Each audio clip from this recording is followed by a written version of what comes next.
Let your shoulders drop for a moment before we begin. Get comfortable, dim the lights if you haven't already, and let your mind drift somewhere quiet. Tonight we're wandering through the capital wasteland together, through the dust and the green-tinted skies of a game that millions of people fell asleep thinking about, back when it was brand new in 2008. We're going to move slowly. There's no rush here. Every story tonight is true.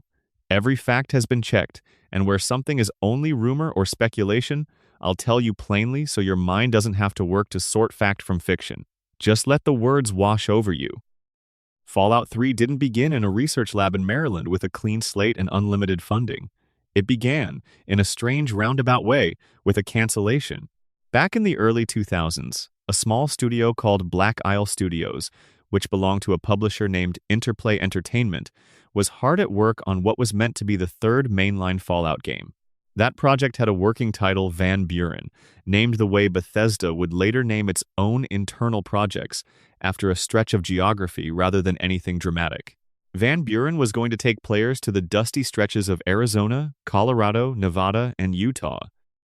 It was going to blend real-time combat with the turn-based systems the earlier Fallout games were known for, an ambitious hybrid that tried to honor the old while reaching for something new. But Interplay was in serious financial trouble by the early 2000s, the kind of trouble that swallows ambitious projects whole. And in December of 2003, Van Buren was canceled before it could be finished. The team had been pouring years into a game that would never see a retail shelf. That cancellation could have been the quiet end of Fallout as a franchise. Instead, it became a turning point. In 2004, a company most known for sprawling medieval fantasy, Bethesda Softworks, purchased the rights to make their own version of Fallout 3 from Interplay. The deal was for a minimum guaranteed advance of $1,175,000 against future royalties. At the time, Bethesda's reputation rested almost entirely on the Elder Scrolls series, games about dragons and ancient ruins, and the long, slow erosion of empires. They didn't have a reputation in post-apocalyptic fiction yet. According to developer Joel Burgess, who would go on to become a lead-level designer on the project, Bethesda's parent company, ZeniMax Media, had actually turned down multiple offers from other studios who wanted a crack at developing Fallout 3 themselves. Bethesda wanted it for their own team, and they were willing to wait. And wait they did. Bethesda announced publicly in July of 2004 that they would be working on Fallout 3, which is a strange thing to sit with for a moment, because that announcement came before Bethesda had even announced The Elder Scrolls 4, Oblivion to the World. Fallout 3 was, in a sense, publicly conceived before its older sibling project was even revealed. But principal development on Fallout 3 didn't actually begin until after Oblivion shipped. The studio needed its engine, its tools, and its people freed up before they could turn their full attention to the wasteland. When they finally did turn that attention toward Fallout, Bethesda made it clear they wanted to honor what had come before. They stated their intention to keep the non-linear gameplay the earlier games were loved for, to tell a good story, and to capture what they called true Fallout humor, that particular blend of dark comedy and bleak Americana satire that had defined the series since its isometric beginnings on Interplay's old engine. The game would carry a mature rating, with the same kind of adult themes and violence the franchise had always leaned into. Underneath the hood, Fallout 3 ran on a version of the Gamebryo engine, the very same engine that powered Oblivion, built and maintained by largely the same internal team. This wasn't an accident or a cost-cutting measure so much as a practical reality. Bethesda had just spent years refining that engine for an enormous open-world fantasy game, and now they were going to bend that same technology toward crumbling concrete and irradiated streets instead of castles and forests.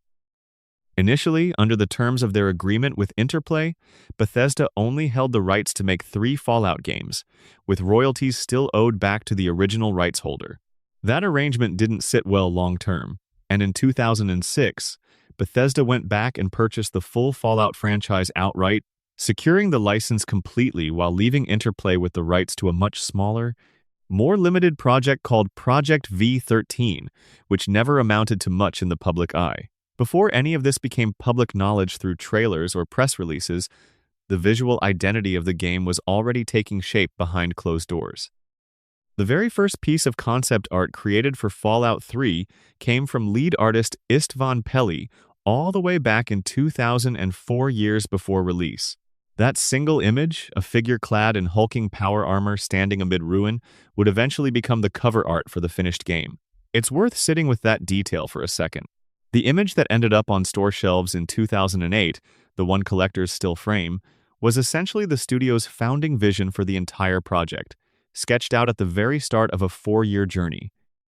Between May 2nd and June 5th of 2007, Bethesda built anticipation slowly and deliberately by showcasing 5 pieces of concept art created by the artist Craig Mullins on the official Fallout 3 website, releasing them gradually during a 30-day countdown leading up to the official teaser trailer. That cinematic teaser, which only contained the first portion of what would become the game's full introduction sequence, finally dropped on the 5th of June 2007. For a fan base that had been mourning the cancellation of Van Buren for years, that trailer was the first real proof that the world they loved was coming back, even if it now belonged to a different studio with a different vision. That different vision did not come without friction. According to accounts from people close to the project, during Fallout 3's development, some of the developers actually received death threats from certain devoted fans of the original Fallout and Fallout 2 games, fans who were furious that a non-original studio was taking creative control of a franchise they considered sacred. The threats were serious enough that Bethesda hired their very first security guard as a direct response. It's a sobering detail to include in an otherwise cozy retrospective, but it speaks to just how much weight this project carried before a single line of code was finalized. Todd Howard, who would go on to serve as executive producer and game director, later reflected in a 2023 interview that he felt genuinely concerned while developing Fallout 3, worried that hardcore fans of the original games would be furious that Bethesda, a studio that hadn't created the original Fallout, was now stewarding its future, especially given how different in style and tone Fallout 3 would inevitably be.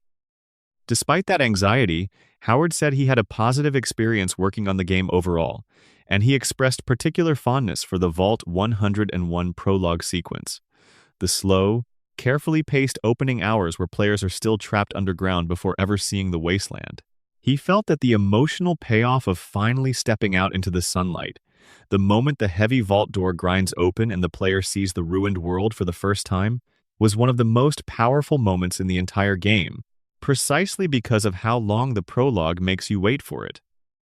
There's a particularly interesting structural detail that surfaced more recently in a 2026 Game Informer feature called An Oral History of Fallout Part 3. In it, Todd Howard revealed that during the earliest stages of Fallout 3's development, the team had actually decided they wanted the game to end the way Fallout and Fallout 2 had ended, meaning that completing the main story would, in fact, complete the game entirely, locking the player out of further play afterward, just as the original isometric games had done. This is a meaningful detail for anyone who remembers the uproar around Fallout 3's original ending, where the game abruptly stopped the moment the main quest concluded, with no way to keep exploring the wasteland afterward. That decision, which felt jarring to many players in 2008, wasn't some accidental oversight or rushed cut corner. It was, at least in its origins, a deliberate creative choice meant to honor the structure of the earlier games, even if the backlash eventually led Bethesda to walk it back through downloadable content. The team working on all of this was, by modern AAA standards, surprisingly compact. A team of just over 80 people worked on Fallout 3 across all 3 of its release platforms: Xbox 360, PlayStation 3, and Windows PC. 80 people, crafting an entire post-apocalyptic version of Washington, D.C., its surrounding suburbs in Maryland and Virginia, its factions, its hundreds of hours of recorded dialogue, its quests, and its haunting ambient score. For context, modern open-world games of similar scope often employ teams several times that size. That compact crew managed something that would go on to be considered one of the most influential role-playing games ever released.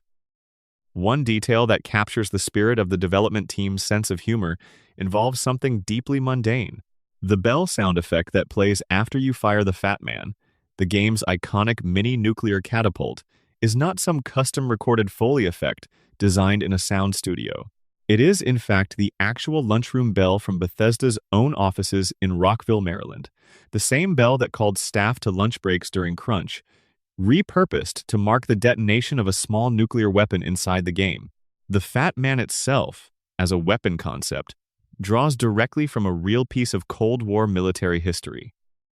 It is based on the M388 Davy Crockett Tactical Nuclear Recoilless Rifle, an actual weapon developed and produced by the United States military in the 1950s, designed to fire a low-yield nuclear warhead from a portable launcher. The game's vehicles carried a similar grounding in retro-futurist reality. The rusted-out cars scattered across the wasteland, those distinctive vehicles with their oversized rear fins, are visually based on the Ford Nucleon, a real concept car that Ford built in the 1950s, designed around the now almost charming idea of a personal automobile powered by a small nuclear reactor instead of gasoline. Bethesda has a history with the post-apocalyptic genre that actually predates Fallout 3 by well over a decade, and it's a piece of trivia most modern fans never hear about. The studio's first true 3D first-person shooter was a 1995 release titled Terminator Future Shock, based on the Terminator film franchise, and it too was set in a large, ruined, post-apocalyptic city. Todd Howard himself is often credited as one of the creators of the very first true mouse-look interface in a first-person game, implemented for Future Shock years before mouse-look became the industry-standard control scheme it is today.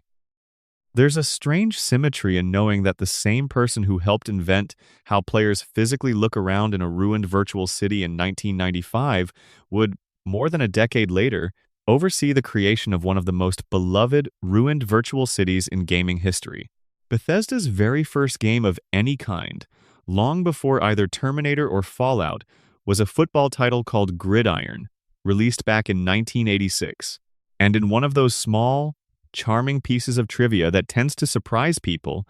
Bethesda Softworks was only physically located in the city of Bethesda, Maryland, for a relatively short stretch of its early history. The studio that bears the city's name for branding purposes actually settled its offices in nearby Rockville, Maryland,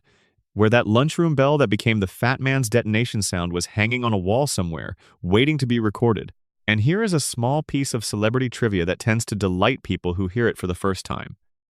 The actress Courtney Cox, who would later become a household name for her role on the television series Friends, briefly worked at Bethesda Softworks back in the 1980s, years before either Bethesda or Cox became the names we recognize today. It's the kind of detail that feels almost too coincidental to be true, two unrelated cultural institutions briefly overlapping in an office in Maryland before either of them became what they would eventually be known for.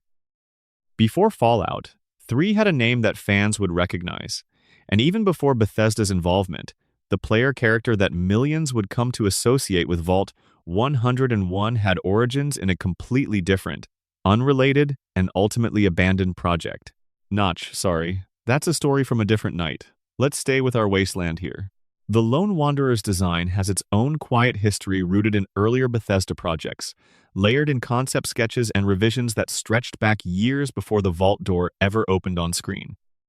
We'll come back to character design and the people who voice these characters a little later, because there's a wonderful, almost unbelievable story involving an Oscar-nominated actor that deserves its own dedicated time. For now, just sit with the shape of the beginning. A canceled game in the desert Southwest, a struggling publisher selling off its crown jewel for just over $1 million. A fantasy studio in suburban Maryland deciding to gamble its reputation on bringing a beloved, divisive franchise back from the dead. Death threats serious enough to warrant hired security. A small team of roughly 80 people working quietly behind closed doors for years, building toward a moment when a vault door would open and the world would see the Capitol wasteland for the very first time. That's where our story starts tonight, and it's only the very beginning of what's waiting for us in the dark. If you're enjoying this so far, take a second before we go further. Drop a comment below and let me know where you're listening from tonight and what time it is right where you are. I always love seeing how far this reaches, whether it's the middle of the afternoon or 3 in the morning somewhere on the other side of the world. And if you haven't already, go ahead and subscribe so you don't miss the next one of these. Now, let's get back into it, because the wasteland is just getting started. Now, let's talk about how Bethesda actually built the world you'd be walking through, because the Capitol wasteland, you remember, almost wasn't the size it ended up being, and the story behind that size is full of small, human decisions made under deadline pressure. The original size of the Fallout 3 map, in its early development stages, was roughly comparable to the size of the map used in The Elder Scrolls 4, Oblivion, which makes sense given that much of the underlying engine and many of the same tools were being reused. Bethesda wove in real monuments and recognizable structures from the actual Washington metropolitan area, using them deliberately as visual landmarks meant to help players orient themselves without needing a constant on-screen compass or excessive hand-holding. The most famous example of this design philosophy happens in literally the first few seconds after you step outside Vault 101 for the first time. As you emerge from the vault and your eyes adjust to the wasteland sunlight, you can see the Washington Monument standing in the distance. That wasn't a coincidence or simply a nod to realism. It was a calculated piece of environmental storytelling and orientation meant to immediately tell the player where Vault 101 sat in relation to the city of Washington, D.C., without a single line of dialogue or a single tutorial pop-up. About 6 months before the game's planned release, the development team came to an uncomfortable realization. The map felt too small. This wasn't a vague creative hunch. It was something they could feel in actual playtesting. Whereas The Elder Scrolls 4, Oblivion had been able to hide the true distance between locations using dense forests, rolling hills, and tall trees that blocked sightlines and made the world feel larger and more mysterious than its raw dimensions suggested, Fallout 3's barren, mostly flat wasteland setting created the opposite problem. With far fewer visual obstructions, players could often see their next destination from a great distance away, which made the world feel smaller and more compressed than it was ever intended to feel. The illusion of scale that worked beautifully in a fantasy forest fell apart in an open, scorched landscape. Faced with that realization just months before launch, Bethesda made the difficult decision to increase the overall map size by roughly 20%, spreading locations further apart to recapture some of that sense of distance and discovery that had gotten lost. Think about what that means logistically. This wasn't a small tweak. This was a meaningful expansion of the game's entire geography, happening in the final stretch of a multi-year development cycle, when most studios are desperately trying to lock content rather than expand it. It speaks to how seriously the team took the feeling of exploration, even at the cost of additional crunch and risk so close to release. Another map-related issue that came up surprisingly late in development involved one of the most recognizable buildings in the entire country. Nobody on the team had modeled the White House. Think about that for a moment. Here was a game built entirely around the ruins of Washington, D.C., a city whose entire identity in the American imagination is built around a handful of iconic government buildings, and somehow, deep into production, the team realized that one of the most famous structures in the United States simply didn't exist yet in their game world. It's a detail that humanizes the entire production. Even on a project this ambitious, with concept art going back years and a team working diligently across every department, something as obvious as the White House could slip through the cracks until someone finally noticed the gap. The downtown D.C. neighborhoods players explore throughout the main quest line are not, technically, part of one single seamless overworld map. According to lead-level designer Joel Burgess, early prototypes of downtown D.C. taught the team something important the hard way. Simply building an entire dense city layout as one continuous open-world space wasn't just a serious performance nightmare for the consoles and computers of that era. It actually prevented the designers from creating many of the specific gameplay scenarios they were eager to build into the experience. The solution was to split downtown DC into separate, individually loaded world spaces, essentially distinct map cells that the game streams you between as you move through the ruined city, even though it feels relatively seamless during actual play. Originally, the team had even more ambitious plans for how granular this division would be. There were intended to be either 26 or 24 separate DC world spaces, according to differing internal documentation, but in the final shipped game, players only ever experienced 12. If you go digging through the GEC, which stands for the Garden of Eden Creation Kit, Bethesda's internal development toolset, you can still find numbered world space entries for downtown DC, where roughly every second number in the sequence is simply absent, a quiet digital fossil of all the additional city sections that were planned and then never built. Burgess explained in a 2012 Game Developers Conference talk that the team ultimately decided this finer subdivision was simply too big and too confusing for both the development team to manage and for players to navigate comfortably. That same GDC talk from 2012 offers one of the most candid and thoughtful explanations of how Fallout 3's open-world design actually came together, and it's worth sitting with because it explains so much about why the wasteland feels the way it does. Burgess described reaching the alpha stage of development, nearly 2 years into the project, as the moment the team truly met Fallout 3 for the first time as a coherent,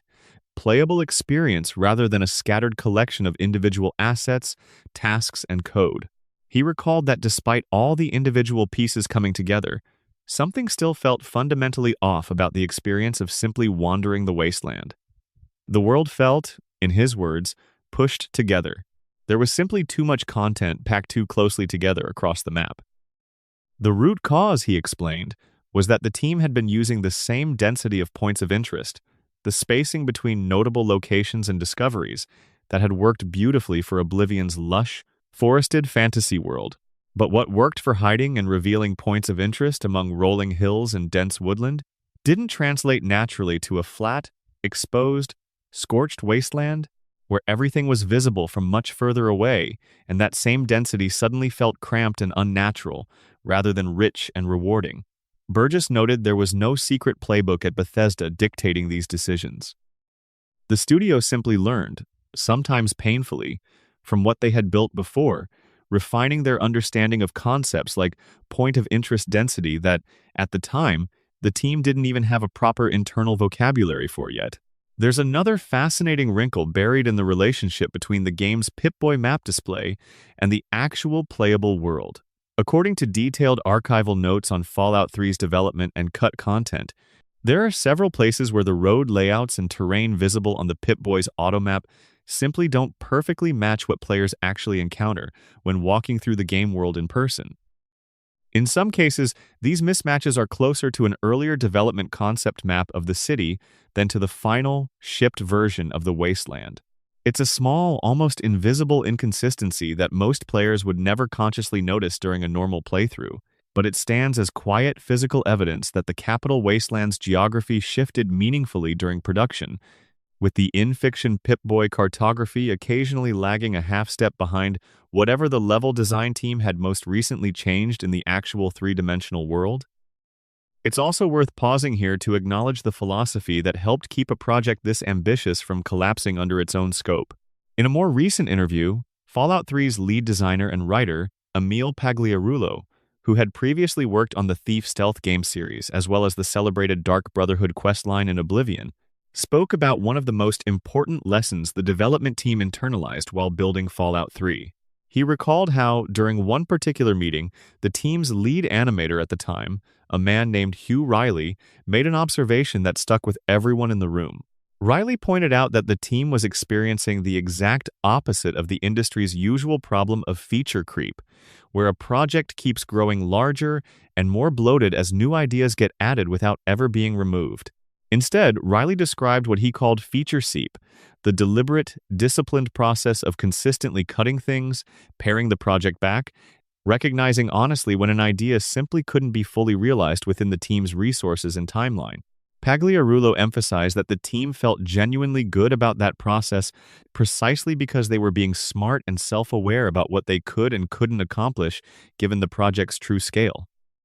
Rather than overcommitting to every ambitious idea and ending up with something half-finished and unpolished across the board, they aggressively trimmed concepts that wouldn't reach their full potential, protecting the integrity of everything that remained. This single design philosophy, this willingness to cut rather than overextend, is part of why Fallout 3, even 17 years after its original release, still feels remarkably focused and intentional in its pacing, especially when compared to some far larger, more sprawling open-world games released in the years since. The studio understood something that's easy to say and very hard to actually practice under deadline pressure, that an open world doesn't need to contain everything imaginable to feel alive. It needs the things it does contain to feel considered and purposeful. We'll spend more time later tonight talking about some of the specific quests, characters, and entire quest lines that got cut during that feature seeping process, because there are some genuinely fascinating ideas that almost made it into the final game, including an entirely different ending structure, a much larger role for the aircraft carrier known as Rivet City, and plans for the towering robot Liberty Prime that were even grander than what eventually shipped. But for now, let it settle in your mind that the wasteland you remember walking through, however vast and lonely it felt at 2 in the morning with your television as the only light in the room, was the product of a team that spent its final months not adding more, but carefully expanding what mattered most while quietly, deliberately, letting the rest go. Let your breathing settle for a moment. We've covered the origins of the project and the bones of the world itself. Next, we're going to meet the voices that brought this wasteland to life, and there's a particular story involving a very famous actor and the character of a father searching for redemption that I think you're going to find genuinely moving, even at this late hour. Close your eyes if you'd like, because what we're talking about next is sound, voices. The particular human warmth or coldness that gets layered over pixels and polygons until a character on screen starts to feel like someone you actually know.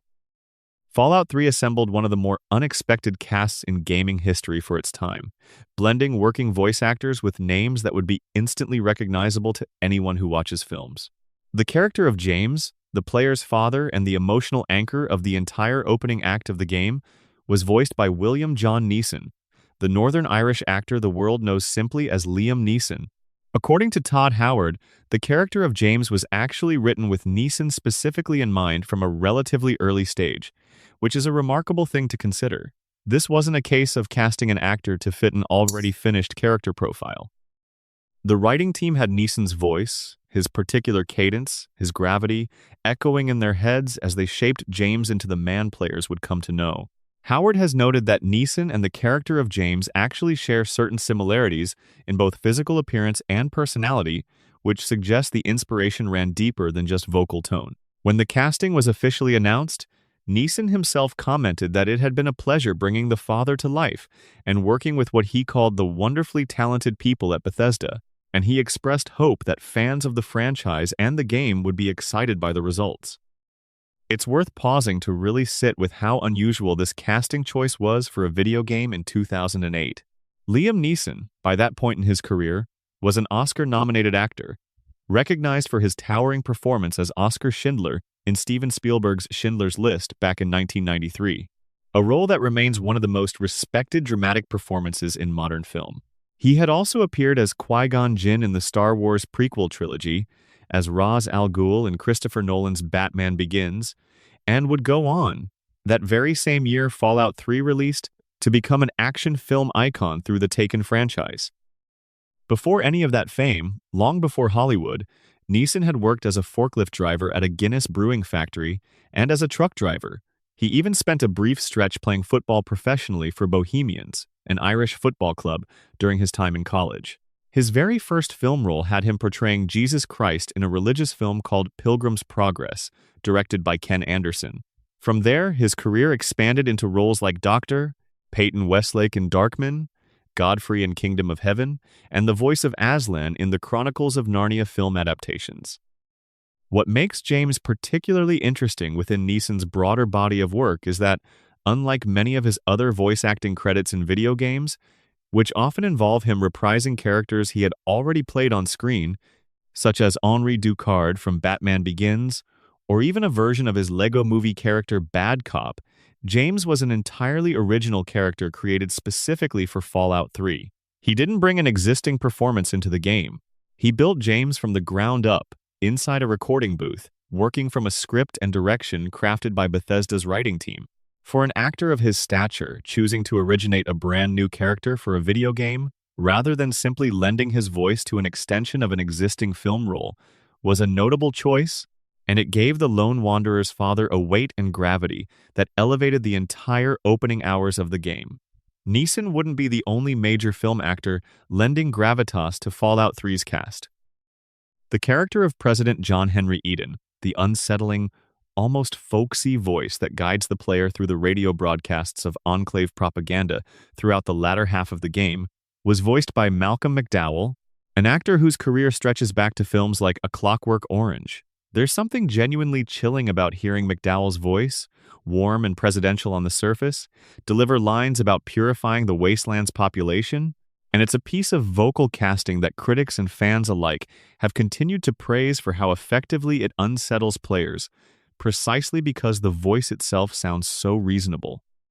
Then there's the narrator, the voice that opens the game before you ever even see Vault 101, delivering the now iconic line about war and how war never changes. That narration was provided by Ron Perlman, an actor whose career has been closely tied to the films of director Guillermo del Toro, with credits including Kronos from 1992, the Hellboy film duology released between 2004 and 2008, and Pinocchio in 2022. Perlman's connection to the Fallout franchise runs remarkably deep.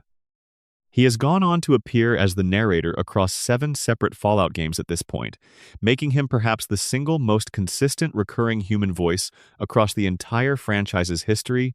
spanning decades and multiple development studios. That low, gravelly, almost weary delivery of war never changes has become as much a part of the franchise's identity as the bottle cap currency or the power armor itself.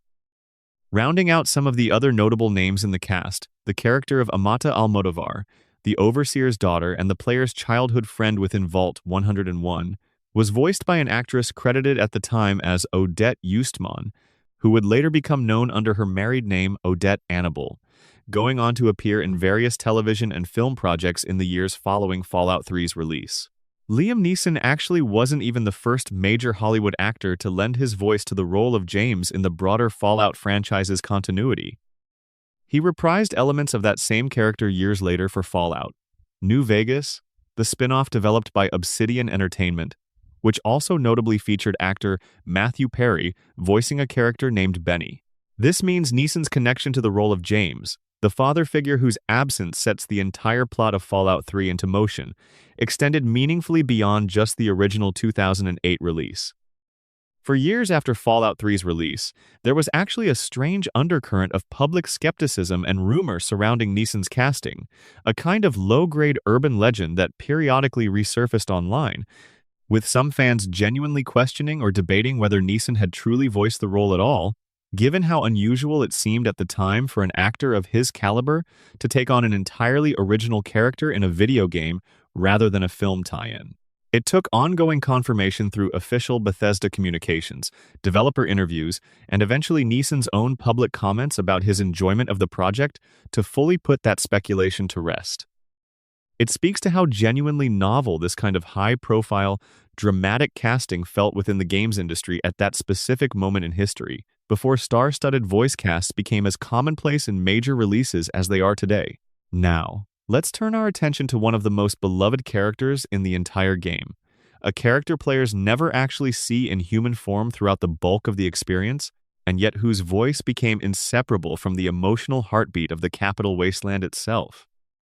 Three Dog, the charismatic radio host, disc jockey, and news anchor of Galaxy News Radio, was voiced by Eric Todd Dellums, an American actor with a substantial career in television police dramas, including roles in New York Undercover and a notable multi-season recurring part in Homicide, Life on the Street, where he played a fictional drug kingpin named Luther Mahoney. Dellums also appeared in the acclaimed HBO series The Wire, where he portrayed a medical examiner, and earlier in his career he had minor appearances in several films directed by Spike Lee, including She's Gotta Have It and Do the Right Thing. There's a wonderfully fitting piece of trivia buried in that filmography. The name Three Dog actually shares its origin with a character Dellums himself played decades earlier in She's Gotta Have It, a character credited simply as Dog 3. When the opportunity came to voice Galaxy News Radio's host in Fallout 3, Dellums brought that small piece of his own acting history full circle, helping develop the character's voice, personality, and especially his now iconic signature howls, which punctuate his broadcast throughout the game. Dellums has spoken about how his portrayal of Three Dog was directly inspired by the real-life American disc jockey Wolfman Jack,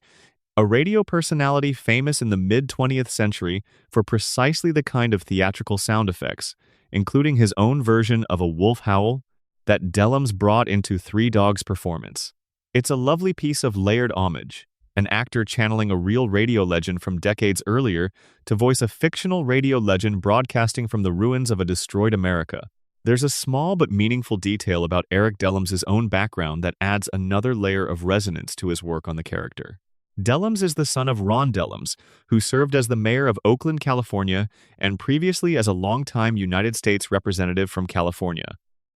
There's something quietly poignant about an actor whose own father spent decades as a public voice for his community, a literal advocate broadcasting on behalf of people who needed representation,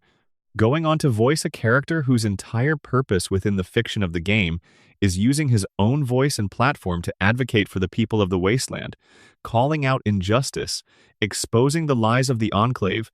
and trying, in his own words, to fight what he calls the good fight. In localized international versions of Fallout 3, Three Dog's voice was dubbed by a range of different performers depending on the region. German players heard Eric Borner in the role.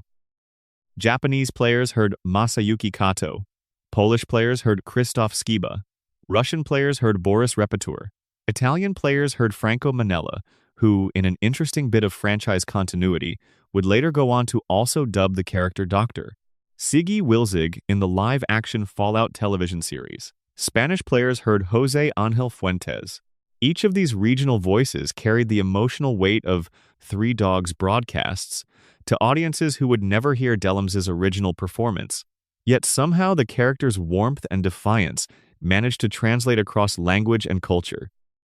In January of 2013, several years after the game's release, Dellums tweeted that the character might soon return, with speculation pointing toward a possible appearance in Fallout 4. That return never materialized in the way fans hoped. Three Dog did not appear in Fallout 4, a fact that disappointed not only longtime players but, notably, members of the game's press itself. Writers covering the franchise have publicly expressed disappointment that Three Dog never returned for later entries, and Dellums himself has continued to express interest over the years in reprising a similar role, at one point describing his vision for what a potential new version of a similar character might sound like, someone he imagined as darker than Three Dog but just as funny and alluring. We're going to spend more time with Three Dog and Galaxy News Radio a little later tonight, because there's an entire story about the music that played across that station, the strange and persistent online legend involving secret numbers broadcasts,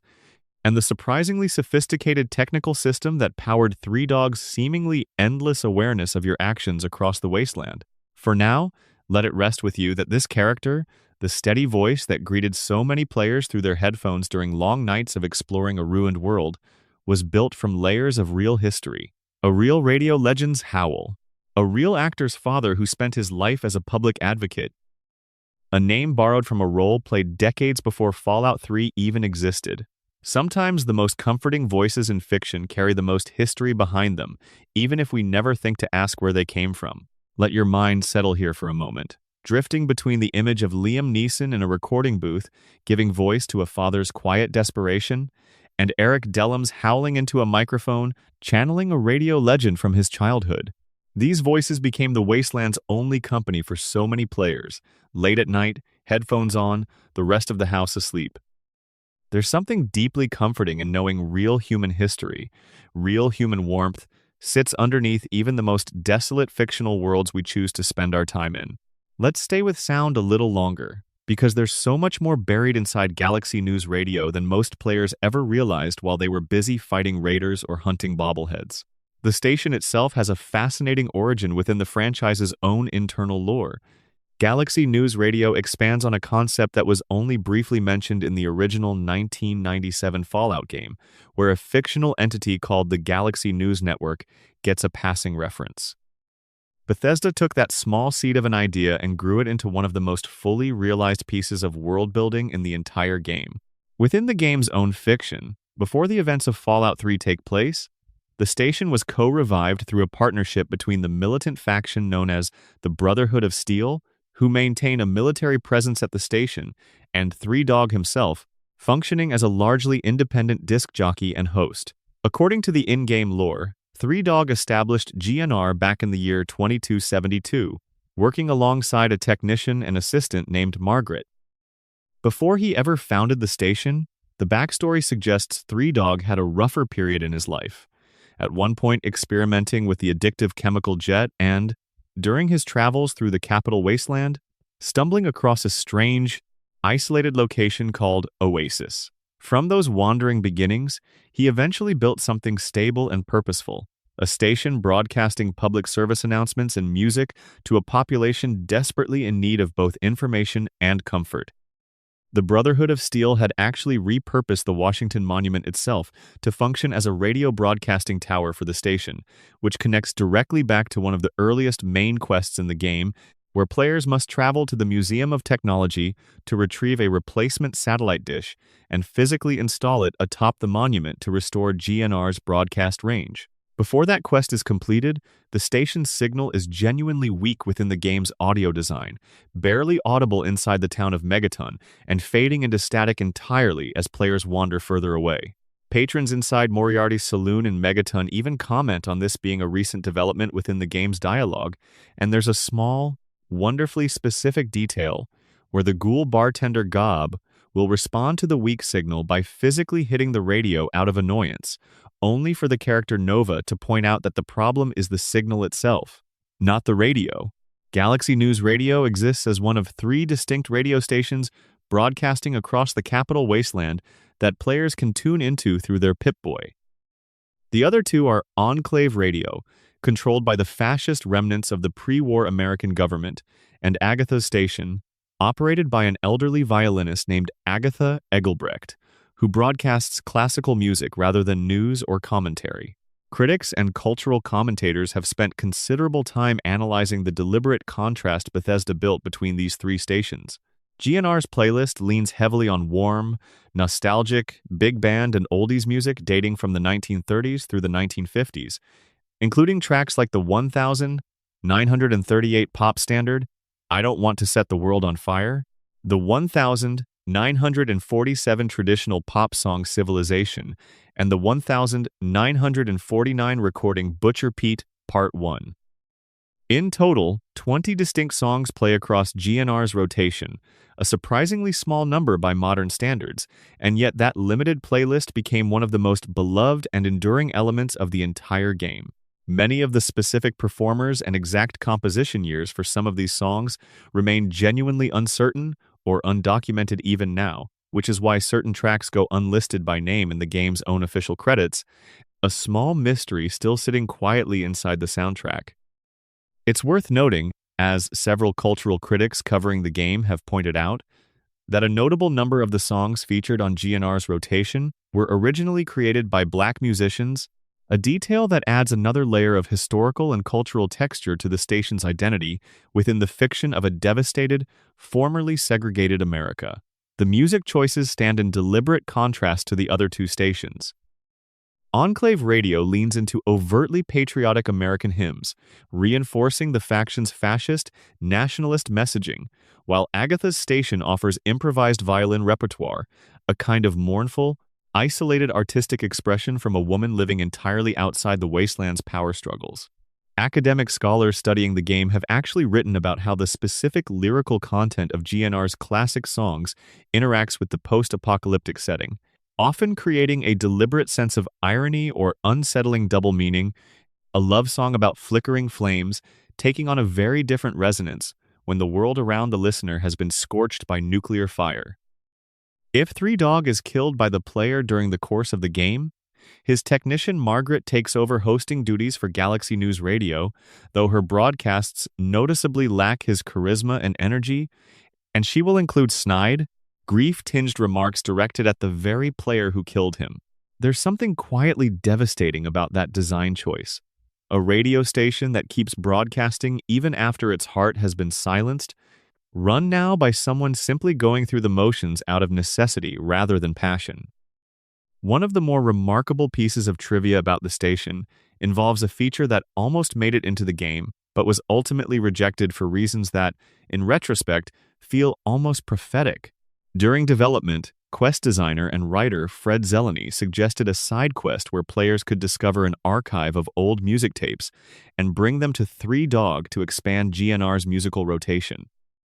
The truly inventive part of this proposed quest was that the songs added to the station's rotation would actually be pulled directly from audio files stored in a special directory on the player's own personal computer or console, meaning players could theoretically add their own real-world music into the game's radio rotation. Zeleny has said that the scripting required for this feature was well within the team's technical reach, and there wasn't anything preventing them from implementing it,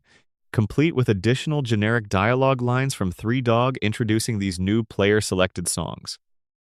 The idea, however, was ultimately nixed by Todd Howard himself, partly due to legitimate concerns about music licensing, even when the files in question would have belonged entirely to the player rather than being pirated content, but mostly, according to Zeleny, because Howard felt that allowing players to inject their own outside audio into the game would have fundamentally disrupted the carefully curated tone he wanted Fallout 3's soundscape to maintain. It's a fascinating glimpse into a road not taken, a version of Fallout 3 where your own personal music library could have echoed across the ruins of Washington, D.C., layered against Three Dog's narration of your deeds.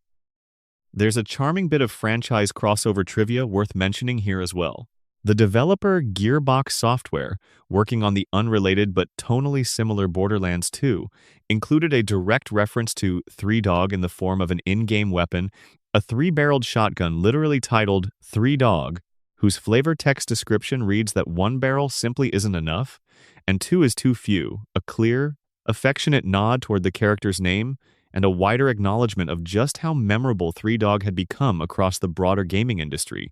not just among Fallout fans specifically.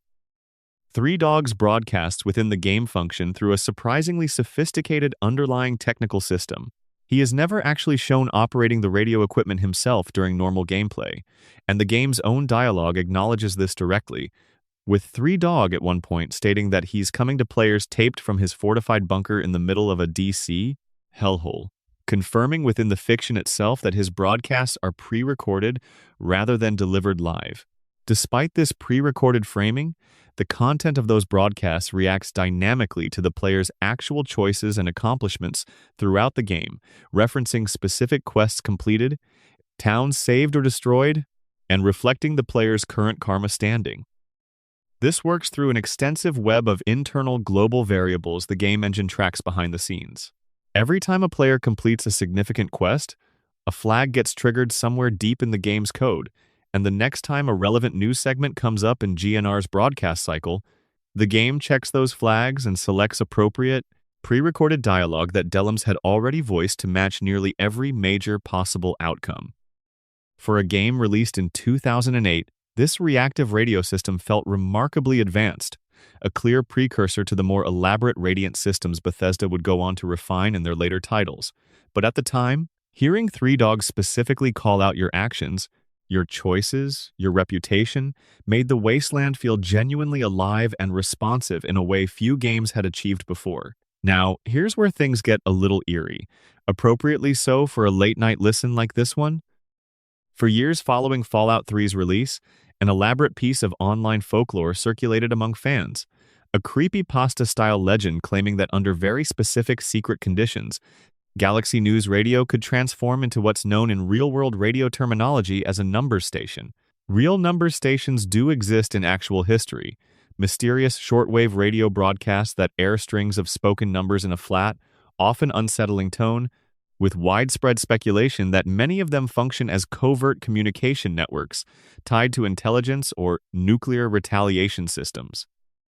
The fan legend claimed that if a player killed Three Dog, skipped the early quest where you boost GNR's broadcast signal, and then went on to destroy the Enclave's base at Raven Rock, the station would transform, with the in-game radio beginning to broadcast what sounded like Eric Dellums himself, out of character, reading a series of numbers aloud in a monotone, depressed-sounding voice. According to the legend, some online communities even speculated that these supposed coded numbers correlated with real-world future events. To be completely clear, and to give your mind the rest it deserves rather than lingering on unsettling uncertainty, this entire number station phenomenon has been examined extensively and has never been verified as a genuine feature within the actual game code. Bethesda developers have addressed and denied the existence of any such hidden system, and modders who have thoroughly examined the game's underlying files have found zero evidence supporting any scripted number station content. It remains, as far as any verifiable documentation shows, an elaborate piece of internet mythology rather than a real hidden feature. What's genuinely fascinating, though, isn't whether the number station was real, but how deeply players wanted to believe it was, how willing an entire community was to imagine that this beloved, comforting radio host harbored some secret, sinister second layer beneath his warmth. It speaks to just how much emotional investment players placed in Three Dog as a character, enough that an entire mythology grew up around the idea that his voice might hold secrets even the developers never intended. Let that settle for a moment. A radio station built from a single throwaway line in a much earlier game. A host whose voice was shaped by a real disc jockey from decades before either he or the game existed.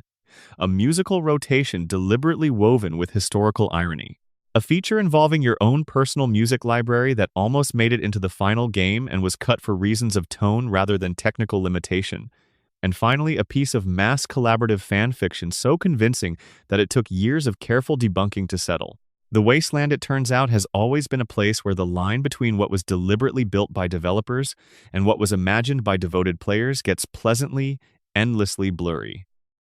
We're going to leave the airwaves behind for now and step into something far more intimate and unsettling. A single, contained simulation hidden deep beneath the Wasteland, where a man with a childlike mind holds absolute power over the people trapped inside his world. We're heading into Vault 112, and into Tranquility Lane. Tranquility Lane stands as one of the most discussed and analyzed sequences in the entire game. A self-contained narrative detour that takes players completely out of the Wasteland and drops them into a simulated, idyllic 1950s American suburb full of green lawns, white picket fences, and neighbors who all seem just a little too pleasant.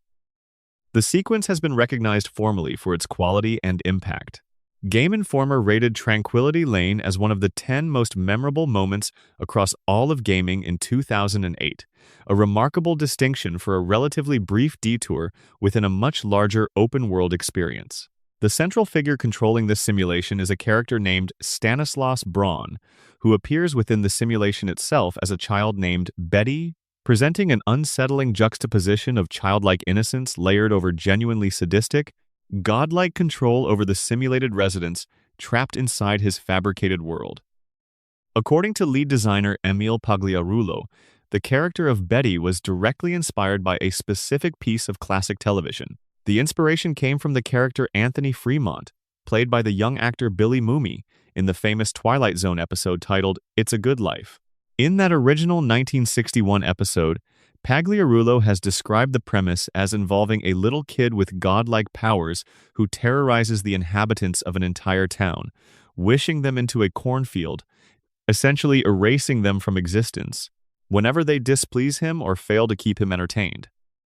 That same dynamic of childlike whimsy paired with terrifying, unchecked power became the emotional engine driving the entire Tranquility Lane sequence, where Betty can reshape, torment, or eliminate the simulated townspeople on a whim, and the player, depending on their choices, either participates in or works to undermine that cruelty. There's a fascinating piece of cut content connected to this sequence that reveals how the writing team's original vision shifted during development.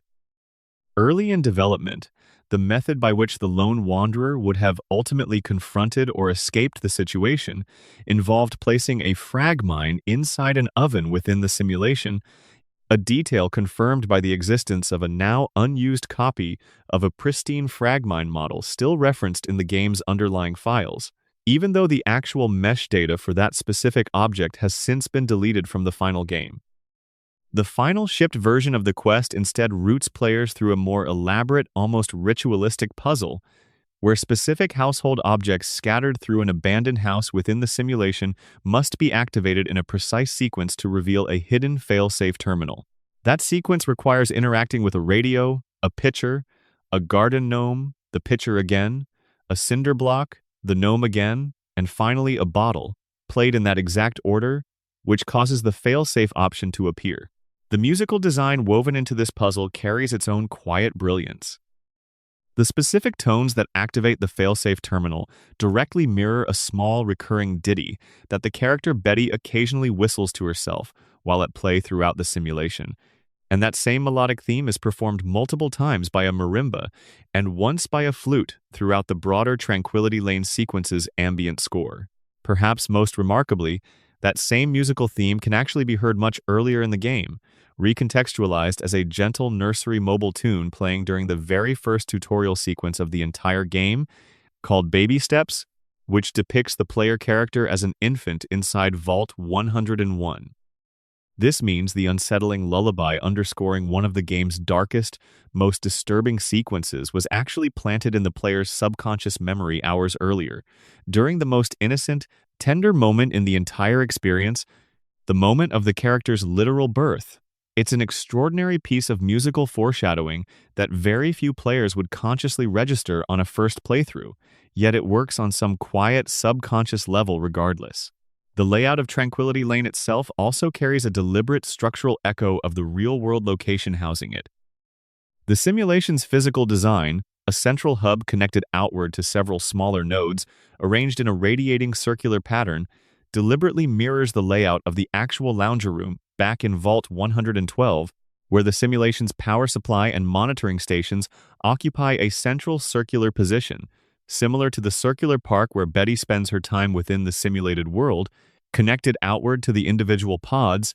mirroring the individual houses lining the simulated lane. Players have considerable freedom in how they choose to navigate the moral horror of Tranquility Lane, and the game tracks these choices with surprising granularity through its karma system.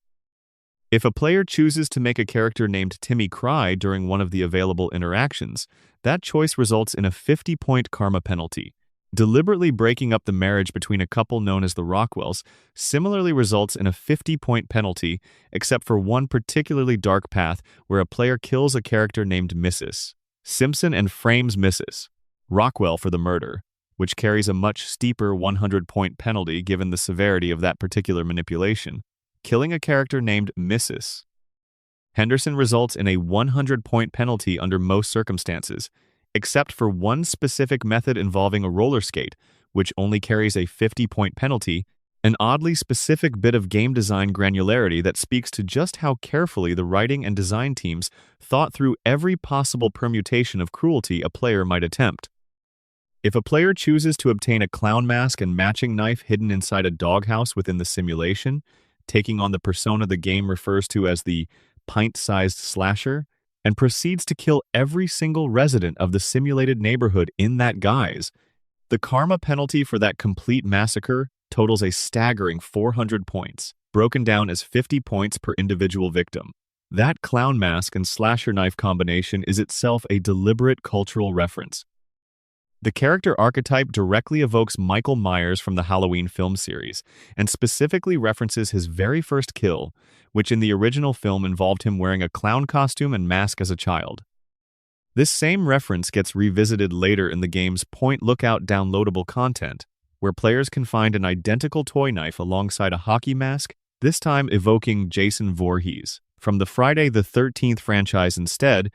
with that particular item discovered resting on top of a skeleton inside a bathtub, in a motel room decorated with additional skeletons and blood splatter. A small, self-contained horror movie tableau tucked away for observant players to stumble across. There's a particularly satisfying piece of narrative payoff available to players who choose what's sometimes referred to as the good karma ending of the Tranquility Lane sequence. By manipulating the simulation's underlying programming through the failsafe terminal and selecting an option referred to within the game as the Chinese invasion, players can unleash a squad of simulated Chinese soldiers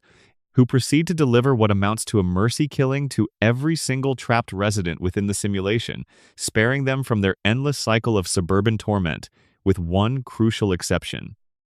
Braun himself, the man controlling everything as the childlike Betty, is deliberately left alive and untouched, condemned instead to spend however long the vault's remaining power supply lasts, trapped entirely alone inside his now completely empty, fabricated world, robbed of the captive audience his cruelty depended on. Players who choose this path get to witness Braun suffer what amounts to a complete, villainous breakdown,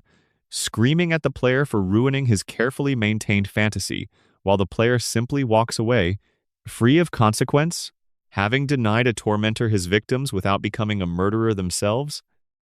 A handful of additional technical and narrative quirks round out the picture of just how much care and, occasionally, how many small imperfections went into building this sequence. If a player's companion character was following them at the moment they entered the simulation, that companion frequently fails to properly return to their original location once the player exits Vault 112, sometimes disappearing from the game world entirely, though they can occasionally be located again later, wandering somewhere near the simulation pod area. A particular character named Mrs.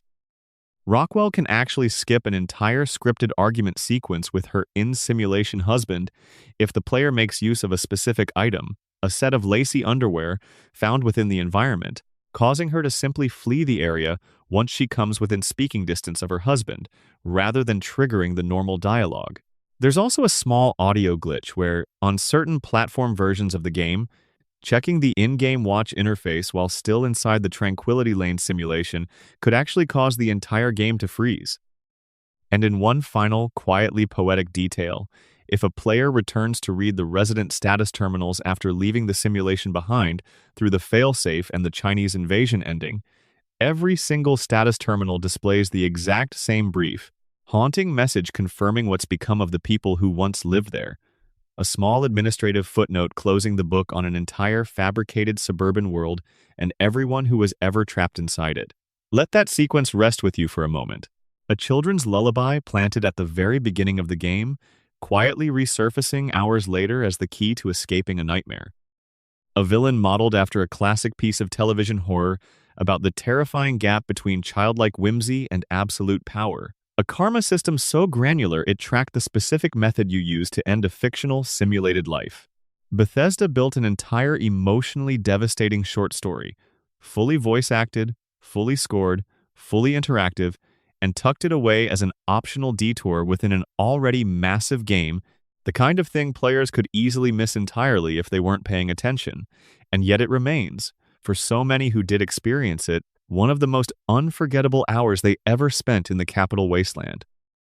Now, let's step back out into the open air, away from simulated suburbs and underground vaults, and talk about something far larger, both literally and figuratively. A towering, pre-war robot built for war, and the quest that almost sent you riding inside its head. Liberty Prime stands as one of the single most beloved set-piece moments in the entire game, a colossal, pre-war American war robot that emerges during the climactic final stretch of the main story to assist the Brotherhood of Steel in retaking the Jefferson Memorial from the occupying Enclave forces.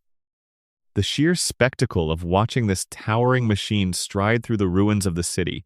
effortlessly demolishing everything in its path while delivering booming, patriotic battle proclamations, has been remembered fondly by critics and fans alike as one of the genuine highlights of the entire game's narrative climax. What's fascinating, though, is just how much grander the original vision for Liberty Prime actually was during development. Originally, Liberty Prime was planned to be even more massive than what ultimately shipped,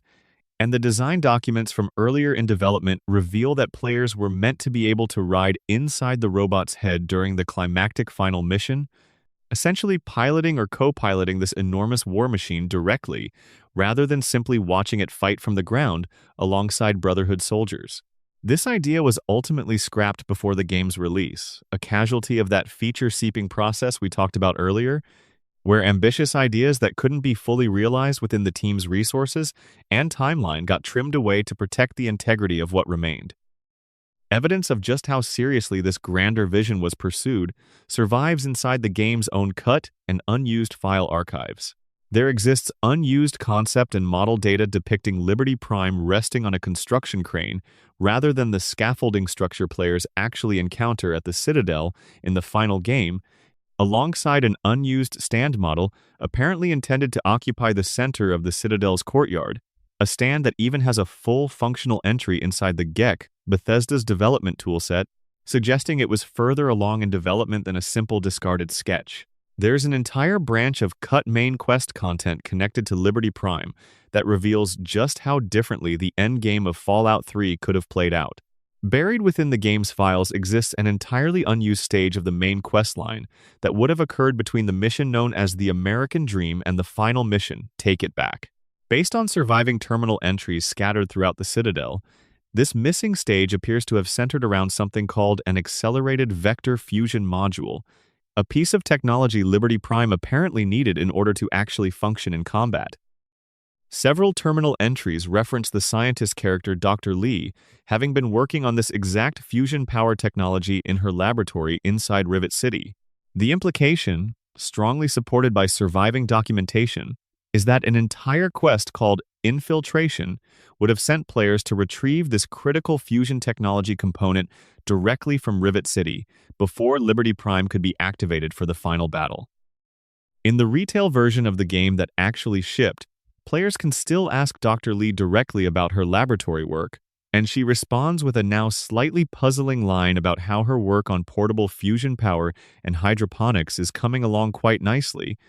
if not quite according to schedule, despite the fact that, in the final game, her laboratory is depicted as being entirely devoted to hydroponics work, with no actual sign of any fusion power research anywhere in the physical space players can explore. That dialogue line is essentially a leftover fragment from the larger cut infiltration quest, a small narrative scar revealing where a much bigger story used to live. Curiously, surviving concept art created for Rivet City during development does depict what appears to be a large spherical reactor structure, additional visual evidence supporting the idea that this fusion power subplot was once a significant, fully planned component of the game's late-game story before being cut. The full scope of what this cut quest, Infiltration, would have involved is even more dramatic than simply retrieving a piece of technology. During development, there was an entire planned quest sequence in which the Enclave would launch a direct attack on Rivet City itself, with the player tasked with escorting the city's inhabitants to safety at the Citadel under fire.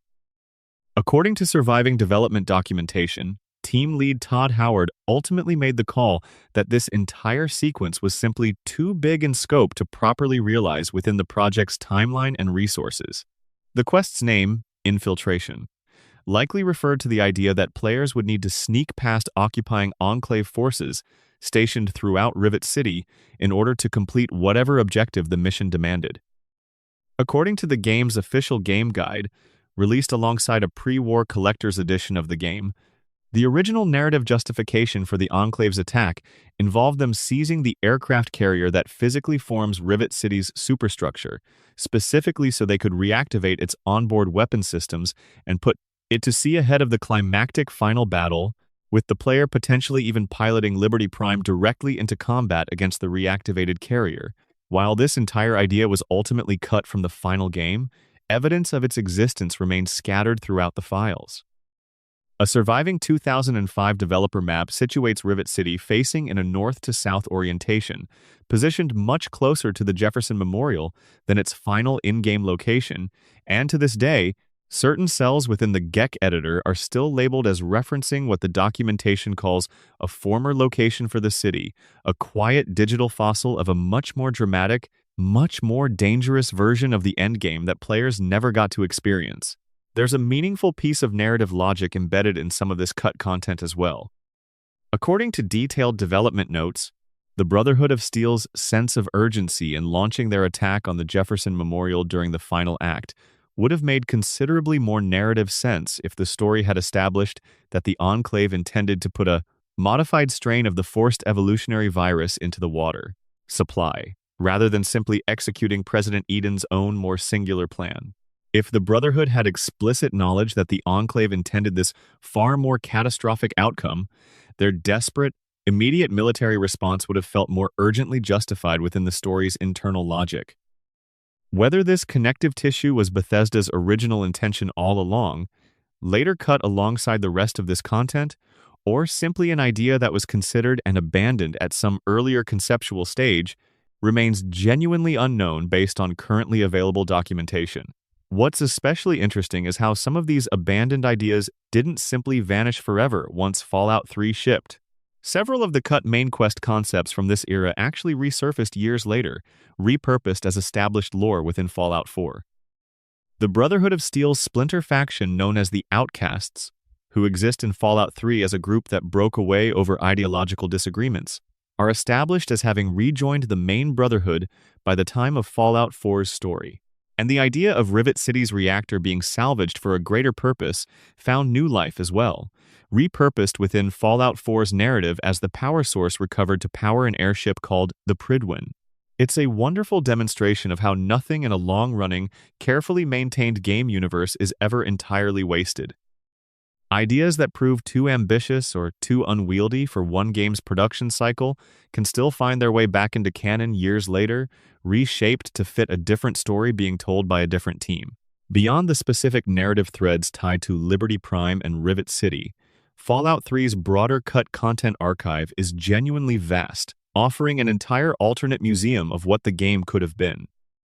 Among the documented unused assets sitting inside the game's files are an early, alternate model of Liberty Prime positioned on a crane rather than the scaffolding seen in the final game, a photograph depicting the player character's actual parents, an image that, in a delightful piece of cross-game continuity, was later reused inside Vault 21 in the entirely separate game Fallout: New Vegas, suggesting the asset simply got recycled by a developer who recognized a useful, evocative piece of art sitting unused in the studio's files. There are unused decorative elements designed for the Mechanist's lair, an entirely unused remote-controlled lawnmower model, along with both pre-war and post-war versions of its corresponding remote control, signage for a hospital called Our Lady of Hope, an unused billboard intended for the slaver settlement Paradise Falls, a photograph depicting Project Purity, unused Raider graffiti art, an object simply labeled in the game's files as a recycler, and even unused display models for a Mr. Handy robot intended for the Robco headquarters location, alongside corresponding unused display models for Protectron and SentryBot robots. There's also a particularly evocative unused asset, a high-resolution television model with no polygons modeled on its back half, since players were never meant to see behind it. This particular television only ever appeared briefly in Fallout 3's original 2008 E3 promotional trailer, where it can be seen playing pre-war commercial broadcasts inside the ruins of a house, helping establish the post-apocalyptic atmosphere for that early piece of marketing material before being quietly cut from actual gameplay use. Interestingly, this same television model was later reused for Fallout: New Vegas, this time with additional polygon detail added to its previously unfinished back half, a small piece of asset recycling that speaks to how resourceful development teams often are, breathing new life into orphaned art assets across entirely separate projects years apart. For players curious about the original game that started this entire chain of events, the cancelled Black Isle Studios project Van Buren, a technology demo of that unreleased game, was actually released publicly by the fan community in May of 2007, distributed through a fan site called No Mutants Allowed. That demo recreated what would have been the final game's tutorial sequence, depicting a citizen desperately trying to reach the safety of a vault as nuclear weapons begin falling on America,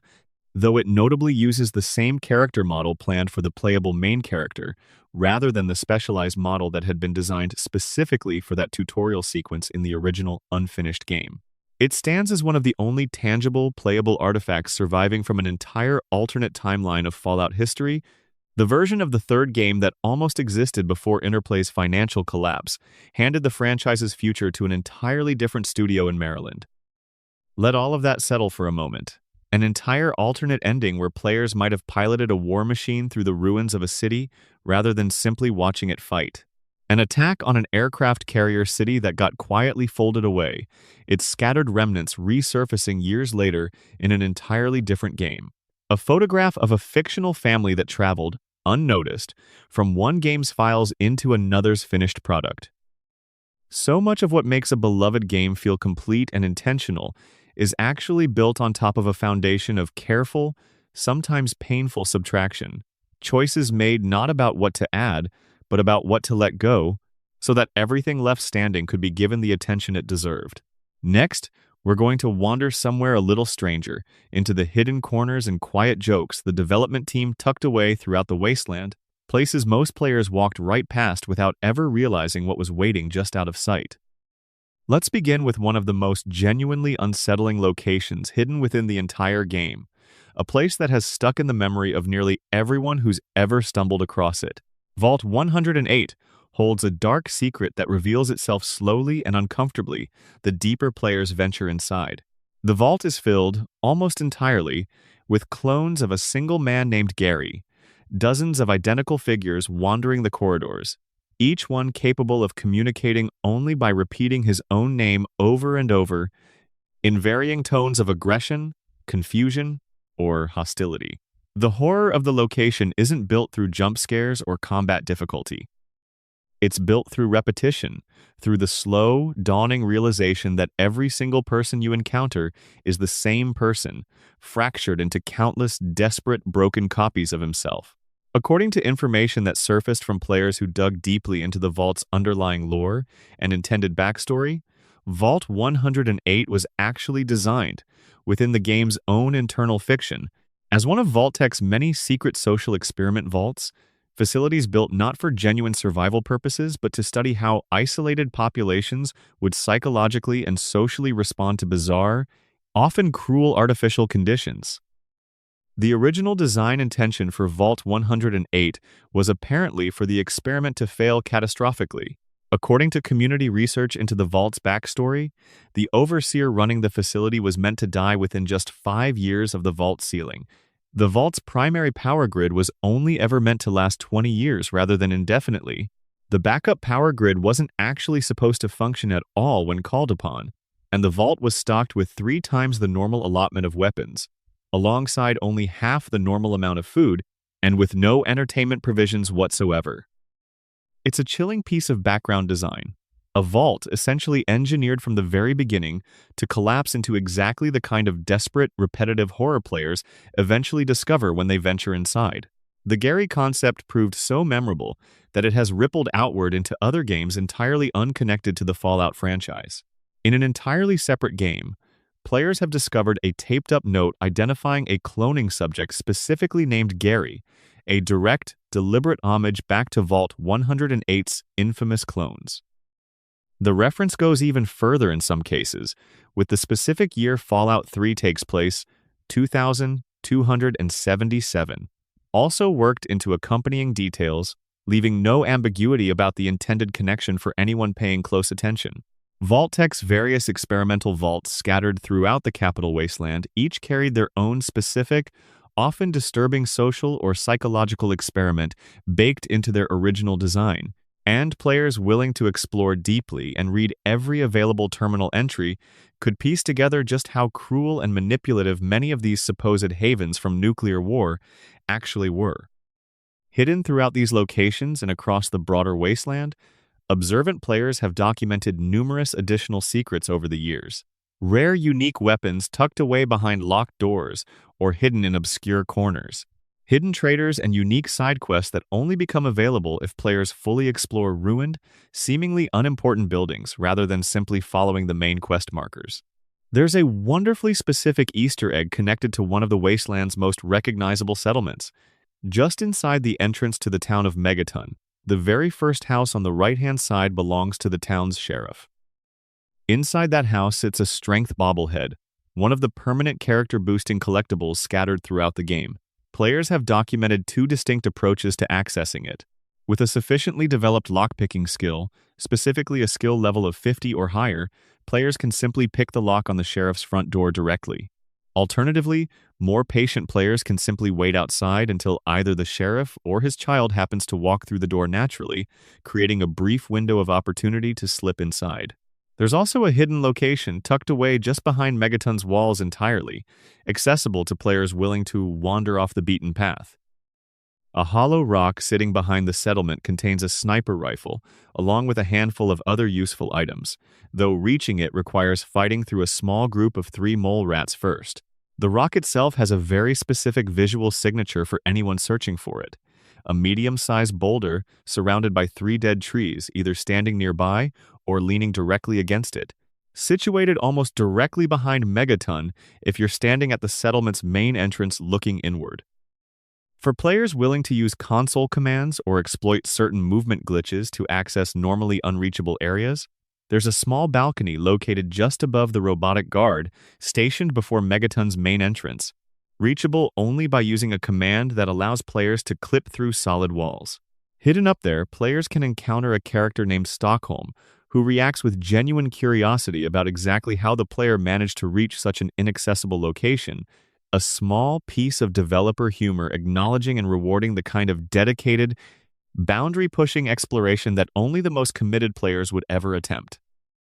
There's an entire hidden settlement called Rockopolis, tucked away inside a mountain, reachable by traveling directly west from a location called Casey's Garage. The entrance becomes considerably easier to spot at night, when a handful of small lights illuminate the otherwise easy-to-miss opening. The location offers a substantial amount of unique content for players willing to seek it out, the kind of hidden reward that exists purely for the sake of exploration rather than any quest marker or guided narrative push. Fans of classic horror and weird fiction will find an entire building dedicated to one specific influential author, hidden away in the capital wasteland. Located at the southwesternmost point of the entire game map, south of a settlement called Girder Shade, and considerably west of Tenpenny Tower, players can discover an entire structure filled with the works and eerie, supernatural thematic elements associated with H.P. Lovecraft, an entire building functioning essentially as a tribute to the author's distinctive brand of cosmic horror, tucked into the furthest corner of the map where only the most thorough explorers would ever think to look. This Lovecraft connection runs deeper than just that single building. The game includes an entire location called the Dunwich Building, whose very name is a direct reference to Lovecraft's celebrated 1929 short story The Dunwich Horror. Inside, a personal journal belonging to a character named Jaime Palabras tells a story steeped in cosmic dread and unknowable, ancient evil, drawing direct thematic inspiration from Lovecraft's broader mythological universe, often referred to as the Cthulhu mythos. Within that same building, players can discover a whispering, sinister obelisk referred to in-game as Ug Qualtoth, a clear, intentional nod toward Lovecraft's tradition of naming cosmic horrors with unpronounceable, alien-sounding titles. This Lovecraftian influence extends even into the game's later downloadable content. In the Point Lookout expansion, a character named Obadiah Blackhall becomes obsessed with recovering an ancient, forbidden text called the Kriv Bekni, an object whose narrative role directly mirrors the injuring the character Wilbur Whately's desperate attempts, within Lovecraft's original Dunwich horror story, to acquire a copy of the fictional Necronomicon held at Miskatonic University. The Kriv Bekni itself functions as Fallout 3's own in-universe stand-in for Lovecraft's most famous fictional grimoire. There's a particularly clever visual Easter egg scattered throughout the wasteland involving surveillance technology. Players who pay close attention will notice that several of the security cameras placed throughout various locations in the capital wasteland share a strikingly similar visual design to HAL 9000, the calm, menacing, red-eyed artificial intelligence antagonist from the celebrated 1968 science fiction film 2001. A Space Odyssey, a small homage tucked into background set dressing for sharp-eyed fans of classic cinema. The town of Tenpenny Tower itself carries layered cultural references worth unpacking. The building's wealthy, controlling namesake, Alistair Tenpenny, shares his surname with infamous British occultist Aleister Crowley through his in-game nemesis character, Mr. Crowley, a reference that also connects to the 1980 Ozzy Osbourne song of the same name, itself written about the real historical Crowley. The overall narrative situation at Tenpenny Tower, a fortified, elitist sanctuary controlled by a wealthy figure while danger looms outside, has also been compared by critics to Fiddler's Green, a similarly structured fortress tower controlled by a wealthy, elitist character in the film Land of the Dead. Hidden within Tenpenny Tower's third-floor apartments lies one of the more chilling visual references in the entire game, a small tricycle sitting alone in a hallway, accompanied by bloodstains on the walls and an overturned chair nearby, a direct visual recreation of an iconic, deeply unsettling scene from Stanley Kubrick's film adaptation of The Shining, where the protagonist briefly hallucinates, seeing two young girls standing in a hallway before blinking and finding them transformed into a grisly, butchered tableau. Character names throughout the game carry their own dense web of references for attentive players to unpack. The settlement of Big Town's mayor character, McCready, carries the full name Robert Joseph McCready, a direct homage to RJ. McCready, the protagonist played by Kurt Russell in John Carpenter's 1982 horror film, The Thing. A character named Eulogy Jones keeps two slave bodyguards named Crimson and Clover, a clear reference to the classic 1968 song Crimson and Clover by the band Tommy James and the Shondells. The Turtle Dove Detention Camp, a military prison location found within the Point Lookout expansion, takes its name from author Harry Turtledove, an acclaimed novelist particularly known for his work in alternate history fiction, including titles like The Guns of the South and his extensive Southern Victory series, fitting thematically for a franchise entirely built around its own dramatic alternate history premise. Even small, easily overlooked technical details carry intentional satirical weight.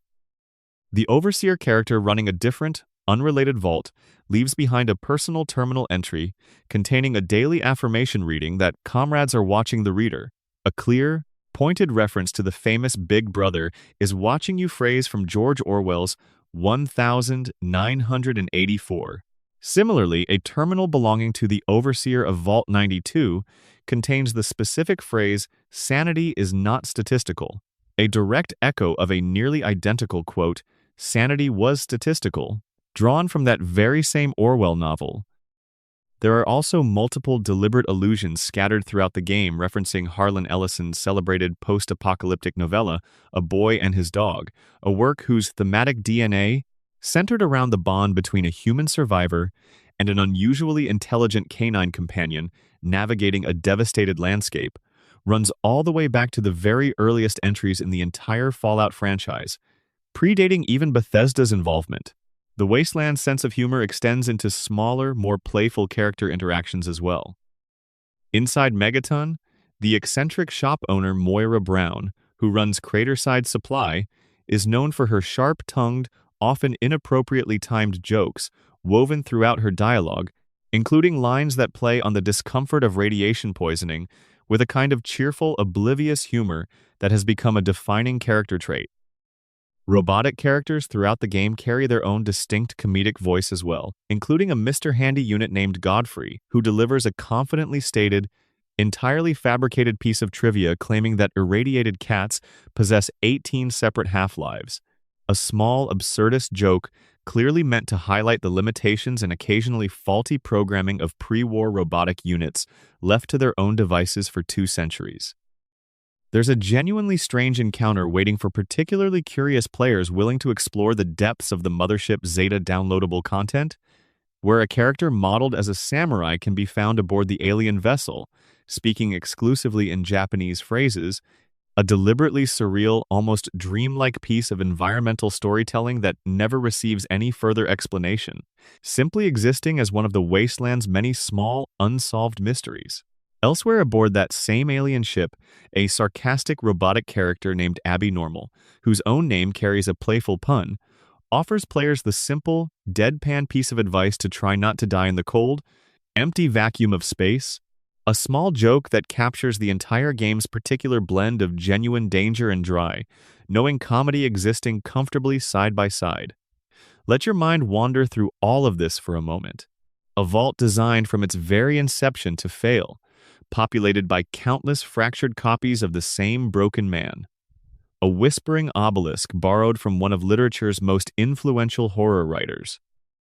A children's tricycle, deliberately placed to recreate a single haunting frame from a beloved horror film. A samurai aboard an alien spacecraft, speaking a language with no further context, existing purely as a small gift for the most curious among us. Every single one of these details required someone, somewhere on that compact 80-person team, to sit down and decide it mattered enough to include, even knowing the vast majority of players would walk right past it without ever noticing. That kind of care, scattered across an entire game world too large for any single playthrough to fully exhaust, is part of why this particular wasteland has stayed with so many people for so many years. Let's shift our attention now towards something a little more tactile. The actual tools of survival scattered throughout this world, the weapons, the strange contraptions, and a surgery system so uncomfortable the developers themselves decided it had to go. We touched briefly earlier on the Fat Man, the game's beloved mini-nuclear catapult weapon, and its grounding in a real historical weapon called the M388 Davy Crockett Tactical Nuclear Recoilless Rifle, an actual device developed and fielded by the United States military during the 1950s, designed to launch a low-yield nuclear warhead from a relatively portable launcher system. There's something almost surreal about knowing that a weapon players casually equipped to blast groups of super mutants into radioactive dust traces its design lineage back to genuine, documented Cold War military hardware built during an era when nuclear weapons were briefly, seriously considered as a viable battlefield infantry tool rather than purely a strategic deterrent.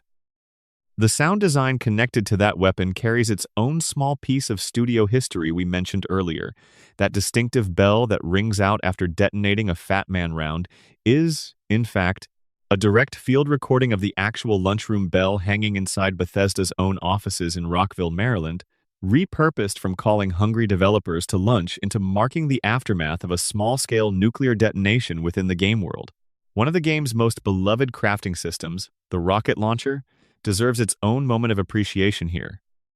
This homemade contraption allows players to fire essentially any small, loose object scattered throughout the wasteland as improvised ammunition, launching everything from teddy bears to tin cans to lunchboxes at high velocity toward enemies. It stands as one of the clearest expressions of the franchise's particular blend of scavenger ingenuity and dark comedy,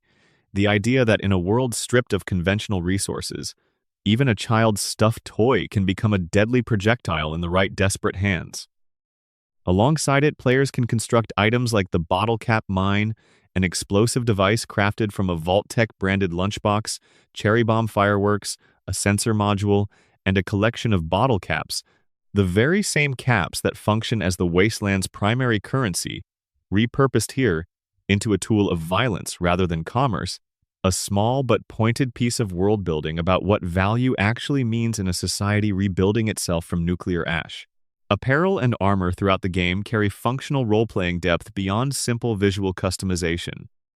A pair of mechanics coveralls, for instance, provides a meaningful boost to the player's repair skill while worn, encouraging players to think carefully about how their character's visual presentation might also serve a tangible mechanical purpose.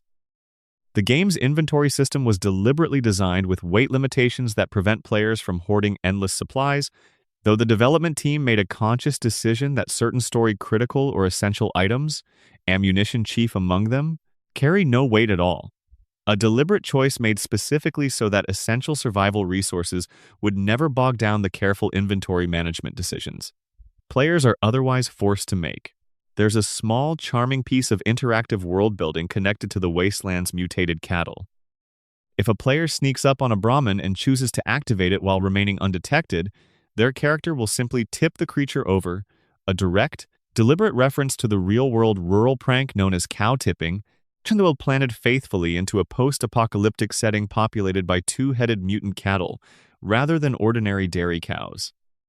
For players willing to dig into some of the game's more obscure interactive systems, there's a fully functional text adventure game hidden inside a computer terminal located within the Hubris Comics building, titled The Reign of Grellock, a complete, playable minigame tucked inside a much larger game. The kind of detail that exists purely as a reward for curious exploration, rather than any narrative or mechanical necessity. Now, here's a piece of cut content that genuinely surprises most players when they first hear about it, precisely because it sounds like exactly the kind of mechanic that would fit Fallout's particular tone of gritty, uncomfortable realism layered with dark humor. At one point during development, Fallout 3 actually featured a fully implemented surgery minigame, a system where players would have needed to manually cauterize their own character's wounds while watching and listening to their character scream in genuine pain throughout the procedure. According to the development team's own retrospective accounts, this minigame was ultimately cut because the team felt it slowed down the overall pace of the game too significantly, requiring players to engage with a separate, deliberately uncomfortable interactive sequence simply to heal damage to their limbs, rather than the more streamlined healing systems involving stim packs and other consumable items that made it into the final release. It's worth sitting with that decision for a moment. The development team wasn't worried that the surgery minigame was too dark or too disturbing for the game's tone, since Fallout 3 already contains plenty of genuinely upsetting content elsewhere. They cut it purely because, from a pacing and gameplay flow perspective, stopping mid-exploration to perform self-surgery on a screaming character simply didn't serve the moment-to-moment experience. The team wanted players to have, beyond weapons and healing systems, Fallout 3's underlying engine carries some genuinely strange and specific behaviors connected to its core combat mechanic, an aiming and targeting system called VATS, short for the Vault-Tec Assisted Targeting System.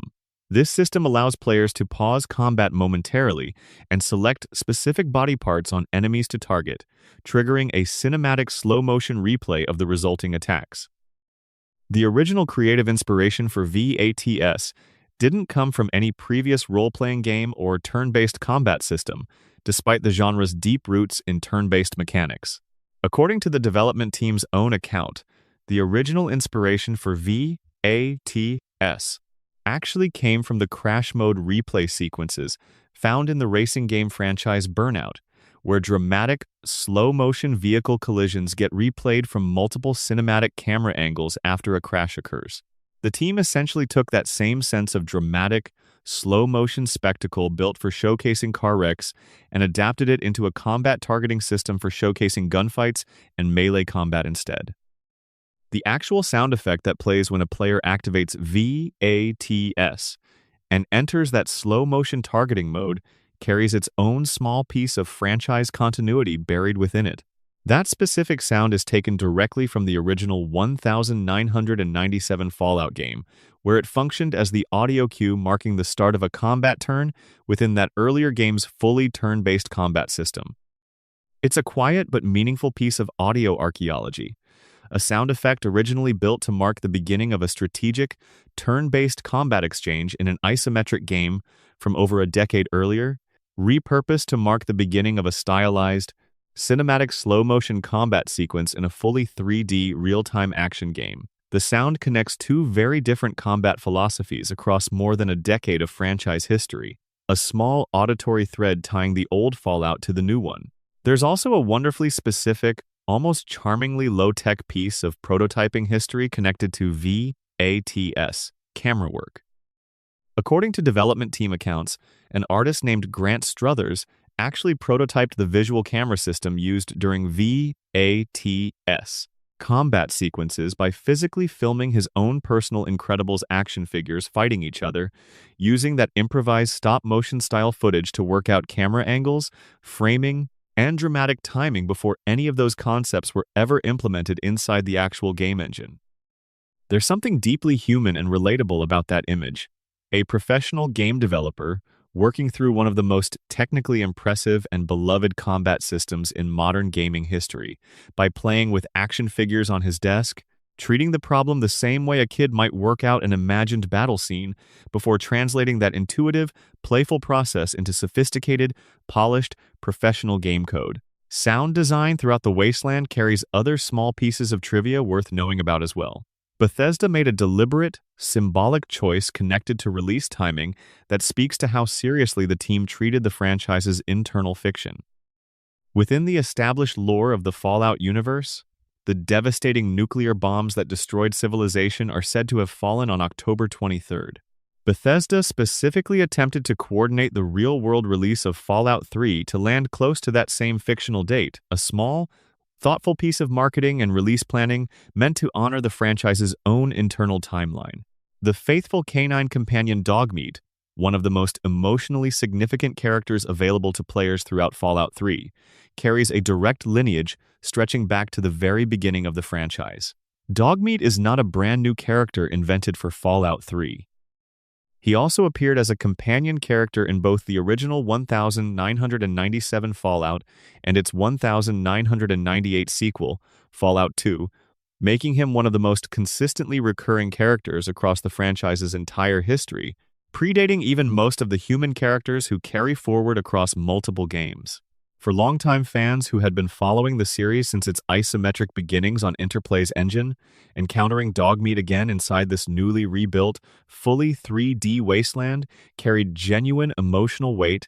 a familiar, beloved face surviving the transition between two very different eras of the franchise's development. Let all of these small mechanical and historical details settle for a moment.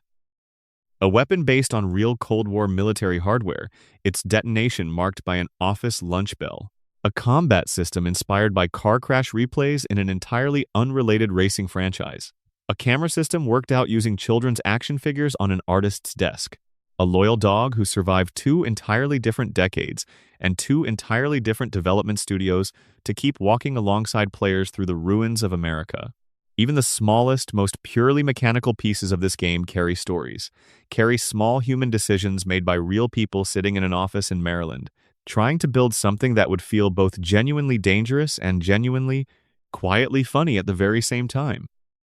Drop a comment if you've made it this far. Let me know what time it is for you right now, wherever you happen to be listening from. There's still a great deal of wasteland left to explore tonight, including the story of how this game caused genuine controversy on multiple continents. Simply by including a mutated cow with a culturally significant name, Fallout 3's journey toward international release wasn't smooth in every territory, and the specific reasons behind that friction reveal a great deal about how cultural context can completely reshape how the exact same piece of content gets received in different parts of the world. Let's start in India, where the controversy proved significant enough that the game never received an official release at all on certain platforms. On the 22nd of October 2008, Microsoft announced that Fallout 3 would not be released in India on the Xbox 360 platform. The official statement from Microsoft cited religious and cultural sentiments as the reason behind the decision, with the company stating that while they constantly endeavor to bring the best games to Indian consumers in line with international release timing, they had made the business decision not to bring Fallout 3 into the Indian market due to cultural sensitivities. While Microsoft's official statement didn't specify the exact content responsible for that decision, it has been widely speculated, and is generally understood within both gaming journalism and the broader public discourse, that the issue centered specifically around the game's mutated cattle, creatures referred to throughout the game as Brahmin. To understand why a fictional mutant cow caused this level of controversy, it helps to understand the cultural and religious weight carried by that specific name. Brahmin is also the name of an ancient and significant caste within Hindu society, traditionally associated with scholars, educators, and religious priests, occupying one of the highest positions within the traditional Hindu caste system. Compounding this naming issue, cows themselves hold a position of deep religious reverence within Hinduism, considered sacred animals within much of Hindu religious and cultural practice, with several Indian states maintaining legal prohibitions against cattle slaughter specifically because of this religious significance. Fallout 3's in-game Brahmin creatures are depicted as mutated, two-headed cattle that players can not only kill but also skin and harvest for meat and other resources as part of normal survival gameplay,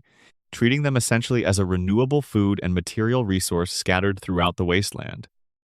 Given that the term Brahmin simultaneously evokes both a revered religious caste and references creatures sharing deep cultural significance with actual cattle, themselves sacred within Hindu tradition, the combination of routinely slaughtering, skinning, and consuming creatures carrying that specific name proved deeply incompatible with the religious and cultural values held by a significant portion of India's population, where Hindu practice remains the majority religious tradition.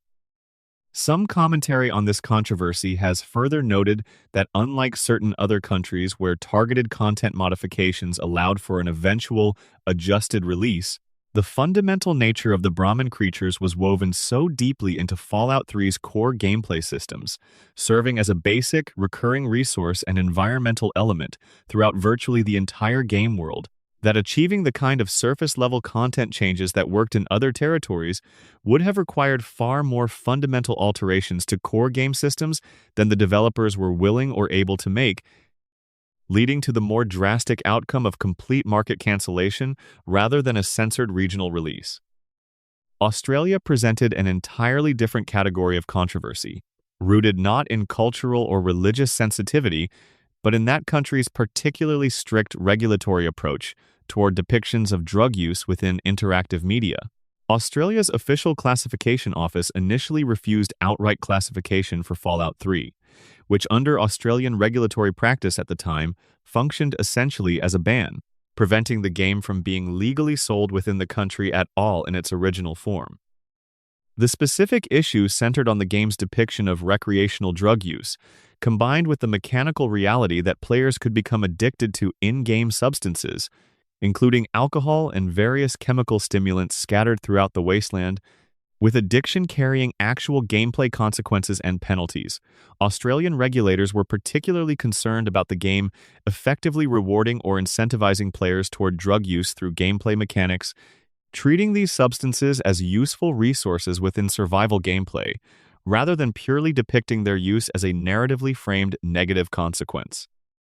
The specific drug at the heart of this controversy was an in-game item originally simply named morphine, a direct reference to the real-world opioid medication. Bethesda's response to Australia's classification refusal involved actually renaming this item entirely. Rather than risk losing access to the Australian market outright, the development team changed the item's name worldwide in every regional version of the game, from morphine to MedX, a fictional, sanitized name that removed the direct real-world pharmaceutical reference, while preserving the item's identical gameplay function as a pain relief and combat utility substance. This detail carries an important and often overlooked nuance. Bethesda didn't create a special, separately censored Australian version of the game while leaving the rest of the world with an uncensored release.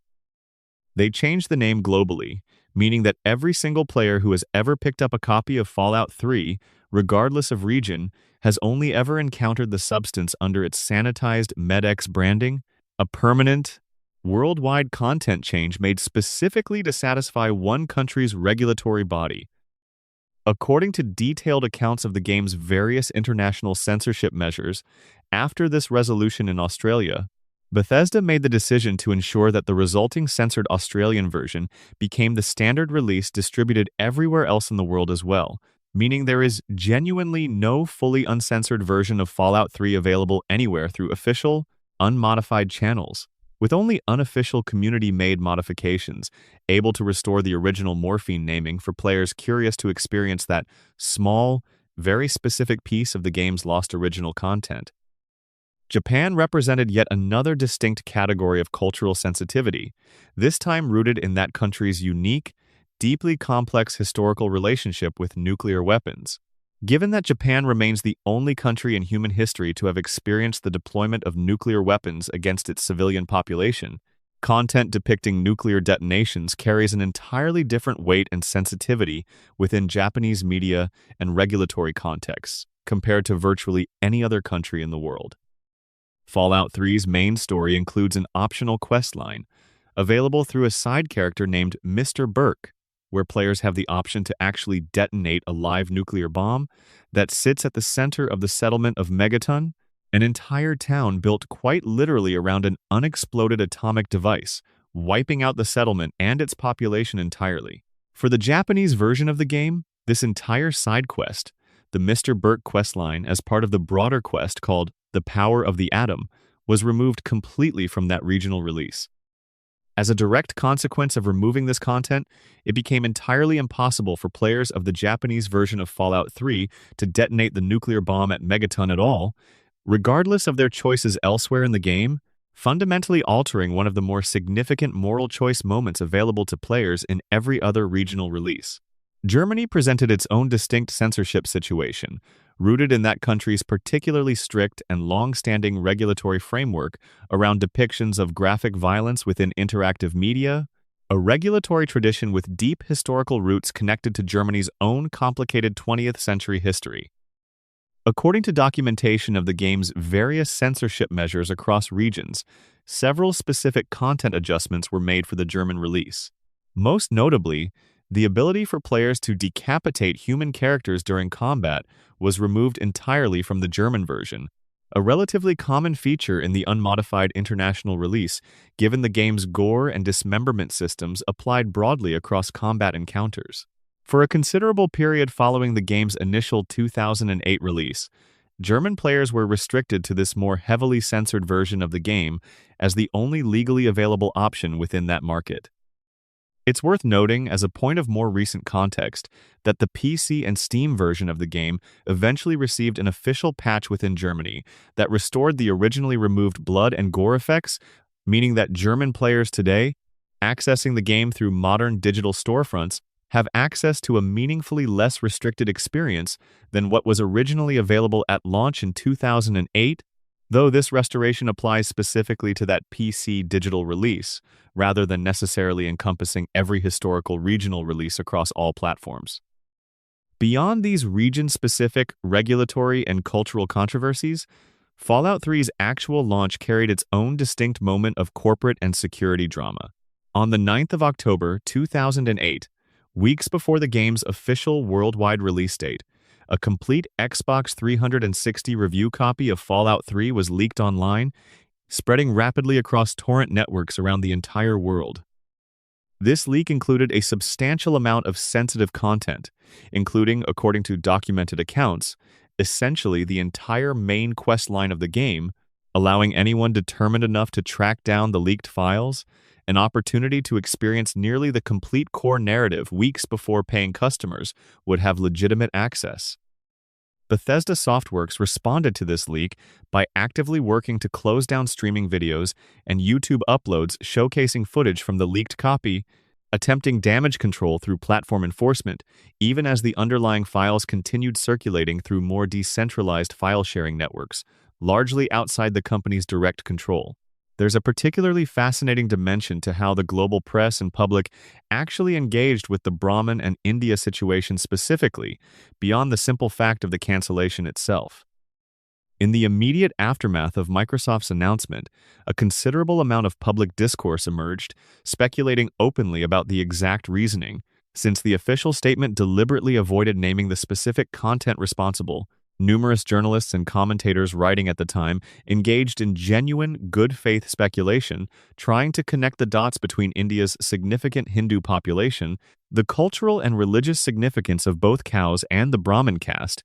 and the specific in-game content involving mutant cattle bearing that exact name. This open public puzzle solving, conducted across gaming press outlets and online forums throughout late October of 2008, eventually solidified into the now widely accepted explanation, even though Microsoft's original statement never explicitly confirmed the Brahmin connection by name. It stands as an interesting case study in how official corporate statements, when deliberately vague about politically or culturally sensitive specifics, can still result in a broadly accurate public consensus, forming organically through collective speculation and informed reasoning,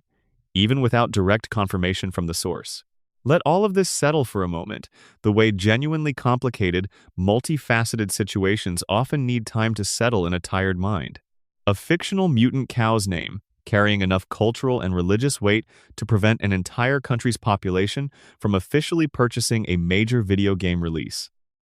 A single renamed chemical substance altered permanently and globally because of one country's drug policy concerns, meaning every player worldwide has only ever known a sanitized version of a small detail. Most never even noticed required sanitizing in the first place. A quest line entirely removed from one specific regional release because of a nation's uniquely painful historical relationship with nuclear weapons. None of these decisions were made lightly, and none of them existed in a vacuum.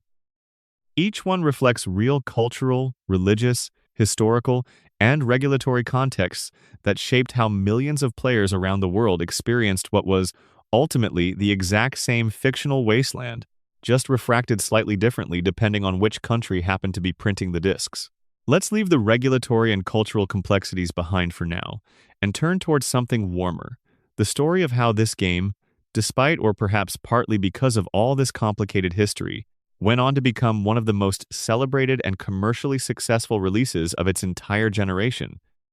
When Fallout 3 finally released to the broader public on the 28th of October 2008 in North America, followed by an October 31st release across Europe and Australia, and a December 4th release in Japan, the commercial response was immediate and overwhelming.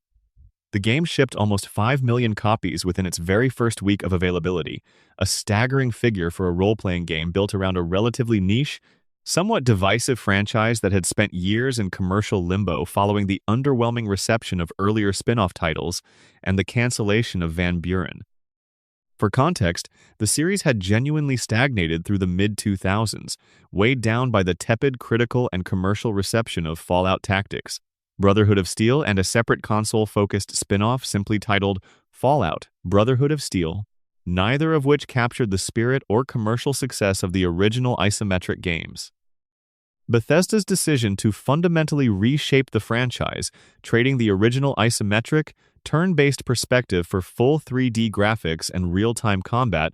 while simultaneously bringing the series to console platforms for the first time in a meaningful way, proved to be the catalyst that helped Fallout finally reach a dramatically wider audience than it had ever achieved in its earlier isometric form. Critics writing about the game's broader cultural impact have specifically credited Bethesda's approach to accessibility as a key factor in this commercial breakthrough. One notable assessment from games journalist Maxwell McGee specifically praised how Bethesda made Fallout 3 considerably more accessible to players who were entirely new to the franchise, describing the game as offering what he called a guided experience that expertly introduces the Fallout universe without ever leaving newcomers feeling lost or overwhelmed within the wasteland's complexity. This balance between honoring the franchise's established tone and mechanical identity while simultaneously lowering the barrier to entry for an entirely new generation of players proved to be a delicate, successful tightrope walk that not every franchise reboot manages to pull off successfully. Critical reception matched this commercial enthusiasm closely. Fallout 3 went on to receive numerous Game of the Year awards across the games industry, with the broader consensus among critics and players alike positioning it as one of the best video games ever made, a distinction that has largely held up across the many years since its original release. Critics specifically praised the game's genuinely open-ended approach to gameplay, alongside its flexible character leveling system,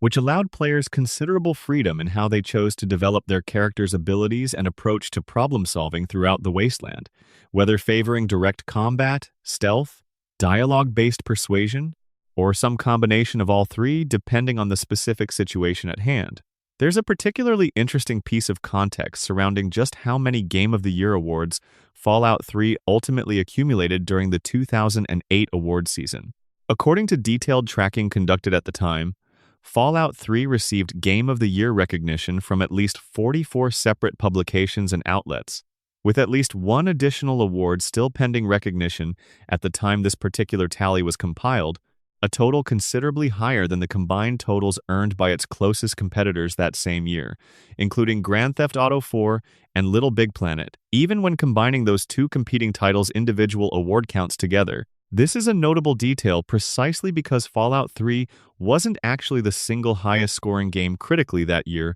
according to aggregate review score platforms.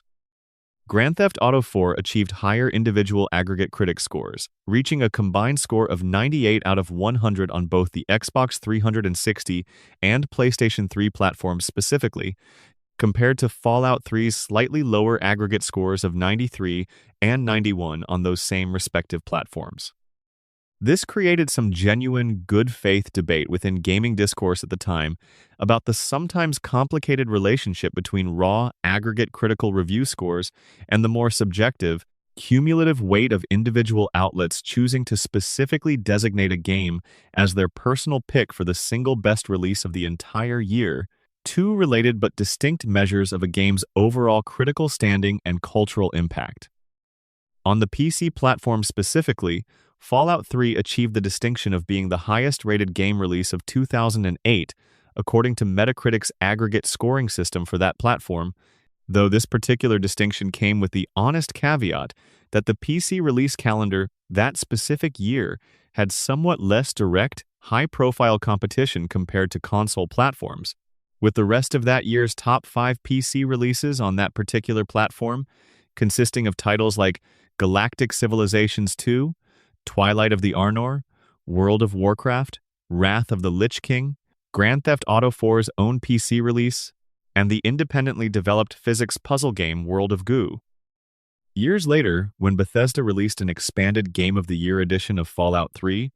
bundling the complete base game together with all 5 of its downloadable content expansions into a single comprehensive package, that edition continued earning consistently strong reception from both critics and the broader player community well beyond the original 2008 release window.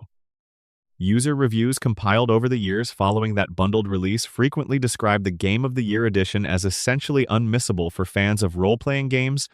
combining what reviewers have called the already fantastic base game with genuinely great additional content released through the subsequent DLC expansions,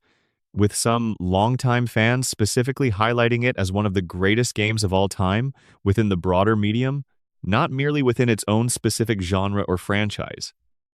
It's worth being honest and balanced here, since not every piece of feedback toward Fallout 3 over the years has been purely glowing, and a thoughtful, accurate retrospective should acknowledge that complexity rather than presenting an artificially one-sided picture. Some player reviews compiled over time have specifically noted that the game's relatively slow, deliberately paced opening hours inside Vault 101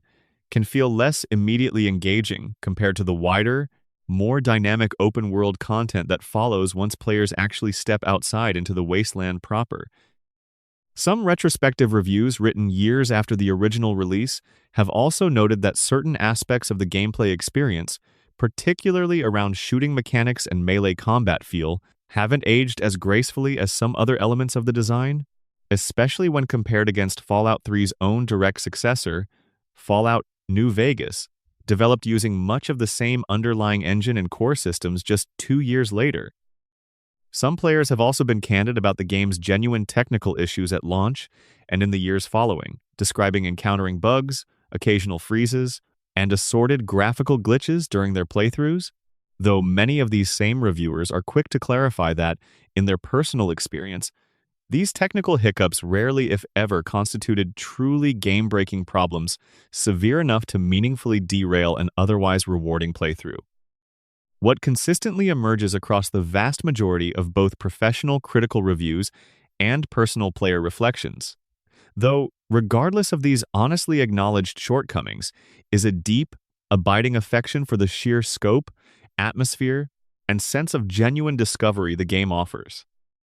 One particularly evocative piece of fan reflection describes the specific sensory experience of walking across the wasteland with what the reviewer calls golden oldie music streaming from the in-game radio, only to spot a distant gas station and feel genuine uncertainty about whether approaching it would be worth the inherent risk involved. A small, perfectly distilled description of exactly the kind of tense, atmospheric exploration that made the game feel so distinct from other open-world titles releasing around that same period. Another reviewer specifically praised how the game manages to combine an expansive, freely explorable world with unique, satisfying combat systems, genuinely shocking visual realism for its era, a tremendous amount of meaningful player choice woven throughout, and what they described as an incredible cast of dynamic, memorable characters populating that world. Perhaps one of the most insightful pieces of recent critical reflection on Fallout 3 doesn't come from the original 2008 launch window at all, but from a considerably more recent piece of games journalism examining the broader philosophy behind the game's development. This retrospective specifically returns to that earlier story we discussed about feature seep, the deliberate development discipline of cutting ambitious ideas that couldn't be fully realized rather than allowing them to remain in a half-finished, underdeveloped state within the final product. This more recent critical perspective frames that disciplined approach as a kind of game development fundamental that the broader industry, particularly studios working on increasingly massive, ambitious open-world projects in more recent years, would benefit from revisiting and taking more seriously. The argument, distilled simply, suggests that too many features included purely for the sake of scale or marketing bullet points can actively distract from what genuinely makes a game work on a fundamental, moment-to-moment level, and that if a particular feature doesn't meaningfully improve the central experience the team is trying to build, the healthiest decision is often simply to cut it entirely, regardless of how much initial enthusiasm or sunk cost might be attached to that idea. This retrospective specifically credits Fallout 3's disciplined approach to cutting underdeveloped ideas as paying genuine dividends, not just for that specific game's own quality and lasting reputation, but for the broader trajectory of every Fallout title that followed in its wake, including Obsidian Entertainment's subsequent work on Fallout. New Vegas and Bethesda's own later return to the franchise with Fallout 4. There's a particularly meaningful piece of more recent industry recognition worth mentioning as well. In a 2026 retrospective feature published by Game Informer, titled An Oral History of Fallout, covering the franchise's broader development across multiple studios and decades, numerous key figures from Fallout 3's original development team reflected candidly on the project's legacy nearly 2 decades after its original release. Todd Howard specifically discussed how the broader team had spent considerable energy thinking carefully about what it genuinely meant to build and experience an open-world game during that particular era of game development, noting how The Elder Scrolls IV: Oblivion had played a significant role in popularizing certain open-world design philosophies that Fallout 3 would go on to adapt and reshape specifically for its own distinct post-apocalyptic setting and tone.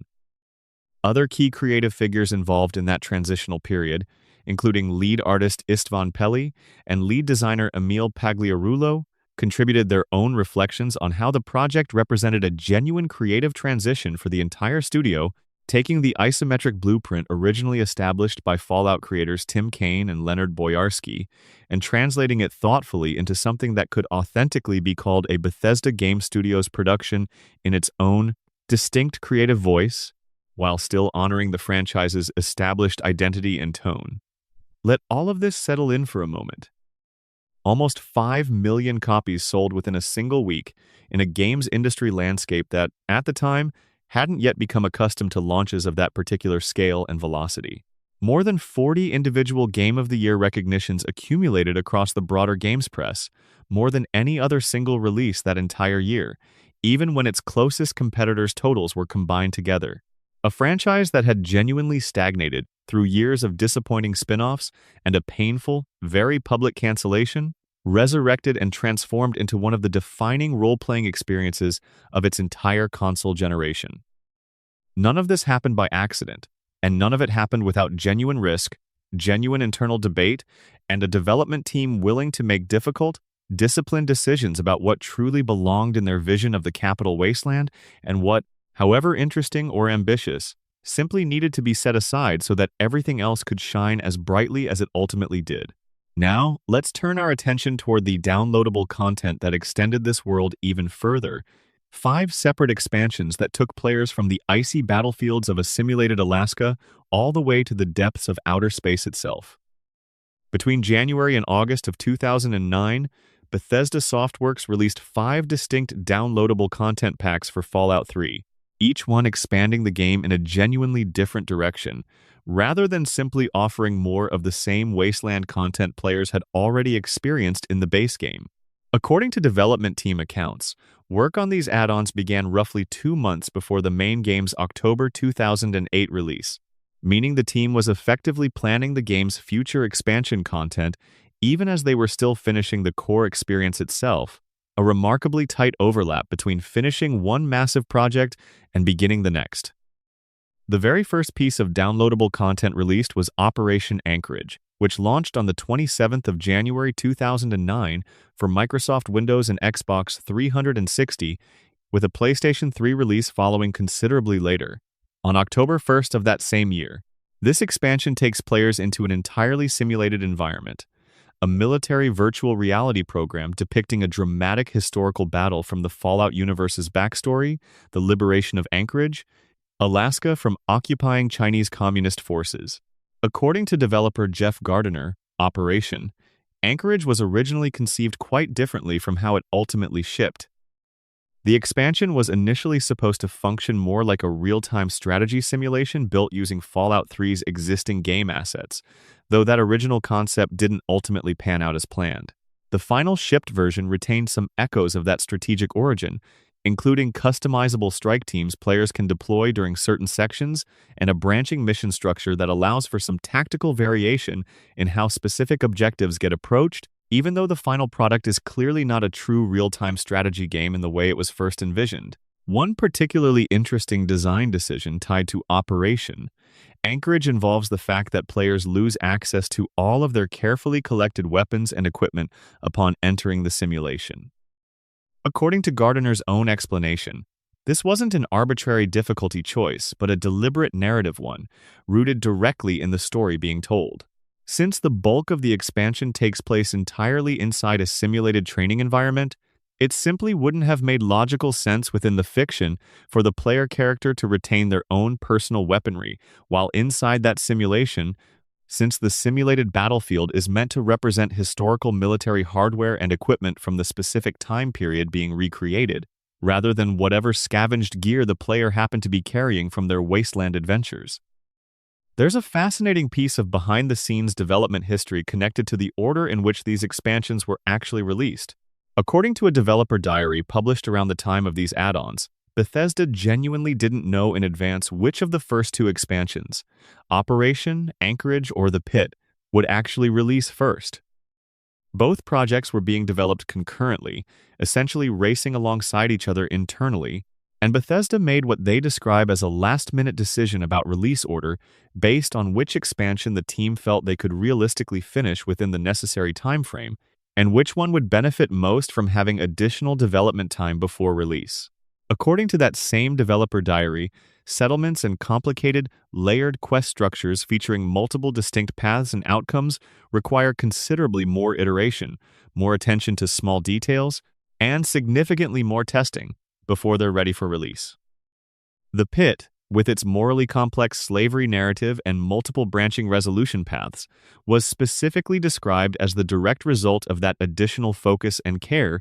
exploring an entirely new setting within the broader Fallout canon, the ruined city of Pittsburgh itself. The Pit ultimately released on the 24th of March 2009 for Windows and Xbox 360, with the PlayStation 3 version following on October 1st, alongside Operation Anchorage's delayed PS3 release. This expansion sends players to the post-apocalyptic remains of Pittsburgh, Pennsylvania, where they become entangled in a genuinely difficult moral conflict between a population of enslaved workers and the Raider faction that controls and exploits them. The expansion has been specifically praised for being filled with morally gray choices rather than clearly defined heroes and villains, along with shady, ethically complicated non-player characters whose motivations resist easy categorization into simple good or evil framing. Many longtime fans and critics have singled out The Pit as having one of the most well-developed and emotionally challenging narrative arcs across all 5 expansions, precisely because it refuses to offer players a clean, uncomplicated solution to the suffering at its center. Broken Steel, which we touched on earlier when discussing the original ending controversy, represents perhaps the single most consequential piece of downloadable content released for the game, precisely because of how directly it addressed widespread player frustration with the base game's original conclusion. This expansion takes place immediately following the events of the main story, continuing the Brotherhood of Steel's military campaign to finally eliminate the remaining Enclave forces still scattered throughout the wasteland. Critically, Broken Steel alters the structure of the original ending entirely, allowing players to continue playing the game freely after completing what had previously been an absolute, hard-stop conclusion to the main quest line. When players reach the climactic final moment of the quest called Take It Back, Broken Steel introduces entirely new dialogue and decision options, allowing players to instruct specific follower characters to enter the irradiated control room in their place, while still preserving the original, more dramatic choices that existed in the base game for players who prefer that earlier framing. Alongside this fundamental structural change, Broken Steel also raised the game's level cap from 20 up to 30, addressing another significant point of player frustration, since many players had found that reaching the original level cap could happen frustratingly early relative to how much content the full game and its various expansions actually contained. It's worth noting that Broken Steel proved to be the single most requested piece of downloadable content among the player community, specifically because of this ending continuation functionality, and Bethesda's own release strategy reflected that demand directly. when the various add-ons finally made their way to PlayStation 3 owners, who had to wait considerably longer than Xbox 360 and PC players due to platform exclusivity arrangements during the content's initial rollout. Bethesda specifically prioritized Broken Steel as the very first DLC pack made available on that platform, releasing it on September 24th in English-speaking territories, precisely because they recognized how strongly PlayStation 3 owning fans wanted access to that particular piece of continuing content above all the others. Point Lookout, released on the 23rd of June, 2009 for Windows and Xbox 360, sends players to an entirely new, swampy, fog-shrouded region called Point Lookout State Park, where they investigate the mysterious disappearance of a young girl, uncovering along the way an unsettling web of local folklore, isolated tribal communities, and the kind of slow-burning atmospheric horror that draws heavily from classic Gothic and weird fiction traditions. Critics have specifically praised Point Lookout for its strong emphasis on open exploration. One particularly notable review from IGN specifically praised how the stories and characters found throughout Point Lookout are filled with what the reviewer called that trademark Fallout dark humor. Elevating these particular quests to a level the reviewer felt genuinely rivaled the quality found in the main game itself. A meaningful compliment for downloadable content that could easily have felt like a lesser, more disposable addition compared to the core experience. Another notable review, from Edge magazine, offered a more nuanced, mixed assessment, describing Point Lookout simultaneously as potentially the best expansion released up to that point, while also calling it, in the very same breath, the game at its worst, suggesting that Point Lookout represented something close to a perfect microcosm of everything Fallout 3 does, blending, adventuring, grinding, questing, and scavenging in roughly equal measure. That same Edge review was notably more critical of certain specific elements within the expansion,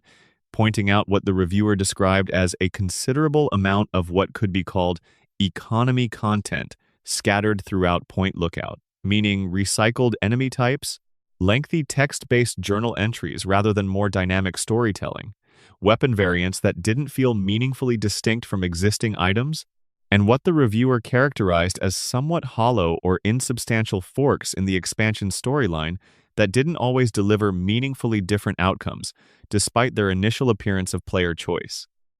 The fifth and final piece of downloadable content, Mothership Zeta, released on the 3rd of August 2009 for Windows and Xbox 360, takes the entire Fallout 3 experience in a direction unlike anything else in the base game or its other expansions,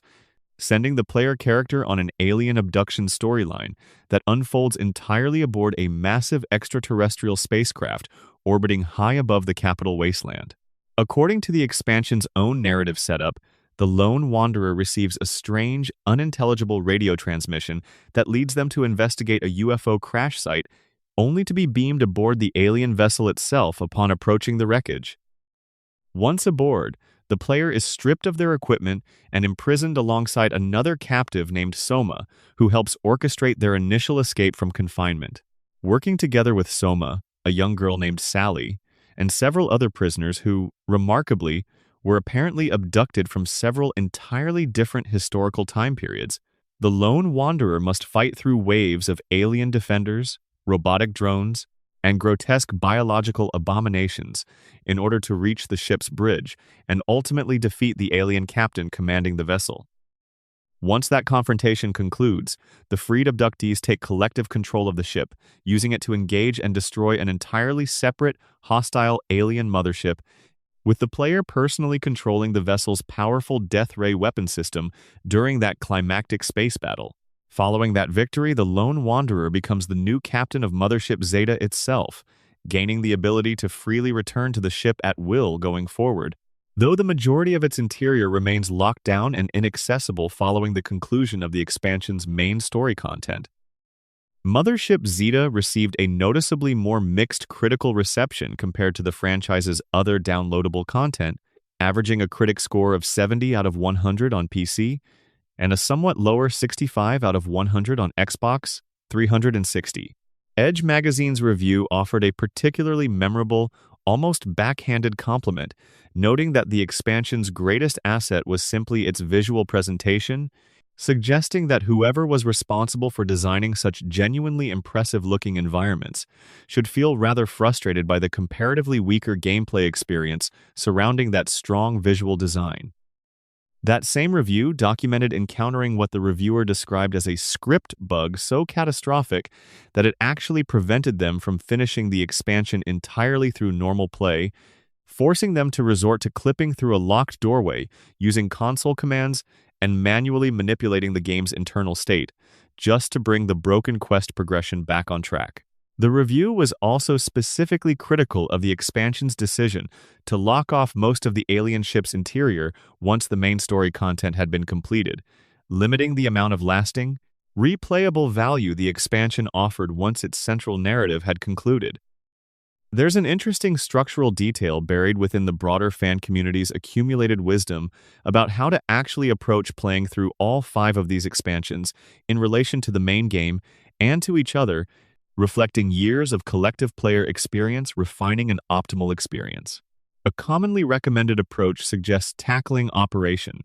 anchorage relatively early, ideally around character level 5, specifically because the expansion's rewards, including powerful late-game gear unlocked through its completion, prove disproportionately valuable when introduced earlier in a playthrough. Mothership Zeta is often recommended a few levels later, somewhere around level 9 to 11, in order to avoid facing larger numbers of more heavily shielded, more difficult alien enemy variants that begin appearing more frequently at higher character levels. Point Lookout tends to work best somewhere in the 15 to 20 level range, ideally resulting in less overwhelmingly powerful enemies relative to the player's own developed skills and equipment. The Pit and Broken Steel, by contrast, are both generally recommended for after the main story has been completed, given that Broken Steel specifically continues directly from the conclusion of the core narrative, and the Pit's more demanding combat encounters tend to favor a more developed, higher-level character equipped with stronger perks and skills. Let all of this settle in for a moment. A simulated battle in Alaska that began life as an entirely different genre of game before settling into its final shape. A morally complicated story of slavery and survival in the ruins of Pittsburgh, born from a deliberate decision to give one project more development time than its sibling. An entire structural overhaul to the game's ending, built specifically in response to listening to what players actually wanted once the credits rolled too soon. A swampy, gothic horror detour praised and criticized in the very same breath by the very same review. And finally, an alien abduction story so visually striking that even its harshest critics couldn't help but admire its presentation, even while documenting the very real bugs that occasionally threaten to break the experience entirely.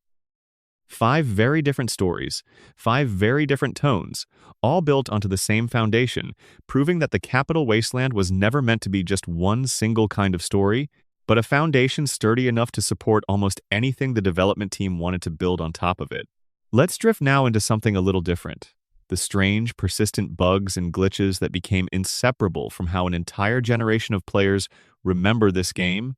some of them frustrating, and some of them, somehow, becoming beloved parts of the experience in their own right. There's a peculiar kind of nostalgia that grows around the technical imperfections of beloved games. The kind of nostalgia that wouldn't exist at all if those same games had launched in a perfectly polished, frictionless state. Fallout 3 carries that nostalgia in abundance, and a great deal of it centers on what longtime players affectionately refer to as ragdoll physics, the engine's particular way of handling character bodies after death. One of the most widely shared and fondly remembered visual quirks involves what happens to non-player characters and creatures killed through large explosions, whether from a mini nuke detonation or a car exploding nearby. Rather than simply collapsing naturally, these unfortunate characters would sometimes begin flying several feet above the ground, their limbs flailing wildly and stretching out into long, stringy, almost rubber band-like tangles that would bounce and clip directly through nearby walls and terrain. The game's physics engine, attempting to calculate realistic ragdoll movement under the stress of a sudden explosive force, would occasionally lose track of proper limits entirely, resulting in these strange, almost cartoonish floating, contorted figures drifting through the wasteland.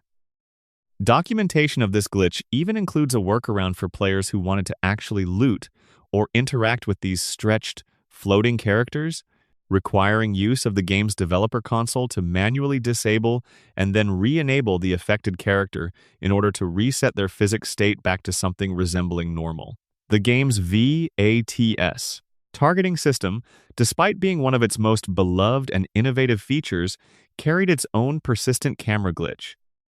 Occasionally, when activating VATS, the camera would unexpectedly shift downward and to the left, leaving players with a view limited mostly to their own character's legs and lower torso, rather than the intended view of the targeted enemy. Players could technically still use VATS while this glitch was active, queuing up attacks and triggering the system's signature slow-motion combat sequences, but without being able to visually confirm exactly what they were aiming at, turning a normally precise targeting system into something closer to blind guesswork. The documented fix was simple enough: exiting VATS entirely and re-entering it would typically reset the camera back to its proper position. The settlement of Megaton, despite being one of the most central, frequently visited locations in the entire game, developed something of a reputation among the community for harboring an unusually high concentration of bugs relative to its size. Non-player characters living within the town would occasionally fall from various elevated platforms and walkways scattered throughout the settlement's somewhat haphazard, scrap-built architecture, sometimes dying from the resulting fall damage, and sometimes simply vanishing from the town entirely. When this happened, these missing characters could end up in several different problematic states. Some would land somewhere within the town that made their bodies physically impossible to locate or loot. Others would fall into what the community came to refer to as the Void, a normally unplayable, undeveloped area of empty space that exists conceptually outside Megaton's walls, accessible only by exploiting collision glitches to climb over the town's perimeter. Strangest of all, some missing Megaton residents would apparently teleport entirely out of the settlement, turning up unexpectedly in the nearby, otherwise mostly abandoned town of Springvale, the very same ruined suburb where Vault 101's hidden entrance is located, for reasons the game's underlying systems never made entirely clear. Dialogue and conversation systems carried their own documented quirks throughout the game. Players occasionally encountered situations where a non-player character's mouth would continue moving during a conversation while no actual audio played, accompanied by on-screen subtitles, simply reading the word fast forward rather than the character's intended dialogue. The reverse problem could also occur, with a character's mouth remaining entirely still while their spoken dialogue played normally and correctly, sometimes with entire paragraphs of dialogue completing before the corresponding mouth animation even began. There were also numerous documented instances throughout the game where spoken dialogue failed to properly account for the player character's chosen gender, a particularly notable example being the very first Enclave soldier players encounter upon reaching the faction's hidden base at Raven Rock, whose specific line of dialogue greeting the player was apparently never recorded in a female-specific version, meaning the character would refer to a female player character using male pronouns, regardless of the choices made during character creation. There's a particularly memorable, almost surreal documented crash connected to one of the game's most emotionally significant scenes. During the character creation sequence depicting the player character's birth at the very start of the game, immediately after the character Dr. Lee exits the scene, and another character named Catherine delivers her line about having successfully completed the birth, certain save files would simply go idle, freezing the scripted sequence entirely except for a single functional input, which would simply trigger the in-game infant to cry repeatedly, with no way to actually progress the scene forward without restarting. Players running the game on PC encountered their own particular category of platform-specific technical issues, including documented crashes connected to alt-tabbing out of the game while running in full-screen mode, crashes occurring during the save loading process itself, and broader compatibility issues for players attempting to run the game on operating systems released after the game's original launch window, since Fallout 3 predates the widespread adoption of Windows 7 and the various later operating systems players would eventually want to run it on. Beyond purely unintentional bugs, the dedicated community of technically minded players spent years documenting and refining an entire ecosystem of exploits, deliberate techniques that took advantage of gaps or oversights in the game's underlying programming to achieve outcomes the original developers never explicitly intended. One particularly clever exploit involves a perk called Mr. Sandman, which, under certain conditions, allowed players to repeatedly knock out sleeping, essential, unkillable non-player characters as many times as desired, earning combat experience for each individual incapacitation, despite the character in question never actually being able to die. This particular exploit was eventually addressed and made unavailable in later patches and the bundled Game of the Year edition release. There's an entire documented exploit revolving around acquiring an essentially unlimited number of companion characters simultaneously, well beyond the game's normally intended limit of traveling with just a small handful of allies at once. This particular technique involves a specific sequence using the robotic companion character Sergeant RL3, deliberately firing him from the player's service, while in the process of recruiting an additional companion, then carefully manipulating the player's karma alignment back and forth between good and bad standing in order to satisfy the differing requirements certain companions have for joining the party, before waiting a specific number of in-game days for the dismissed companion to formally return to a designated waiting location, which would then reopen an additional companion slot for recruiting yet another ally, allowing the process to be repeated. Perhaps one of the more practically useful documented exploits among the technically inclined community involves working around the game's strict inventory weight limits during moments when the story forces players to be temporarily relieved of their full equipment loadout. By finding a nearby enemy or even a small, lightweight creature like a radroach, killing it, and then using its body as a makeshift storage container, players could offload excess carried weight onto the corpse, travel freely while in that lighter, unencumbered state,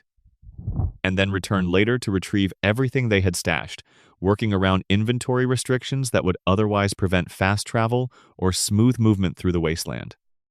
There's also a documented exploit allowing players to deliberately skip individual character levels under specific conditions, useful primarily for players chasing specific achievement milestones tied to reaching designated character levels like 8, 14, 20, or 30. Though the technique does mean forfeiting the ability to allocate skill points for the level being skipped while still receiving the underlying health increase associated with that level. It's worth pausing here to acknowledge something important about how this entire body of community-documented bugs and exploits actually reflects on the game itself, rather than simply cataloging its flaws. The sheer scale and persistence of community efforts to document, explain, work around, and, in many cases, actively celebrate these technical quirks speaks to just how deeply invested players became in this particular wasteland. People don't typically spend years meticulously cataloging the bugs of a game they don't genuinely care about. Long after the game's original 2008 release, dedicated community modders continued releasing updated unofficial patches specifically designed to address lingering technical issues the original development team never had the opportunity to fix, correcting everything from minor dialogue typos involving creature names like mirelurks and radscorpions, to more significant fixes addressing pathing issues for companion characters, broken quest scripts, and even adjustments to ensure certain in-game radio broadcasts properly reflected the player's progress through the story. This kind of sustained, voluntary, unpaid community labor, persisting many years after the game's commercial life had technically concluded, stands as its own quiet testament to just how much this particular wasteland meant to the people who spent their time exploring it. Bugs, glitches, stretched ragdoll corpses, and all. Let your mind settle here for a moment. Among all these small imperfections, a baby that wouldn't stop crying because a scripted sequence froze at exactly the wrong moment, bodies floating impossibly through walls after explosions, limbs stretched into impossible shapes. Dedicated players, years after release, still quietly patching small dialogue typos nobody but the most attentive listener would ever notice. There's something deeply comforting in that kind of persistent, voluntary care, the idea that a community can love something enough to keep gently tending to its rough edges long after any company stopped requiring them to. Now, let's turn toward the factions and the people who actually populate this wasteland, the Brotherhood of Steel, the Enclave, and the quiet, complicated philosophies that shaped how an entire ruined civilization organized itself around survival. Of all the organizations scattered across the capital wasteland, the Brotherhood of Steel arguably carries the most complicated, carefully considered design philosophy of the entire game, And understanding that design reveals a great deal about how Bethesda's writers thought about adapting an existing, well-established franchise faction for an entirely new audience. Lead designer and writer Emile Pagliarulo has spoken candidly about the specific creative challenge involved in bringing the Brotherhood into Fallout 3. According to Pagliarulo, the Capital Wastelands version of the Brotherhood of Steel functions essentially as an offshoot, a notably more noble, more outwardly altruistic version of the organization, compared to how the faction had traditionally been portrayed in the earlier, isometric Fallout games. Pagliarulo has acknowledged that this shift in characterization was a deliberate choice, made with full awareness that the development team knew their new, broader audience would likely want and expect a faction that felt more heroic and sympathetic. To balance that shift without abandoning the franchise's established lore entirely, the writing team introduced the Brotherhood Outcasts, a splinter faction explicitly designed to represent the more traditional, hardline, isolationist version of the Brotherhood that longtime fans of the earlier games would recognize, an organization focused purely on hoarding and researching pre-war technology rather than directly intervening to protect wasteland communities. Pagliarulo has described balancing these two competing visions of the same organization within a single game as a genuinely tricky creative challenge, one that the broader franchise would go on to handle differently in later entries, with Fallout 4 eventually pulling the Brotherhood's overall characterization back toward that more traditional, hardline stance closer to its origins in the earliest games. Within the game's own internal fiction and backstory, the Capital Wastelands chapter of the Brotherhood of Steel originally arrived in the region around 2255, dispatched eastward from the organization's main western headquarters with the stated mission of reconnecting with any surviving Eastern Brotherhood contingents and recovering valuable pre-war technology scattered throughout the ruined cities and military installations of the East Coast. Their expedition was led by a soldier named Owen Lyons, who, according to detailed lore documentation, was already a highly decorated officer by the time he set out on this eastward mission. Along the way, Lyons and his soldiers passed directly through the ruins of Pittsburgh, encountering what the game's lore describes as a chaotic, violent city, before eventually discovering an abandoned military complex built into the ruins of the Pentagon itself, which they would go on to fortify and establish as their permanent headquarters, a stronghold the game refers to simply as the Citadel. What Lyons discovered upon settling in the Capital Wasteland fundamentally reshaped his understanding of his own mission. He encountered a previously unknown breed of super mutant, distinct from earlier known variants tied to a villainous figure from the franchise's earliest games known as the Master, and distinct as well from other splinter groups that had either been destroyed or assimilated elsewhere. This was, according to the lore, an entirely new, locally originating threat, and its sudden, unexplained presence sent what the game's official materials describe as a chill up the collective spine of the Brotherhood's leadership. Lyons was specifically ordered to discover the source of this new super mutant infestation and eliminate it entirely. Over time, rather than treating this as a narrow military objective, Lyons came to believe that the Brotherhood's advanced technology and training carried a broader moral responsibility, specifically the responsibility to actively protect the ordinary, struggling people of the Capital Wasteland from threats like the super mutants, rather than simply observing from a position of detached, secretive technological superiority. This represented a genuine, significant divergence from the Brotherhood's traditional founding philosophy, and it was a decision the leadership back on the West Coast explicitly disagreed with. This philosophical rift within the organization eventually proved unsustainable, leading to one of the more emotionally resonant pieces of internal faction lore in the entire game. A significant portion of Lyons' own soldiers grew increasingly frustrated with his focus on protecting wasteland civilians and fighting an unending, costly war against the super mutants, viewing it as an ineffective drain on the Brotherhood's limited resources and personnel that would ultimately weaken or destroy the organization entirely. Tensions escalated specifically when Lyons repeatedly ignored these soldiers' requests to instead prioritize recovering valuable pre-war technology from a scientific research base located at Fort Independence, viewing that pursuit as less urgent than the ongoing humanitarian and military crisis facing the wasteland's civilian population. Eventually, a substantial faction of dissenting soldiers broke away entirely, forming their own splinter group. According to surviving development documentation, Lyons was left with what he felt was little real choice in how to respond to this schism, branding the dissenters as outcasts, a term originally intended as an accusation of treason and abandonment of duty. Remarkably, rather than treating that label as a shameful condemnation, the splinter group embraced it entirely, wearing the name outcasts like what the game's own lore describes as a badge of honor, a point of pride specifically because of the distance it symbolically put between themselves and what they derisively referred to as Lyons' soldier sycophants.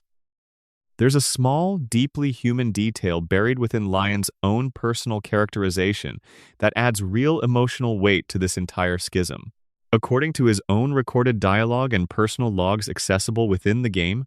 Lyons never fully absolved himself of guilt over this split. He's depicted as recognizing, with genuine compassion and understanding, that he had effectively abandoned the Brotherhood's original founding mission, and he took full personal responsibility for that choice, rather than simply dismissing the outcasts as traitors without nuance. Some of the very soldiers who eventually left to form the outcasts had been what the game's lore describes as his battle brothers for years,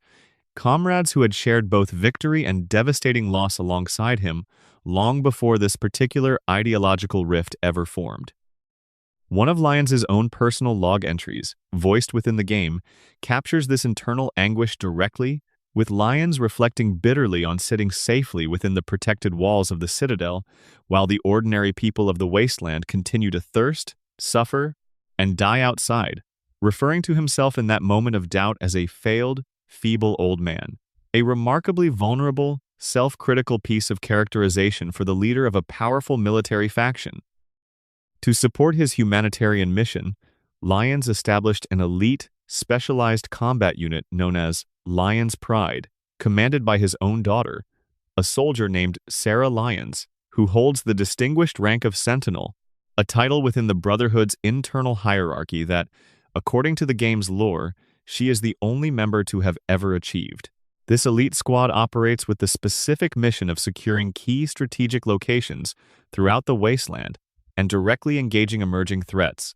including playing a central, heroic role during the climactic battle to retake the Jefferson Memorial and Project Purity from Enclave control during the game's main story conclusion. The Brotherhood's overall command structure throughout the franchise follows a consistent, universal ranking system referred to as the chain that binds, with 6 distinct ranks recognized across virtually every regional chapter of the organization, ascending in order of seniority from Squire to Initiate to Knight to Paladin to Sentinel and finally to Elder. The singular leadership position Owen Lyons himself holds throughout the events of Fallout 3. There's a particularly interesting structural detail revealing just how isolated and resource-constrained Lyons' chapter of the Brotherhood had genuinely become by the time the events of Fallout 3 take place. Despite possessing considerably more refined and advanced military technology compared to most other Wasteland factions, this particular chapter notably lacks functional access to long-range radio communications, a surprising limitation for an organization so deeply invested in technological superiority. This forces the Brotherhood's troops to rely on physical messengers and couriers to maintain contact and coordinate operations across the wasteland, a notably old-fashioned, vulnerable communication method for a faction otherwise associated with cutting-edge salvage technology. This same communication limitation also results in a significantly hampered ability to keep their internal historical and technical records, referred to within the lore as the scrolls, properly updated with current information, leaving substantial gaps in their own organizational knowledge. It's worth acknowledging, in the interest of offering a balanced, complete picture, that not every player or critic over the years has responded positively to how Fallout 3 chose to characterize the Brotherhood of Steel. Some longtime fans of the franchise's earlier games have specifically criticized Lyons' chapter as feeling overly virtuous or simplistically heroic compared to the more morally ambiguous, isolationist depiction of the organization found in the original isometric Fallout titles, with some critics specifically preferring the harder-edged, more traditionally faithful characterization embodied by the rival Outcast faction instead. This particular critical perspective has been compared favorably against Fallout, New Vegas's own subsequent, more nuanced, and isolationist depiction of a separate Brotherhood chapter operating in the Mojave region, which many longtime fans felt hewed closer to the franchise's original conception of the organization as a secretive, technology hoarding faction rather than a band of altruistic humanitarian protectors. This kind of ongoing critical and fan discourse, debating how faithfully or how creatively a long-running franchise should adapt its established lore for a new audience and a new development studio, is itself a meaningful, healthy part of how beloved fictional universes continue evolving and being discussed by the communities that care about them most. Let all of this settle for a moment. A military organization built around the worship of recovered technology, splitting in two over a fundamental disagreement about whether that technology should be hoarded in secret or used openly to protect the suffering. A father and his soldiers, once battle brothers, now divided by genuine philosophical conviction rather than simple villainy on either side. A leader quietly recording his own doubts and self-criticism in private logs, even while publicly leading his soldiers with confidence and purpose. Even the most heavily armored, most technologically advanced faction in the entire wasteland turns out to be held together, in the end, by the same fragile, complicated human relationships and disagreements that define every community, armored or otherwise, trying to survive in a broken world. Let's spend a little time now drifting somewhere quieter, into the smaller, more personal stories tucked throughout the wasteland, the settlements built by desperate survivors, and the strange, sometimes beautiful ways ordinary people chose to rebuild meaning for themselves, after everything had been taken away. Megaton holds a special place in the memory of nearly everyone who has ever played this game, often serving as the very first significant settlement players encounter, after stepping out of Vault 101 for the first time, assuming they don't wander toward a nearby school building instead. Its design is unmistakable, a bulky, cone-shaped structure with a loud, mechanical, automatic gate and a friendly Protectron robot stationed outside, programmed to greet any potential visitors approaching the settlement. What makes Megaton immediately distinctive, though, beyond its visual silhouette, is the fact that the entire town is literally built directly around an undetonated atomic bomb, sitting at the very center of the settlement, surrounded by winding wooden walkways and scrap-built housing held together with salvaged girders. That bomb eventually became a literal object of religious worship for an in-game faction calling itself the Church of the Children of the Atom, a small but genuinely fascinating piece of post-apocalyptic theology woven directly into the settlement's physical geography. The bomb itself functions as the emotional and mechanical centerpiece of one of the game's most discussed and analyzed moral choices. The settlement's mayor and sheriff, a character named Lucas Sims, will ask players to help defuse the dud warhead sitting in the town's center, removing the looming threat it poses to the community.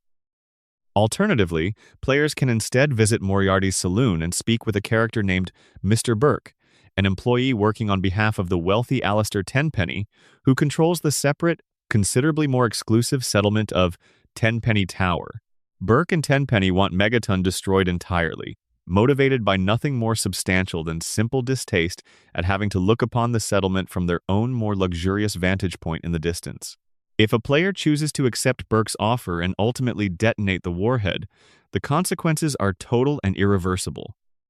Nearly the entire population of Megaton is killed instantly, and the settlement itself is reduced to an irradiated, uninhabitable husk, eliminating an entire functioning town, along with every quest, character, and shop it once contained, permanently from the player's available experience for the remainder of that particular playthrough. There's a particularly poignant detail connected to this outcome. The only character confirmed to survive Megaton's destruction is Moira Brown, the eccentric shop owner we discussed earlier in connection with her cheerfully inappropriate sense of humor. Moira survives the blast, though the massive radiation exposure transforms her into a ghoul, one of the franchise's iconic mutated, radiation-scarred survivor types. Remarkably, despite this horrific personal transformation and the simultaneous death of essentially everyone she knew, Moira remains willing to forgive the player character entirely, choosing to continue working on her ongoing project, a guidebook called The Wasteland Survival Guide. undeterred by what amounts to the genocide of her entire community.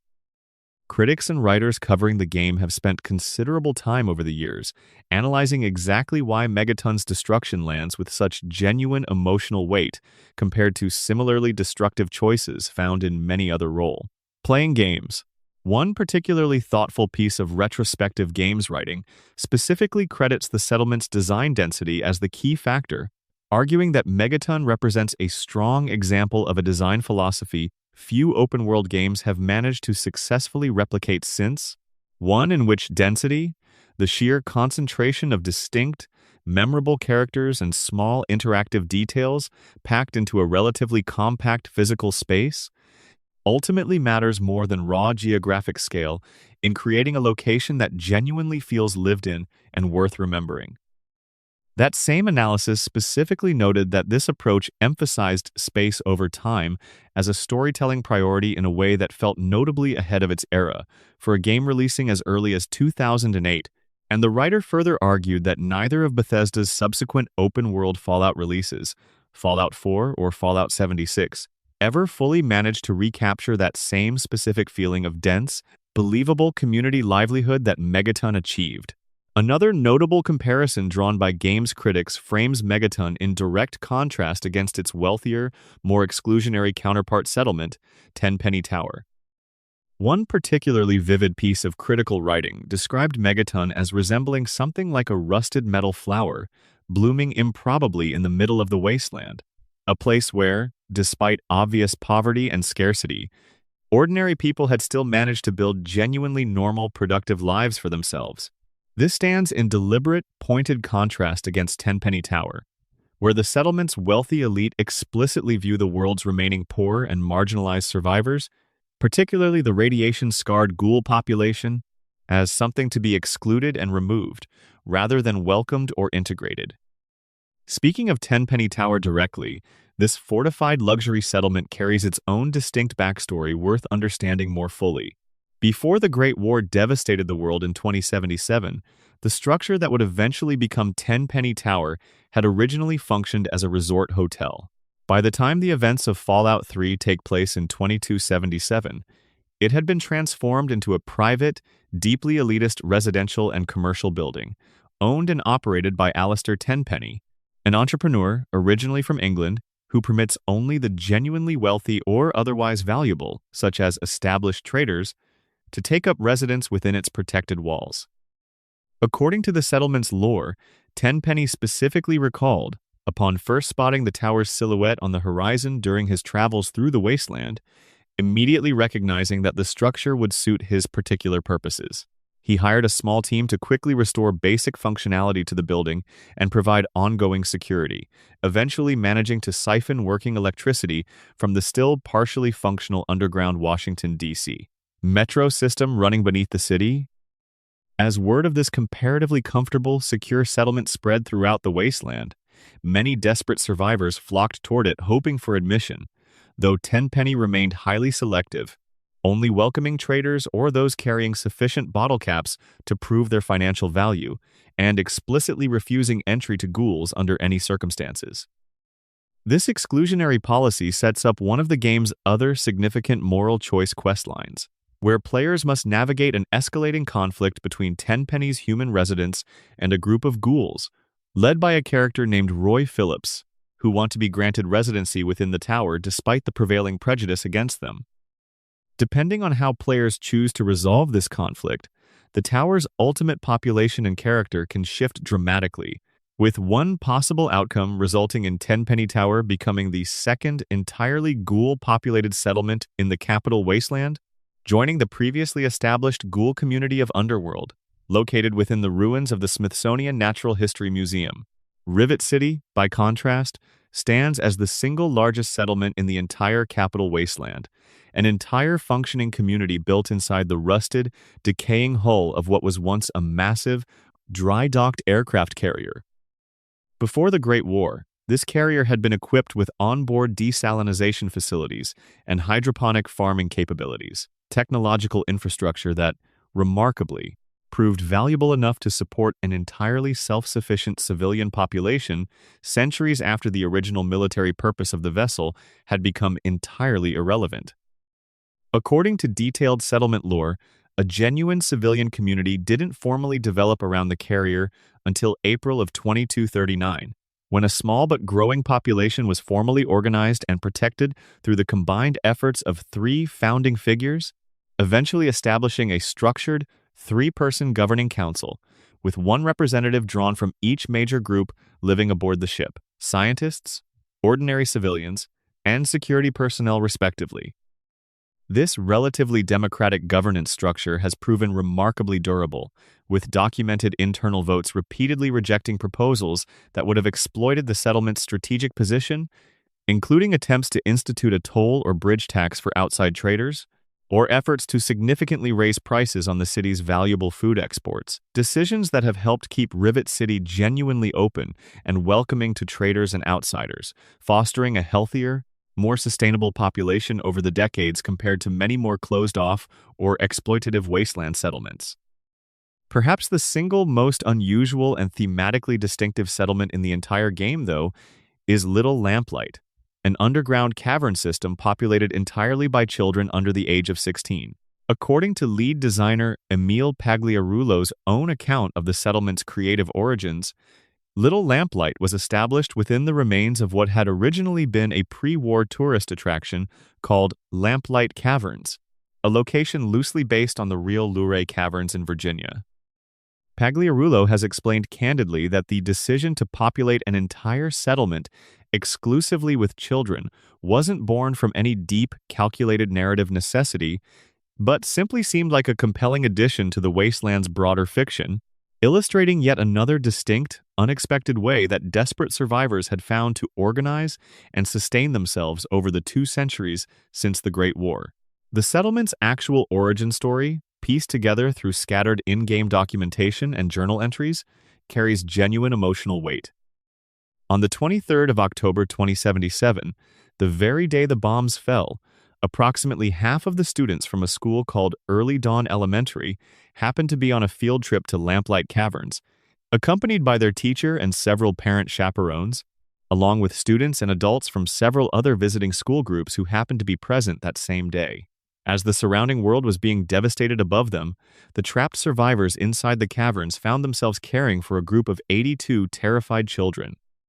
Over the following days and weeks, the small number of surviving adults gradually disappeared one by one, each venturing outside in search of help or supplies, and simply never returning, until eventually, roughly 1 month after the bombs fell, the very last remaining adult also ventured out and failed to return, leaving the children entirely alone to fend for themselves. One of the surviving students, a boy named Jason Grant, stepped into a leadership role at that point, organizing the group's ongoing survival efforts.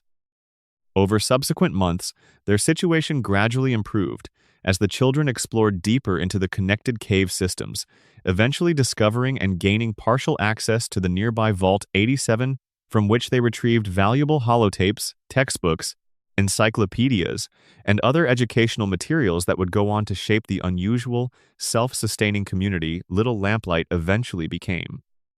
That community developed its own distinct, sometimes startling internal culture over the following 2 centuries, shaped heavily by the founding children's understandable resentment toward the adults who had either died trying to help them or, in some interpretations, simply abandoned them outside the caverns. This resentment eventually crystallized into a strict, formalized policy where any resident who reaches the age of 16 is forcibly exiled from the settlement, derisively referred to within the community's own internal slang as becoming a mungo, with residents who refuse to leave voluntarily facing potential violence. According to settlement legend passed down within Little Lamplight itself, the very first individuals subjected to this exile policy were reportedly drowned within the cave's fungus pools, a chilling piece of internal community folklore. By the time players actually encounter the settlement during the events of Fallout 3, these exiled former residents typically relocate to the nearby settlement of Big Town, generally operating under what the game's lore explicitly describes as a commonly held but ultimately false belief that a meaningfully better life genuinely awaits them there. Let all of these small, fully realized communities settle in your mind for a moment. A town built quite literally around the looming threat of total annihilation, somehow still managing to feel like a genuine home for the people living inside its blast crater walls. A luxury tower built on exclusion, its comfort purchased directly at the cost of denying shelter to those who need it most. A rusted aircraft carrier transformed, through patient democratic governance and repeated rejection of exploitative shortcuts, into the largest and arguably healthiest community in the entire wasteland. And finally, an entire settlement of orphaned children, organizing their own laws, their own customs, and their own complicated, understandable cruelty, built from nothing but grief, education materials scavenged from a vault,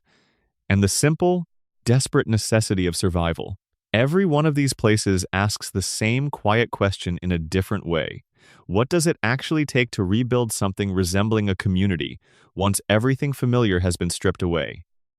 Before we drift into the music, though, let's spend a few quiet minutes on something deeply personal to how every single playthrough of this game actually begins. The unusual, genuinely inventive way Fallout 3 handles character creation, stretching it out across an entire childhood rather than confining it to a single menu screen before the game properly starts. Most role-playing games ask players to build their character before stepping into the world, selecting attributes and appearance through menus that exist outside the actual narrative.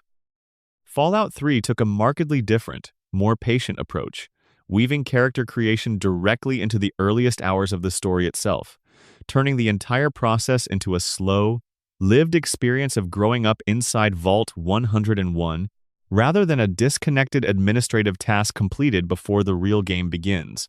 The very first tutorial quest in the entire game, fittingly titled Baby Steps, opens with the player character's literal birth.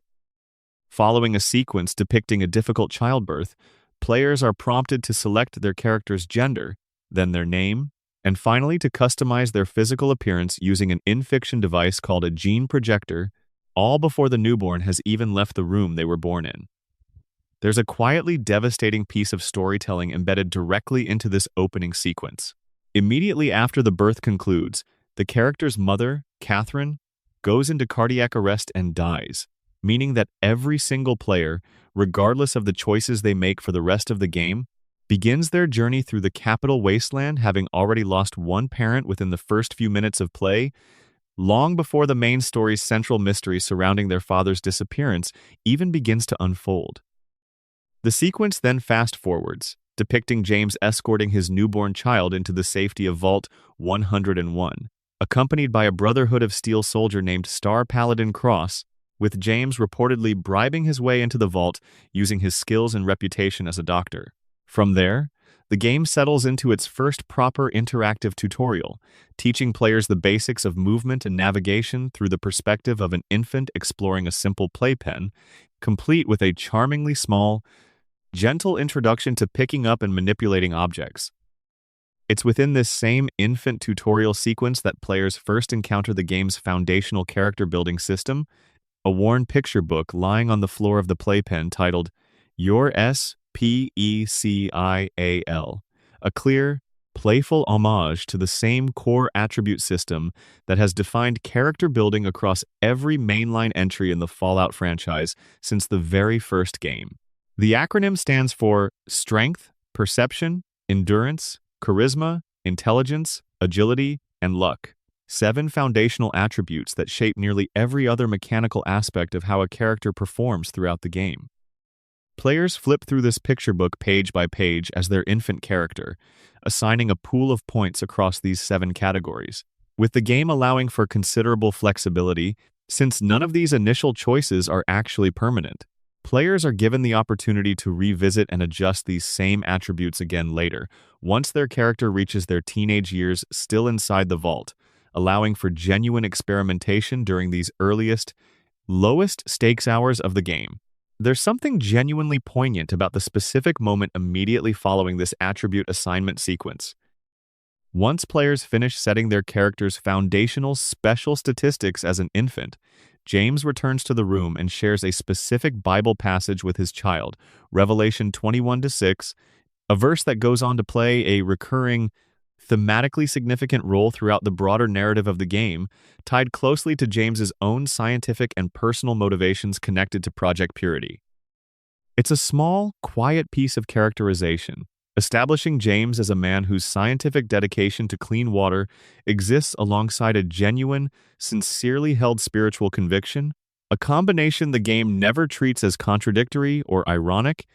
simply presenting it as one more honest facet of who this particular father is. The game continues this same patient, lived-in approach to character building as the story progresses into the player character's adolescence within Vault 101.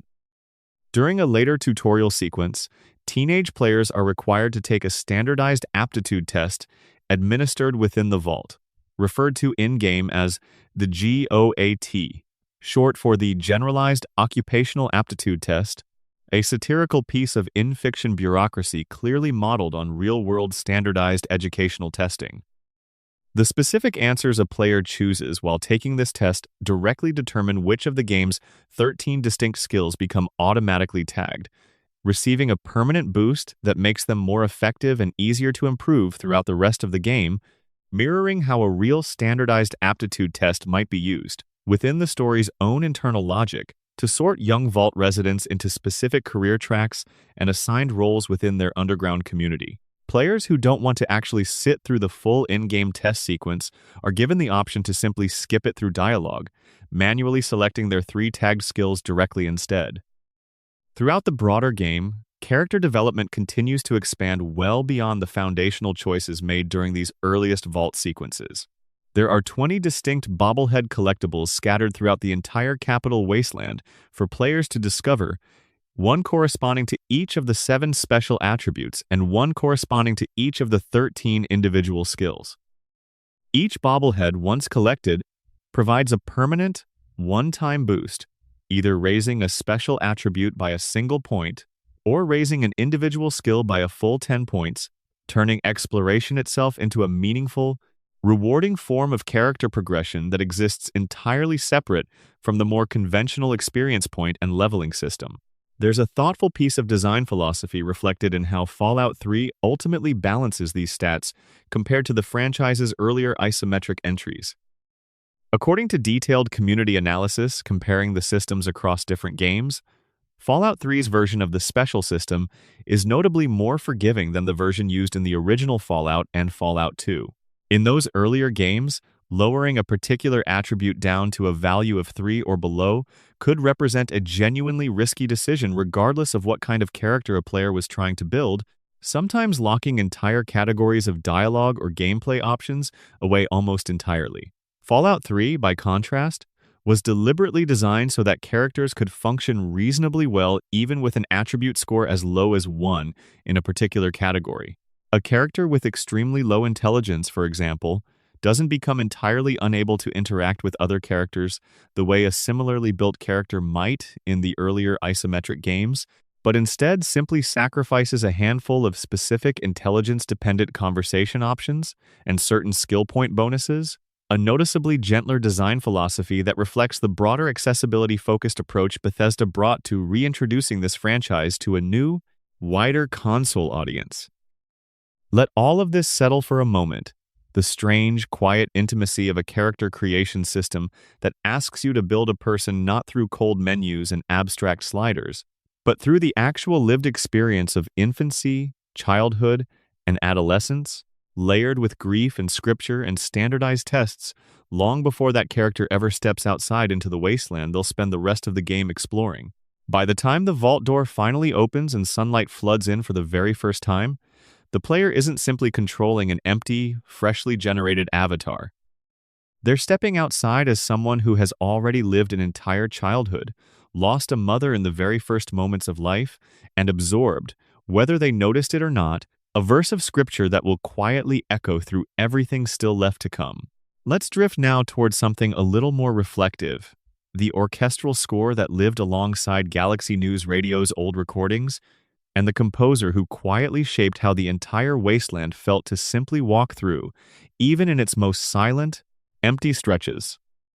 We spent considerable time earlier tonight with Galaxy News Radio's licensed musical selections, those warm, nostalgic recordings from the 1930s, through the 1950s that Three Dogs spun across his broadcasts. But running alongside that diegetic, in-world music sits an entirely separate layer of original composition, the ambient orchestral score that swells and recedes as players explore, fight, and simply exist within the capital wasteland. That score was composed by Enon Zur, an Israeli-born American composer whose career by the time of Fallout 3's release already spanned credits including Icewind Dale 2, EverQuest Online, and the 2007 military shooter Crysis. Zur had actually worked within the broader Fallout franchise once before, having composed the ambient score for the 2001 spin-off title Fallout Tactics: Brotherhood of Steel years earlier, which notably stands as the only entry in the entire Fallout franchise that doesn't feature any licensed era-appropriate 1950s-inspired musical track woven into its presentation. According to Zur's own account of why he was specifically chosen to score Fallout 3, he has explained that the production team wanted someone who could deliver a particular combination of qualities, namely a genuine sense of ambience and what he describes as weird decadence, paired with an almost low-fidelity, lo-fi sound quality, while still being able to bring in more dramatic, fully orchestral elements whenever a given scene or moment specifically called for that heightened intensity. The entire composition process for Fallout 3's score took approximately 6 months to complete, ultimately resulting in somewhere between 60 and 70 minutes of finished music spread across roughly 40 individual tracks. These tracks needed to serve an enormous range of different in-game functions, everything from quiet, atmospheric ambient cues that simply play as players first enter a new location or area, all the way up to high-intensity battle music meant to underscore the tension and danger of active combat encounters. One of Zur's specific creative priorities throughout this process involved deliberately avoiding music that felt obviously loopy or repetitive in a way that would break the player's sense of immersion. He wanted the score to feel genuinely seamless and interactive, responding naturally to the player's actions and movements through the world rather than simply playing on a fixed, predictable loop regardless of what was actually happening on screen. In shaping his overall approach to bringing a more traditionally orchestral sensibility into a post-apocalyptic wasteland setting, Zur has acknowledged drawing some inspiration from the celebrated film composer Jerry Goldsmith, though he specifically sought to employ different instrumental techniques that would prevent the score from sounding like a simple, conventional orchestral recording, ensuring instead that it carried its own distinct, weathered, post-apocalyptic character. There's a particularly thoughtful piece of retrospective music criticism that examined exactly how Zur's score interacts thematically with Galaxy News Radio's separate licensed musical selections, and it offers a genuinely illuminating way of understanding why Fallout 3's overall soundscape feels so cohesive despite blending two entirely different musical sources, one composed specifically for the game and one licensed from decades earlier real-world recordings. This particular piece of analysis observed that Zur's orchestral score, considered as a complete listening experience from beginning to end, almost functions like a kind of spectrum, with the music gradually shedding more obviously technological or militaristic sonic elements the further it progresses, replaced instead by a smoother, purer, more organic sound as the wasteland's surviving post-war society develops further motifs of its own. The analysis specifically pointed to certain tracks connected to the settlement of Megaton as containing distinct elements of blues and folk musical traditions, with Zur himself noting in interviews that he conceived of Megaton's population as essentially creating a new, Wild West-style world for themselves, planting a metaphorical flag in an unfamiliar new frontier, an idea his musical choices for that specific location were meant to actively reinforce and underscore. Zur has spoken at length about the central creative philosophy guiding his overall approach to scoring the Fallout universe, a philosophy built around deliberately emphasizing the connective tissue between the old, pre-war world and the new, struggling post-war society trying to rebuild something meaningful from its ashes. He has specifically contrasted this approach against the design philosophy found in many other science fiction franchises, citing several of the Star Trek films as an example of a fictional universe that often feels as though it has always simply existed in its current form, with comparatively little meaningful connection drawn back to any specific historical past. Zur has explained that, by contrast, He and the broader Fallout development teams he's worked with across multiple games have consistently wanted to create what he describes as a strong contact to the past and to the roots of this fictional world, ensuring that the music itself carries an audible sense of history, decay, and aspiration toward rebuilding, rather than existing in some kind of disconnected science fiction vacuum. This ramshackle, deliberately pieced together quality that defines so much of Xur's Fallout 3 score reflects something Xur has described as a genuinely intentional artistic choice, mirroring the post-war society depicted throughout the game itself, a civilization quite literally piecing together survival and meaning out of salvaged scraps and half-remembered fragments of what came before. Xur's score, in this sense, sounds almost as though it too had been assembled inside what one piece of music criticism vividly described as a rusty laboratory, built from whatever instrumental and compositional fragments happened to be available, mirroring the wasteland's own scavenger-driven culture of survival and reconstruction. Xur's orchestral work on Fallout 3 received significant industry recognition following the game's release. The score earned a nomination for a BAFTA Games Award in the Best Original Score category at the 2009 British Academy Games Awards, and also received a separate nomination for Best Original Score at the 2008 Spike Video Game Awards. Xur would go on to compose the ambient orchestral scores for both subsequent mainline entries in the franchise, Fallout, New Vegas in 2010 and Fallout 4 in 2015, the latter of which earned him yet another BAFTA nomination in the Best Music category, alongside a nomination for Best Score or Soundtrack at the Game Awards that same year, cementing his work across the franchise as a consistent, critically respected through line spanning multiple games, multiple development studios, and well over a decade of the series' modern history. There's a lovely piece of trivia worth sharing about how Xur's relationship with the broader Fallout sound continued evolving even after Fallout 3's specific score was complete. When asked in a later interview whether he felt tempted, while composing the score for Fallout, New Vegas 2 years later, to lean more heavily into the kind of nostalgic 1950s and 1960s, Rat Pack musical style commonly associated with the city of Las Vegas, a style that would inevitably feature prominently throughout that game's own licensed radio soundtrack, Xur explained that he deliberately resisted that temptation. He explained that, aesthetically, he chose to think about the Mojave Desert setting of New Vegas in relation to its desolate, sparse desert surroundings, rather than centering his composition around the idea of Vegas as a thriving, glamorous casino city, drawing inspiration instead from the game's own original written narrative and themes, rather than simply leaning into the more obvious, expected stylistic shorthand audiences might associate with the Las Vegas setting by default. For collectors and dedicated fans wanting physical copies of this music to hold on to, Fallout 3's complete orchestral score, all 29 tracks composed by Xur, was eventually released through several different physical formats over the years following the game's original launch, including various vinyl LP pressings, with one particularly notable release arriving in 2019 as part of a 10th anniversary Ultimate Edition box set, which notably also included a separate vinyl release specifically dedicated to a curated selection of Galaxy News Radio's classic licensed tracks, allowing fans to own both distinct musical layers of the game's soundscape as physical, tangible artifacts more than a decade after the game's original 2008 release.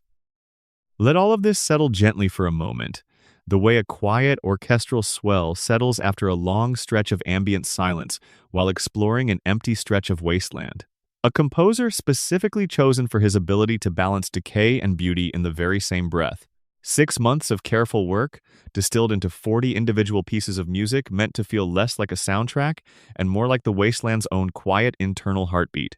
A deliberate artistic choice to keep one foot firmly planted in the past, even while scoring a story fundamentally about trying to build something new. The capital wasteland never needed to shout to make players feel its weight. Sometimes all it took was a single low-string section, swelling almost imperceptibly as the sun set somewhere over a long-abandoned highway, reminding you, without a single word of dialogue, of everything that world had lost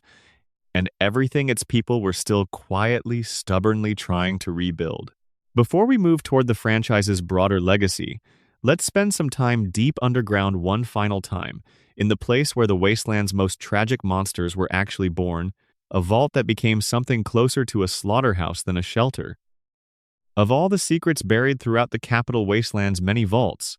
few carry the same quiet horror as Vault 87, the true origin point for the super mutants that roam throughout the ruins of Washington, D.C. According to the game's own official lore documentation,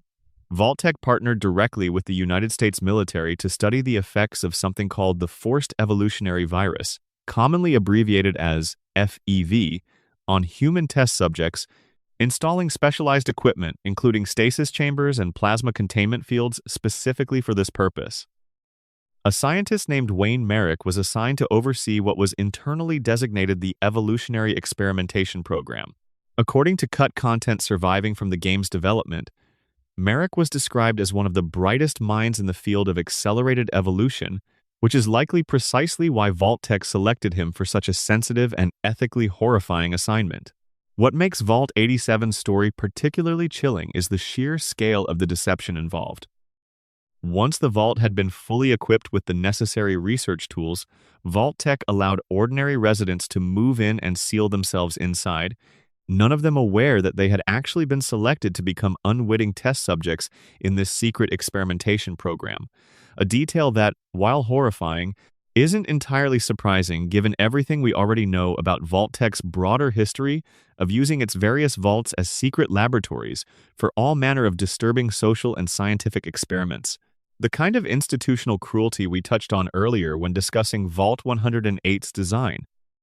One by one, Merrick and his research team began selecting residents for experimentation, and to cover up what was actually happening, the Vault's medical record staff were specifically instructed to mark any resident chosen for testing as having died of unexplained or undefined causes, erasing any official paper trail connecting their disappearance to the ongoing program. Surviving terminal entries scattered throughout Vault 87 allow players to piece together the exact clinical timeline of what these experiments actually involved. A slow, horrifying transformation tracked with detached, scientific precision.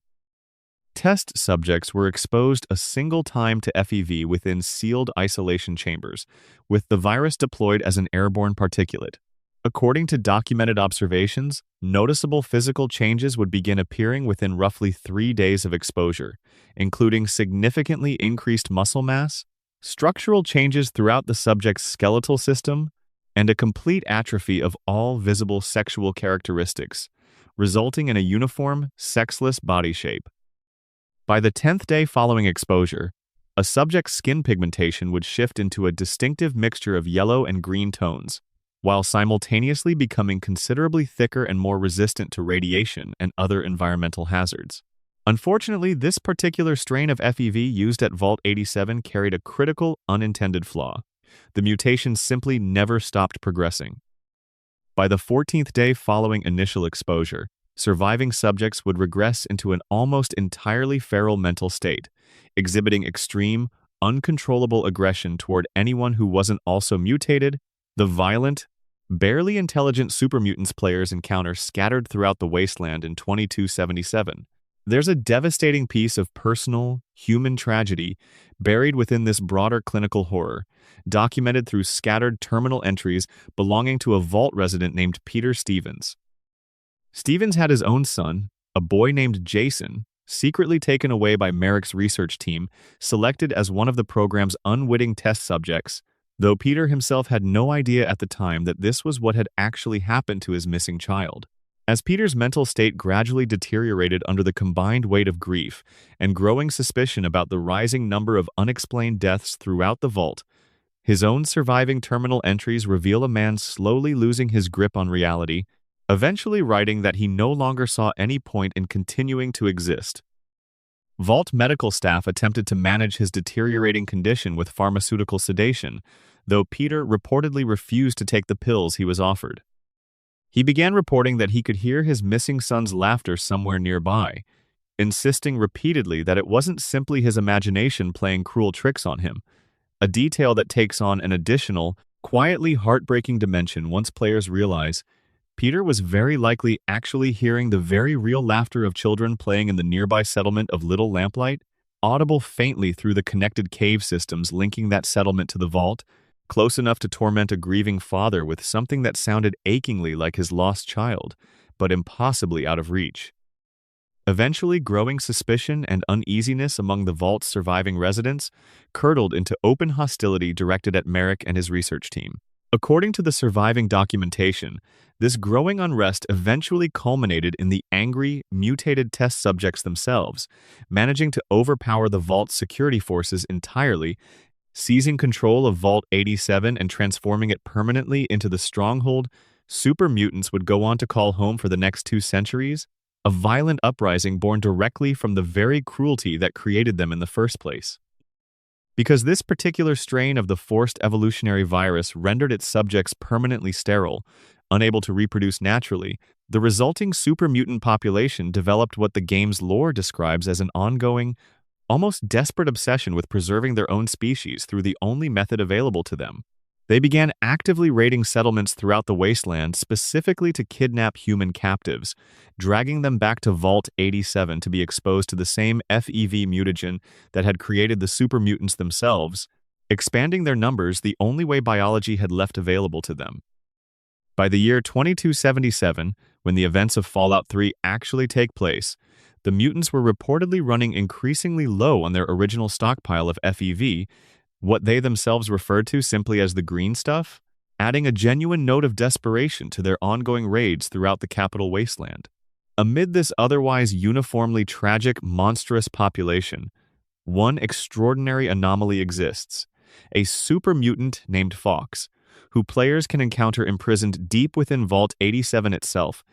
trapped inside an isolation chamber by his own mutant brethren. Unlike the vast majority of his fellow super mutants, who regress into barely intelligent, aggressive brutes following their transformation, Fox proves to be an educated, soft-spoken, remarkably gentle individual who has managed to keep his own violent impulses carefully in check, a genuine rarity among his kind. According to his own account, Fox is one of the original residents of Vault 87, and he can still recall faint, fragmented glimpses of his life before the mutation occurred. Memories of the vault during its earlier intact days, with scientists and ordinary residents walking peacefully through its corridors. Tragically, these scattered glimpses represent essentially all that remains of his former identity, and his inability to fully recall who he once was torments him persistently throughout the time players spend getting to know him. According to the game's underlying lore documentation, Fox shares the exact same fundamental origin story as every other super mutant born within Vault 87, captured by the renegade mutants who had already overpowered the original research staff, then exposed to that same modified strain of FEV used throughout the facility's broader evolutionary experimentation program. What sets Fox apart, though, what makes him such a singular figure within the Wasteland's broader population of monsters, is that he somehow managed to survive the transformation process with his mind remaining genuinely, fully intact. Where every other documented subject either succumbed to the excruciating physical pain of transformation and descended into permanent insanity, Fox retained enough of his original intelligence and personality to remain capable of coherent, thoughtful speech immediately following his mutation.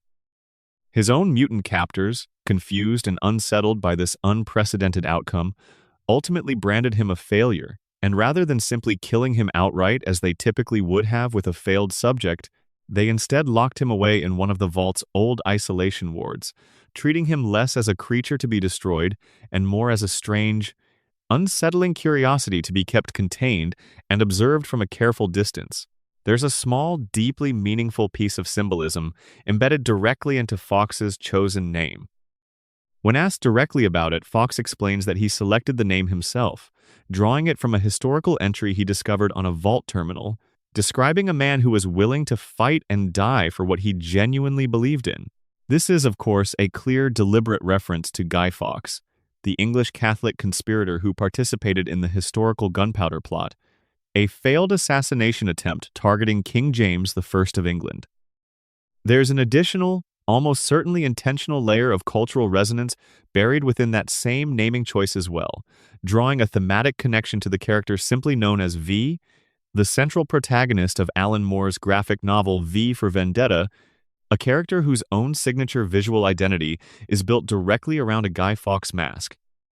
Like that fictional character, the game's Fawkes was also confined within a small, numbered cell, a quiet, layered piece of literary homage tucked into the identity of a character whose entire existence is otherwise defined by suffering, isolation, and a desperate, unresolved longing to understand who he used to be before everything was taken from him. Players who choose to free Fawkes from his isolation chamber, typically through a quest connected to retrieving a powerful piece of technology called the Garden of Eden Creation Kit, gain access to one of the game's most beloved and mechanically powerful companion characters, an ally whose immense natural durability and combat prowess made him a favorite among players looking for a dependable partner to accompany them through the wasteland's most dangerous encounters. There's something genuinely moving about the broader arc of his story within the game, a monster created through institutional cruelty and unethical scientific experimentation, who nonetheless manages to retain his own gentleness, his own curiosity, his own quiet moral compass,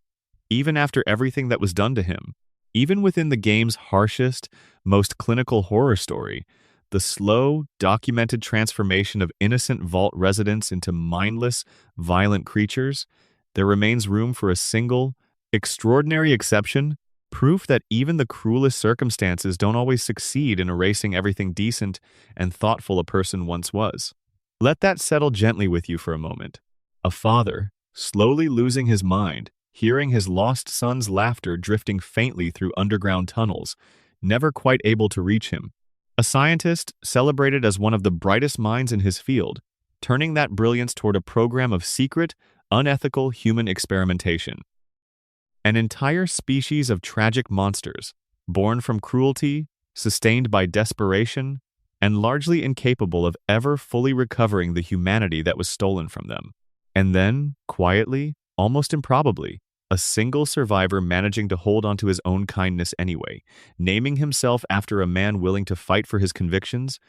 even while locked inside a cell with no clear path back to who he once was. The Capital Wasteland never asked players to look away from its cruelest stories. It simply trusted that, somewhere within all that horror, players would also notice the small, persistent flickers of humanity refusing to fully disappear.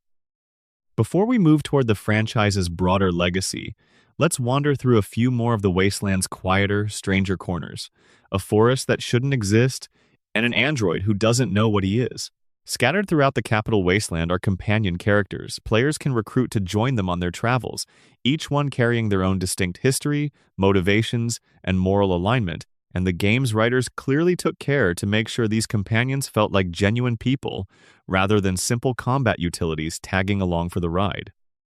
Dogmeat, as we touched on earlier, carries the deepest franchise history of any companion, having appeared in some form across multiple earlier Fallout titles, and his loyal, uncomplicated companionship offers a kind of emotional through-line that connects this rebuilt, fully three-dimensional wasteland back to its much older isometric origins. Other companions carry their own complicated baggage. A character named Karen, found working within the ghoul settlement of Underworld, is bound by a magically enforced contract that compels him to obey whoever currently holds a specific piece of paper, raising uncomfortable questions about consent and indentured servitude that the game never fully resolves, instead simply letting players sit with that moral discomfort if they choose to recruit him. A character named Jericho, a former raider with a cruel streak and a habit of making racially charged, unpleasant remarks, offers players the uncomfortable option of traveling alongside someone whose worldview the game clearly doesn't endorse, testing whether players are willing to overlook a companion's genuinely unpleasant personality in exchange for combat usefulness. One of the more unusual quests tied to companion recruitment involves a settlement called Oasis, a genuinely strange, lush, verdant patch of actual forest growing improbably in the middle of an otherwise scorched,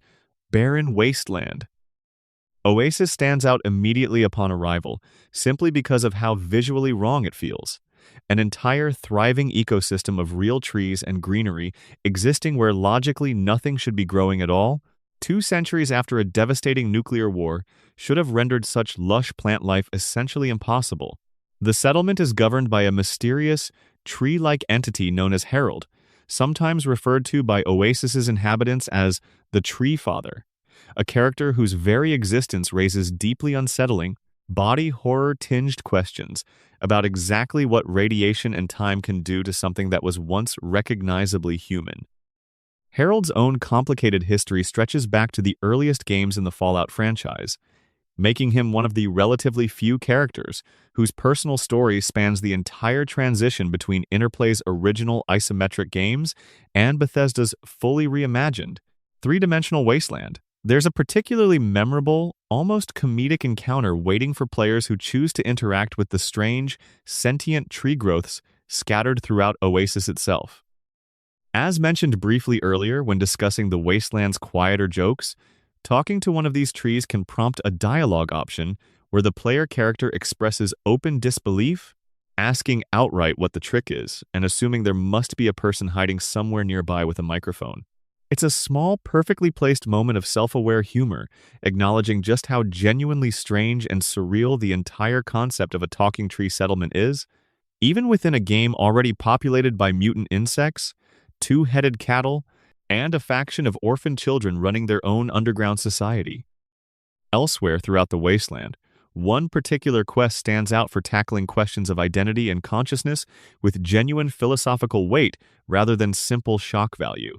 A questline called The Replicated Man sends players to the city of Rivet City, investigating reports of an escaped android who has fled from the Commonwealth, the same region that would later become the primary setting for Fallout 4, and has apparently taken refuge somewhere within Rivet City's population, hiding in plain sight among ordinary human residents. As players investigate, they eventually discover that a character named Harkness, who has been working as the head of Rivet City's security forces, is actually the android in question, a synthetic being so convincingly human-like that he himself has no conscious memory or awareness of his own true artificial nature, having been implanted with an entirely false set of memories and a fabricated human identity. This particular quest forces players to grapple directly with a genuinely difficult ethical question, one that doesn't offer an obviously correct answer.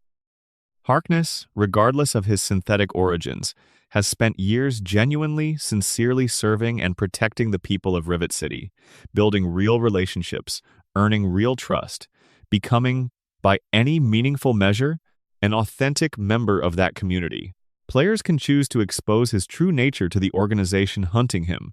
potentially returning him to a kind of corporate property status that strips away his autonomy and sense of self entirely, or they can choose to help him conceal the truth, allowing him to continue living the only life he's ever consciously known,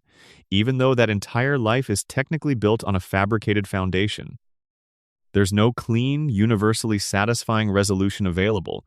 only a genuine, difficult choice about what actually constitutes personhood, authenticity, and the right to self-determination, questions that feel remarkably sophisticated for a game largely remembered, in popular shorthand, for its irradiated cattle and nuclear catapults. Let all of these smaller, stranger stories settle alongside everything else we've covered together tonight. A forest that shouldn't exist, governed by something that used to be a man, now closer to a tree, still somehow holding onto fragments of memory and purpose after centuries of transformation.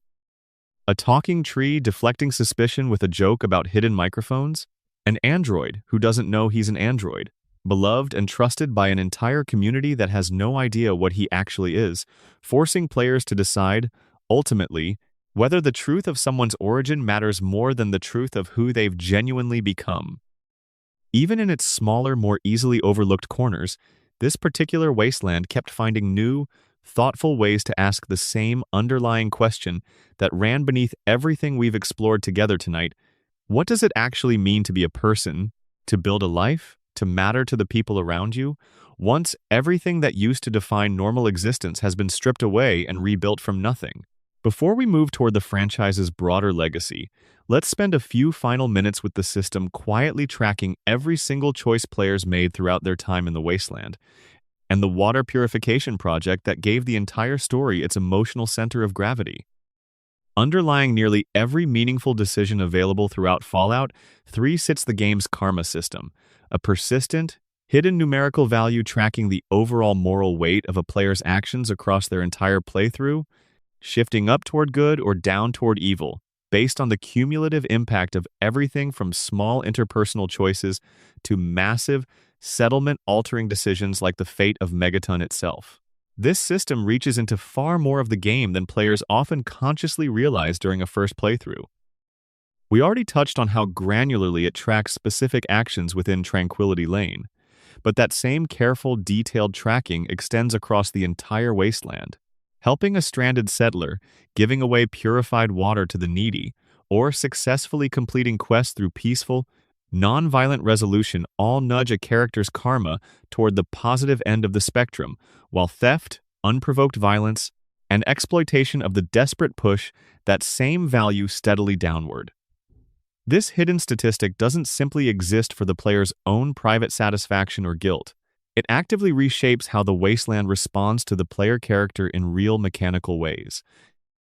We've already discussed how Three Dog references a player's current karma, standing directly within his Galaxy News radio broadcasts. But karma also determines which companions are willing to travel alongside a player, since several companion characters carry explicit karma requirements before they'll agree to join. It influences how certain factions and individual non-player characters react during conversations,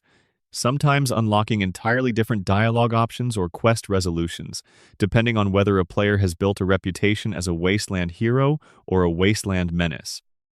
There's even a dedicated faction of armed vigilantes, called the Regulators, who will actively hunt down and attack players who have accumulated sufficiently negative karma, treating sufficiently evil players as a genuine, ongoing threat requiring direct intervention, a tangible, in-world consequence for choosing cruelty over compassion throughout an extended playthrough.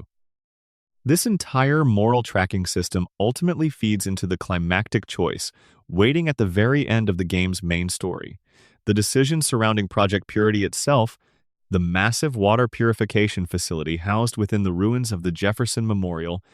that the player's father, James, spent years of his life trying to complete before his own death partway through the main quest. Project Purity represents, in many ways, the emotional and thematic culmination of everything the game has been quietly building toward across dozens of hours of exploration, conflict, and accumulated moral choice. The facility, once successfully activated, has the potential to provide clean, radiation-free drinking water to the entire capital wasteland, addressing one of the most basic, persistent sources of suffering for every single settlement and survivor players have encountered throughout their journey: the simple, desperate need for something safe to drink.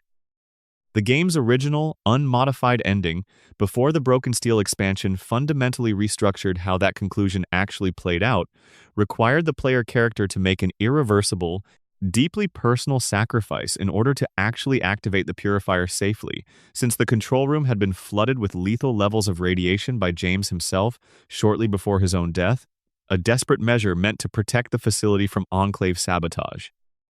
Players could choose to walk into that radiation themselves, sacrificing their own character permanently to complete their father's life's work and finally bring clean water to a wasteland that had suffered without it for 2 centuries. Alternatively, players could ask the Brotherhood of Steel's Sentinel, Sarah Lyons, to make that same sacrifice in their place, a choice that,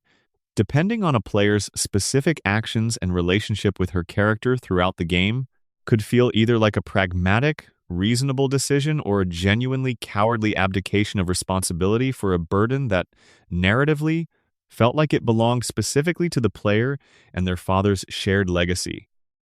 There's a particularly cruel, pointed piece of design embedded within this original ending sequence that speaks to just how seriously the writing team took the karma system's thematic weight. If a player had spent their entire playthrough accumulating genuinely heroic, exceptionally good karma, the game offered them the option to actually inject a modified,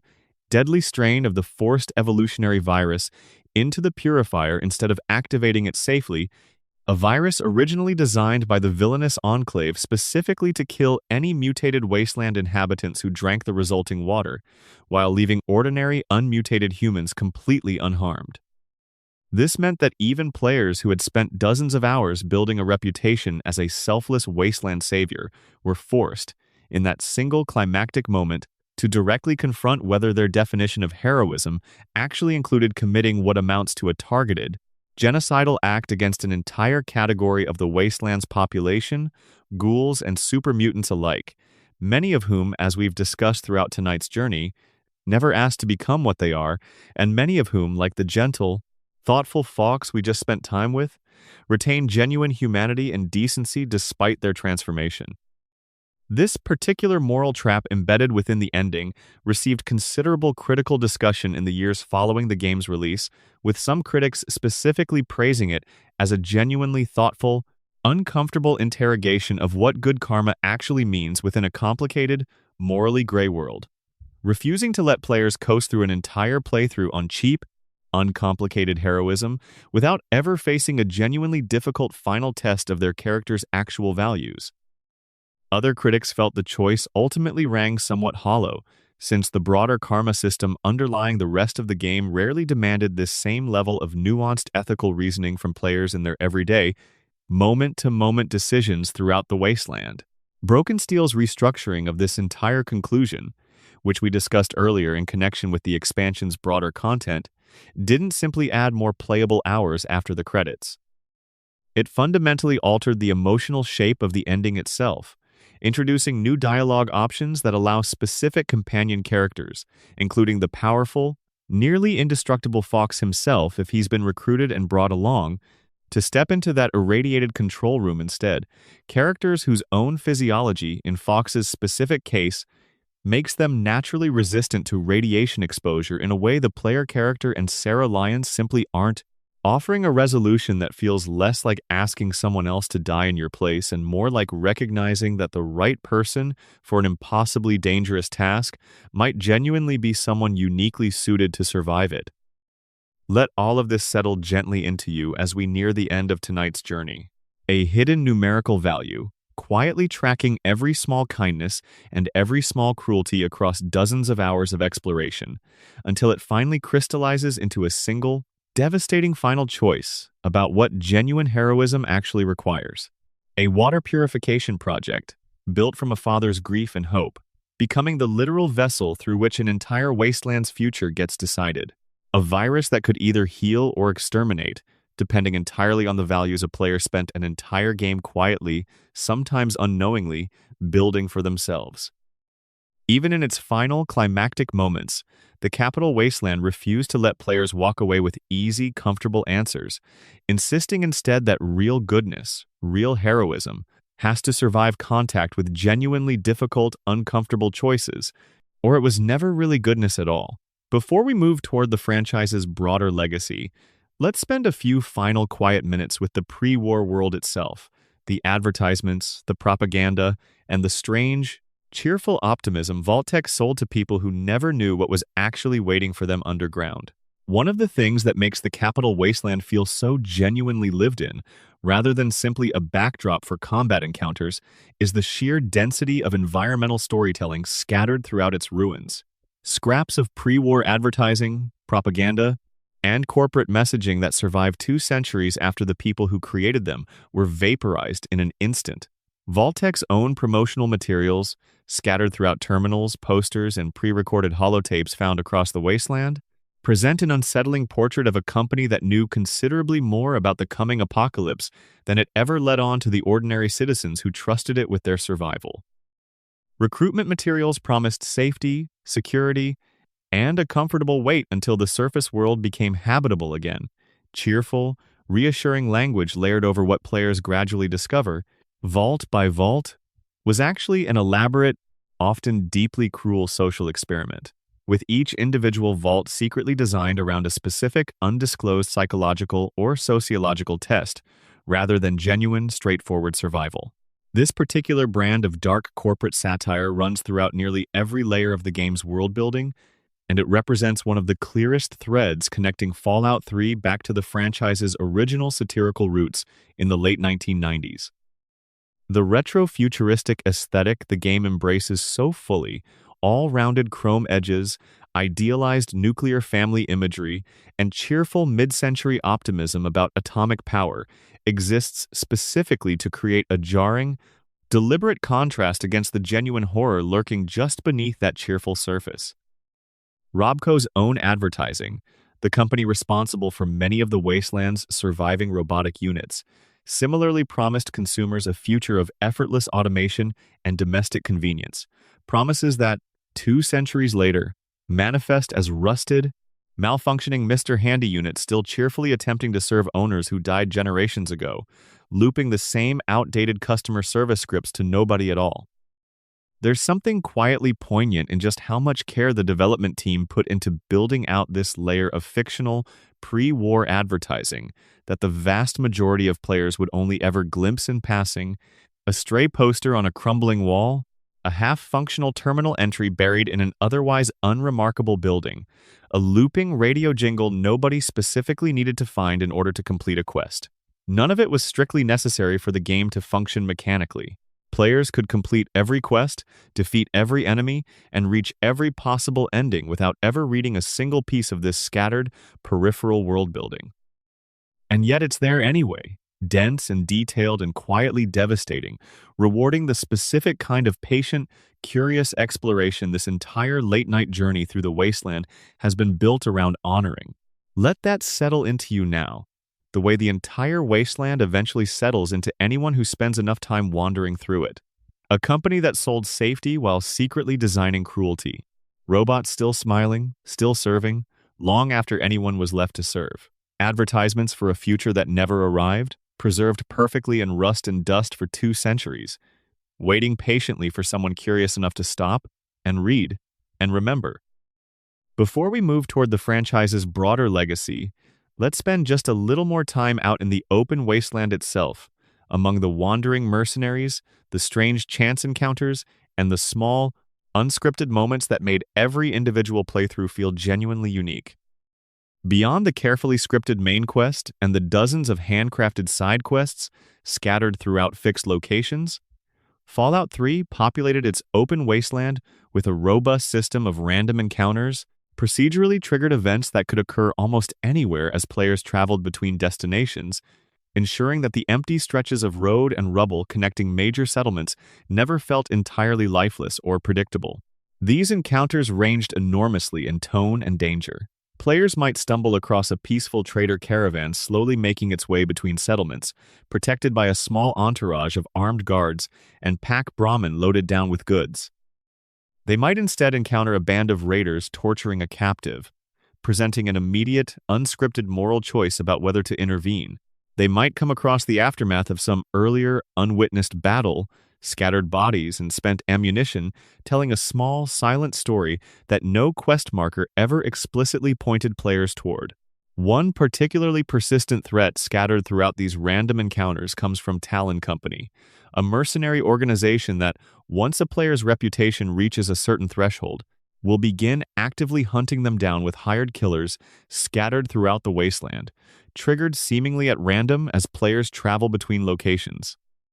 This particular mechanic meant that simply becoming sufficiently well known, whether for heroism or villainy, carried genuine, ongoing gameplay consequences, transforming the open road itself into a place of lingering tension, even for players who had already overcome the game's most significant scripted threats. The wasteland's wildlife and creature encounters carried their own distinct rhythm and danger profile as well, with mutated insects, feral ghouls, and the occasional wandering Yao Guai, a massive, mutated bear variant, presenting genuine threats to underleveled players who wandered too far from the relative safety of the main questline's recommended path. Deathclaws, among the most feared and respected creatures in the entire Fallout franchise's history, made their presence known throughout certain dangerous stretches of the capital wasteland, serving as a persistent reminder that not every threat in this world could simply be outrun or outtalked, that sometimes survival meant nothing more sophisticated than recognizing when retreat was the only sensible option. What made all of this scattered, randomized content feel cohesive rather than simply repetitive was the underlying sense that the wasteland itself operated according to consistent, internally logical rules even when players weren't actively present to witness them. Mercenaries had their own motivations and operational patterns. Traders followed established routes between settlements for genuine economic reasons rooted in the game's broader fiction. Raiders behaved according to recognizable patterns of opportunistic cruelty rather than existing simply as randomly placed combat encounters waiting to be cleared. This careful attention to internal consistency, even within content most players would only experience briefly and incidentally, reflects the same underlying design philosophy we've returned to again and again throughout tonight's journey. The patient, considered care that turned an enormous, technically ambitious open world into something that felt genuinely inhabited rather than simply populated. Let that settle into you now, alongside everything else we've gathered together tonight. A wasteland built not just from carefully scripted main quests and handcrafted settlements, but from the accumulated weight of 1,000 smaller, unscripted moments. A caravan passing safely in the distance, a raider encampment stumbled upon by accident, a Deathclaw's distant roar carried on the wind, warning careful players to choose a different path forward. Even in its most random, procedurally generated corners, this particular wasteland never stopped feeling like a place built with genuine care, a place worth slowing down for, worth listening to, worth remembering long after the credits finally rolled. Before we move into that final chapter, let's spend a few last quiet minutes with the single most recognizable piece of equipment in the entire Fallout franchise, the hulking suits of power armor that turned ordinary soldiers into walking tanks, and the surprisingly grounded history baked into their design. Power armor stands as perhaps the single most iconic visual symbol of the entire Fallout franchise.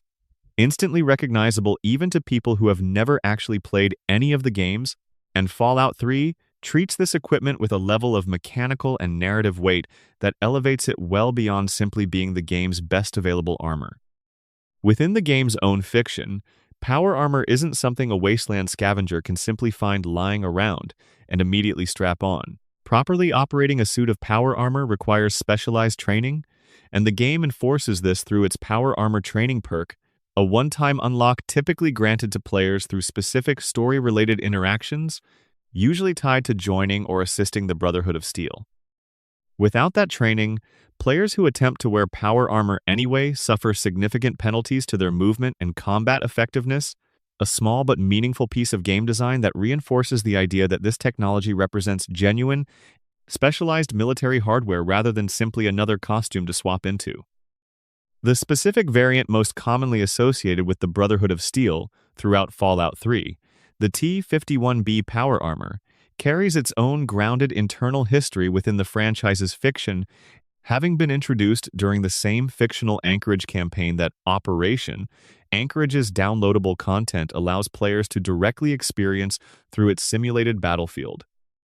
This connective tissue between a piece of downloadable content and a core piece of equipment found throughout the base game reflects the same kind of careful internal consistency we've seen throughout so much of Fallout 3's world building tonight. Small details that reward players who pay close attention without ever being strictly necessary to understand or enjoy the broader experience. There's something genuinely satisfying about how the game frames the moment a player finally earns the right to wear power armor for the first time, transforming what had previously been one of the wasteland's most intimidating sights, a hulking, heavily armored figure striding toward you with an energy weapon raised, into something the player themselves can now become.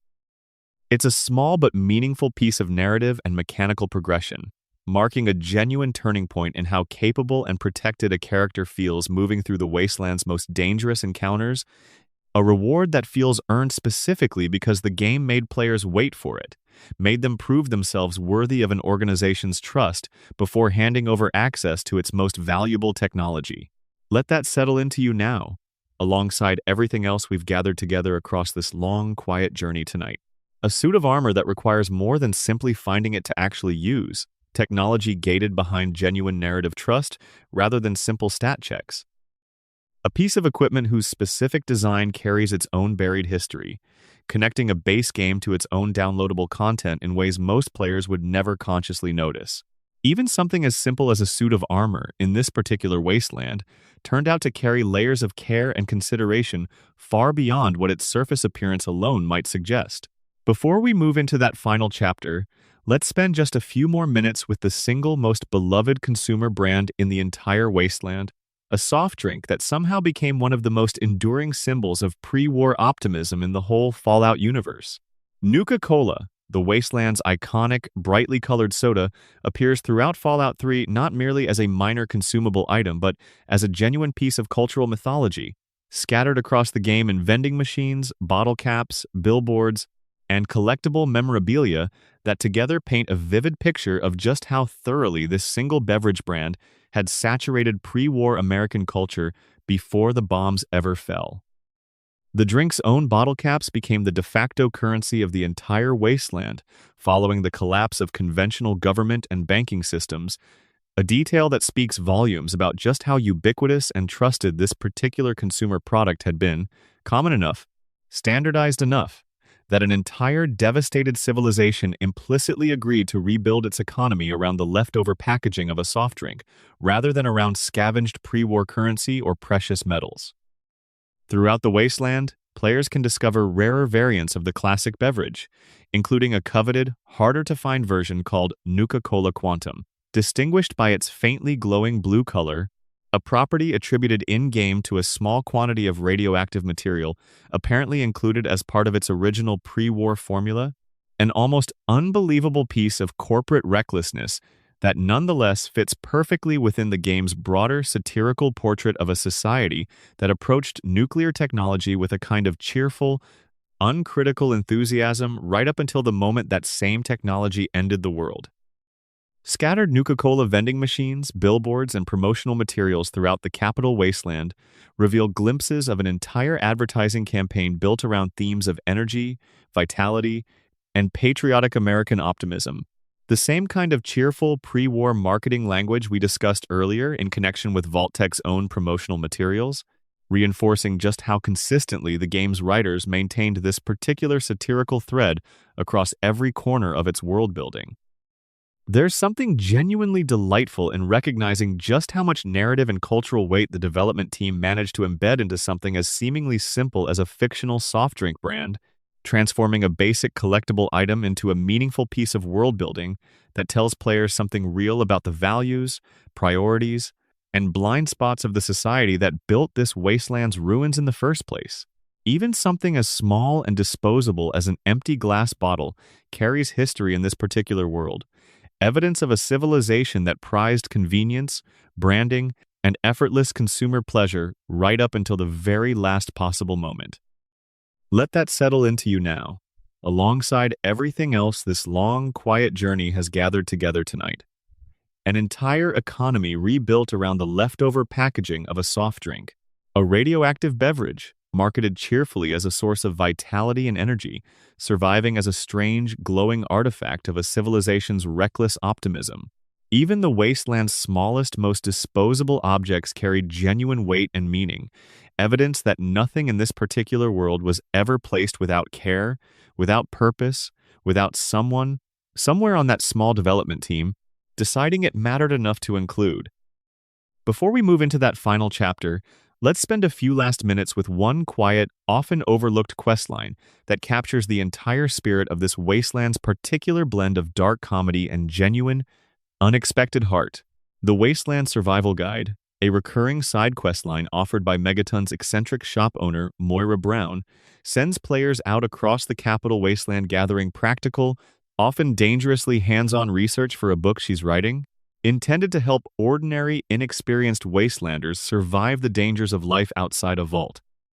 What makes this particular questline so memorable is Moira's genuinely unhinged enthusiasm for testing her survival theories in the most literal, often reckless ways imaginable, sending players to deliberately get themselves irradiated to test radiation resistance theories, or to provoke wasteland creatures simply to document how they respond to direct human contact. The entire questline plays as an extended piece of dark comedy, presenting Moira as a brilliant but almost willfully oblivious researcher who treats the wasteland's genuine dangers with the same cheerful, unbothered curiosity a suburban hobbyist might bring to a weekend gardening project. Yet underneath that comedic surface sits something genuinely meaningful. Moira's entire project is fundamentally an act of generosity, an attempt to compile hard-won, dangerous knowledge into a single accessible resource specifically so that future generations of wastelanders won't have to learn these same lessons through painful trial and error themselves. According to the game's own epilogue material, Moira's Guide eventually becomes a genuinely popular, widely circulated text throughout the capital wasteland in the years following the main story's conclusion, a small, lasting piece of practical good built directly from one woman's strange, dogged persistence and a player's willingness to humor her increasingly dangerous research requests. There's something fitting about ending our journey through this particular questline, since it captures in miniature nearly everything we've spent tonight exploring together. Dark, occasionally uncomfortable comedy sitting comfortably alongside genuine sincerity. A small, easily overlooked side character whose work quietly outlasts the player's own direct involvement in her story. A wasteland that, for all its danger and decay, remained full of people genuinely trying to make things just a little bit better for whoever came next. Before we move into that final chapter, let's pause briefly on one more small detail: the way this game handled even its most disposable, common enemy creatures with a surprising degree of biological thoughtfulness. Mirelurks, the crab-like mutated creatures players frequently encounter near rivers, sewers, and other waterlogged areas throughout the capital wasteland, represent a small but telling example of how much consideration went into even the game's most common, frequently fought enemy types. Rather than simply reskinning an existing creature model with a new texture, the development team gave Mirelurks their own distinct biology and behavior, including a queen variant that commands and protects a broader colony, mirroring real-world eusocial insect and crustacean behavior patterns. Their design draws an obvious lineage from the original Fallout game's own irradiated crab creatures, while expanding that earlier concept into something more visually distinctive and mechanically interesting within Fallout 3's fully three-dimensional combat systems. Even a creature most players likely fought dozens of times without a second thought carried. Underneath the surface, a small piece of considered biological logic, evidence of a team that rarely settled for the easiest, laziest version of anything they built. Let that settle into you now, alongside everything else we've gathered together across this long, quiet night. Even the most common, most frequently dispatched enemy in the entire wasteland carried its own small internal logic, its own quiet evidence of care. Nothing in this particular world, it seems, was ever placed entirely without thought. Before we move into that final chapter, one more small thing deserves a quiet mention: the strange afterlife this particular wasteland has continued living through, well beyond its original 2008 release window. Years after Fallout 3's commercial life had technically wound down, the broader cultural footprint of the capital wasteland kept expanding in ways the original development team likely never fully anticipated. Modding communities continued actively building new content for the game more than a decade and a half after its original launch, creating everything from small quality-of-life improvements to entire new questlines and explorable regions layered on top of Bethesda's original foundation. A particularly ambitious community project called Tale of Two Wastelands emerged specifically to merge Fallout 3 and Fallout New Vegas into a single combined playable experience, allowing players to walk seamlessly between the capital wasteland and the Mojave Desert within one unified game, a fan-made achievement that speaks volumes about just how much enduring affection both games continued to generate among dedicated players long after their respective original release windows had closed.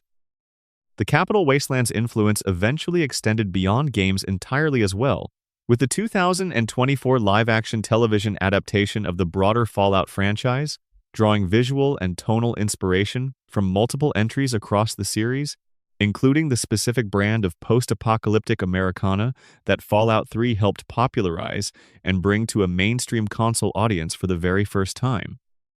That show's own director has spoken about specific locations within the television adaptation being directly inspired by the particular blend of scrappy, lived-in desperation that defined settlements like Megaton,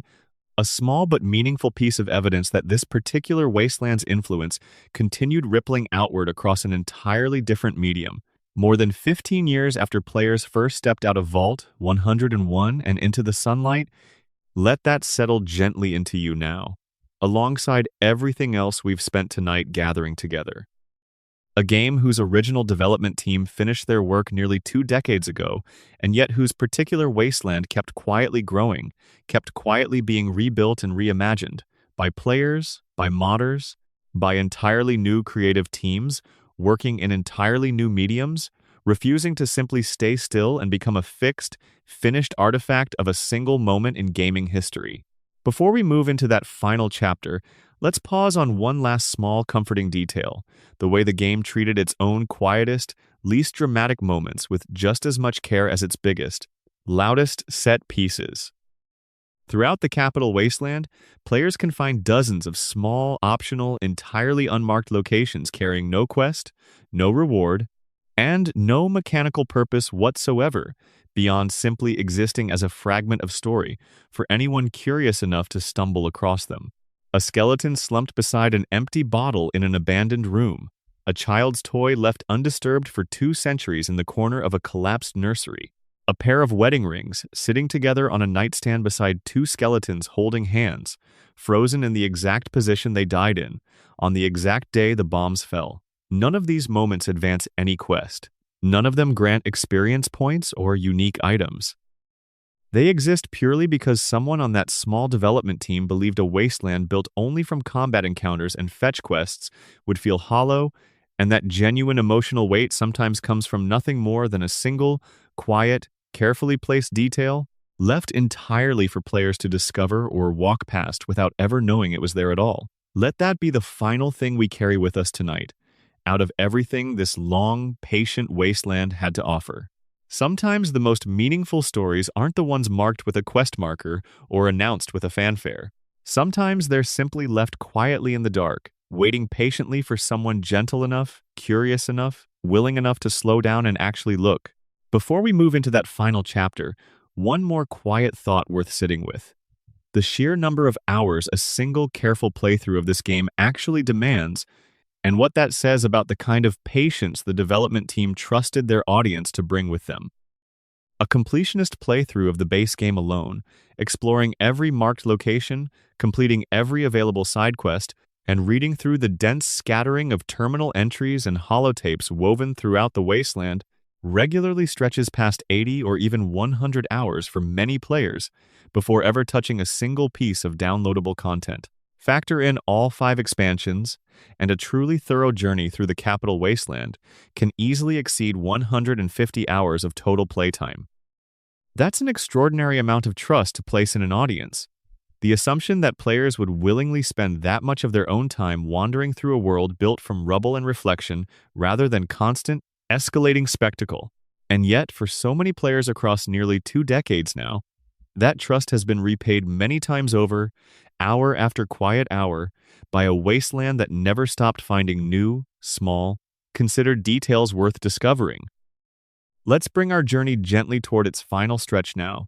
settling into the story of how this single, beloved wasteland helped reshape an entire franchise's future, and what became of the world Bethesda built once their own work on it was finally finished. When Fallout 3's own development cycle concluded, with its 5 downloadable expansions released, and its Game of the Year edition bundled together for a new wave of players to discover, the Capital Wasteland didn't simply close its doors and fade quietly into gaming history. Instead, it became the literal foundation, in both an engine and a narrative sense, for the franchise's next major chapter. Bethesda made the decision to hand the reins of the next mainline Fallout game to Obsidian Entertainment, a studio formed in large part by former developers from the original Black Isle Studios team responsible for the very first 2 Fallout games, including veterans like Josh Sawyer and Chris Avellone, creative figures who had been steeped in the franchise's earliest isometric roots long before Bethesda's involvement ever began. This new project, Fallout New Vegas, released in October of 2010, just 2 years after Fallout 3's own debut, and it was built using the very same underlying Garden of Eden Creation Kit toolset and Gamebryo engine foundation that Bethesda had originally developed for Fallout 3. According to development accounts from members of the New Vegas team, this shared technical foundation proved enormously valuable, allowing Obsidian's relatively compact team to complete an entire new game set in an entirely new region with its own distinct factions, characters, and story, within a remarkably tight 18-month development window, a timeline that would have been far less realistic had they needed to build their own engine and toolset entirely from scratch. There's something quietly meaningful in recognizing that Fallout New Vegas a game many longtime fans of the original isometric titles ultimately came to regard as an even more faithful, more narratively ambitious successor to those earlier games, was only possible because of the technical groundwork Bethesda had laid 2 years earlier with Fallout 3. The relationship between these two games has sometimes been framed, somewhat reductively, as a kind of rivalry between fans who prefer Bethesda's more open-ended, exploration-focused approach and fans who prefer Obsidian's more tightly scripted, choice-driven narrative design. But the more accurate, more interesting story is one of direct lineage and collaboration, two different creative teams, working from the very same technical and tonal foundation, each bringing their own particular strengths to bear on a shared fictional universe that neither studio could have fully realized entirely on their own. Fallout 3's influence extended well beyond simply providing a technical foundation for its immediate successor. The disciplined development philosophy we discussed earlier, that willingness to practice what the team internally called feature seeping rather than feature creep, continued shaping how Bethesda approached subsequent entries in the franchise as well, including their own eventual return to direct development of the series with Fallout 4 in 2015. The basic structural template Fallout 3 established, an open, explorable wasteland punctuated by dense, carefully considered points of interest, a flexible character-building system built around the special attributes, a karma system tracking the moral weight of player choices, and a deeply reactive radio host narrating the consequences of those choices back to the player, became something close to a foundational blueprint that the broader open-world role-playing genre would continue referencing and building upon for years to come, well beyond the specific confines of the Fallout franchise itself. It's worth taking a moment to sit with just how unlikely Fallout 3's entire existence actually was when you trace the full chain of events all the way back to where we began tonight. A financially struggling publisher canceling an ambitious turn-based role-playing game set in the American Southwest. A fantasy-focused studio in suburban Maryland, known almost entirely for dragons and ancient ruins, deciding to gamble its reputation on reviving a beloved, divisive post-apocalyptic franchise it had no previous direct connection to. A compact team of roughly 80 people, working for years under genuine external pressure, including security concerns serious enough to warrant hiring dedicated protection, all in service of building something they hoped would honor a legacy they didn't create, while still making it authentically their own. A disciplined, creative philosophy built around cutting ambitious ideas rather than letting them remain half-finished. A map that needed to grow by 20% just months before release, because the team could feel, through actual playtesting, that something about the experience of simply walking through the world wasn't yet working. An ending that needed an entire piece of downloadable content to fix, born from genuinely listening to what players wanted once the credits rolled too soon. None of these individual decisions, taken in isolation, guaranteed success. Plenty of games with similarly difficult, complicated development histories never find their audience, never earn the kind of lasting, multi-generational affection Fallout 3 has continued to enjoy for nearly 2 decades now. What seems to separate Fallout 3 from so many of its contemporaries, looking back across everything we've covered together tonight, is the sheer density of genuine, considered human care woven into nearly every layer of its construction. A lunchroom bell repurposed into a weapons detonation sound. A composer specifically chosen because he understood how to make decay sound beautiful. A children's lullaby planted at the very start of the game, quietly resurfacing hours later as the key to escaping a nightmare. A development team willing to cut an entire planned ending sequence, an entire planned aircraft carrier siege, an entire planned method of riding inside a war robot's head, not because these ideas were bad, but because the team recognized, with real discipline and self-awareness, that doing fewer things well would always serve players better than doing everything halfway. There's a particular kind of magic that happens when a piece of media becomes genuinely beloved, not despite its flaws, but in a strange way because of them. Because the imperfections themselves carry evidence of real human hands, real human deadlines, real human compromises, working together under genuine pressure to build something that mattered to them. The stretched ragdoll corpses bouncing through walls. The baby that wouldn't stop crying because a scripted sequence froze at exactly the wrong moment. The White House that nobody remembered to model until uncomfortably late in development. These aren't simply bugs or oversights to be quietly forgotten. They're small, honest fingerprints, evidence that real, fallible, deeply invested people built this particular wasteland. Brick by brick, line of dialogue by line of dialogue, across years of genuine effort, compromise, and care. If you've made it this far tonight, through nearly every corner of this particular wasteland, through its development history and its voice cast, through Tranquility Lane's nightmare suburb, and Three Dogs' steady, comforting howl, through Liberty Prime's unrealized grandeur and Vault 108's fractured clones, through international controversy and international acclaim, through 5 distinct downloadable expansions and the quiet, careful score that held it all together, I hope something about this particular story has settled gently into you tonight. The way a familiar piece of music settles into a tired mind right before sleep finally arrives.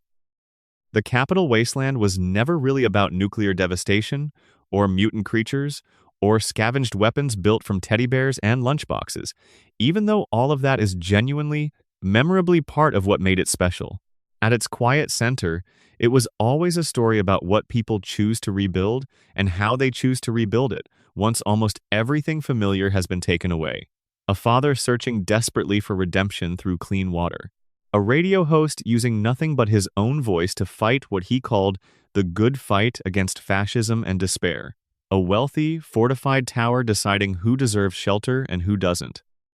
A settlement of orphaned children inventing their own laws out of grief and necessity. A vault full of identical broken men, each one capable only of repeating his own name. None of these are stories about the apocalypse itself. They're stories about what comes after, about the slow, complicated, often deeply imperfect process of finding meaning, community, and purpose in the wreckage left behind. One bottle cap, one quest, one small act of kindness or cruelty at a time. War never changes. The wasteland reminds us, again and again, in that low, weathered voice we met right at the very beginning of tonight's journey. But the people who survive that war, who wake up centuries later in a destroyed world they never chose and never asked for, they change constantly, in ways both small and enormous, in ways that a compact team of roughly 80 people, working quietly out of an office in Rockville, Maryland, somehow managed to capture, preserve, and share with millions of players who would go on to carry that particular wasteland with them for years afterward, long after their own personal vault doors finally closed for the night. If this has helped you settle in, I'd love to know where you're watching from and what time it is right where you are, whatever corner of the world you happen to be drifting off in tonight. Let your eyes close whenever they're ready. There's no rush, and there's nowhere else you need to be. Sleep well, wanderer. The wasteland will still be there whenever you decide to come back to it. And if sleep hasn't quite found you yet, know that there's no pressure at all. The wasteland never asked anyone to rush through it, and neither will this. Let your thoughts settle wherever they need to settle tonight, whether that's somewhere out among the dusty ruins of a fictional Washington, or simply here, quiet and warm, in whatever room you happen to be resting in right now. Either way, you've earned this rest.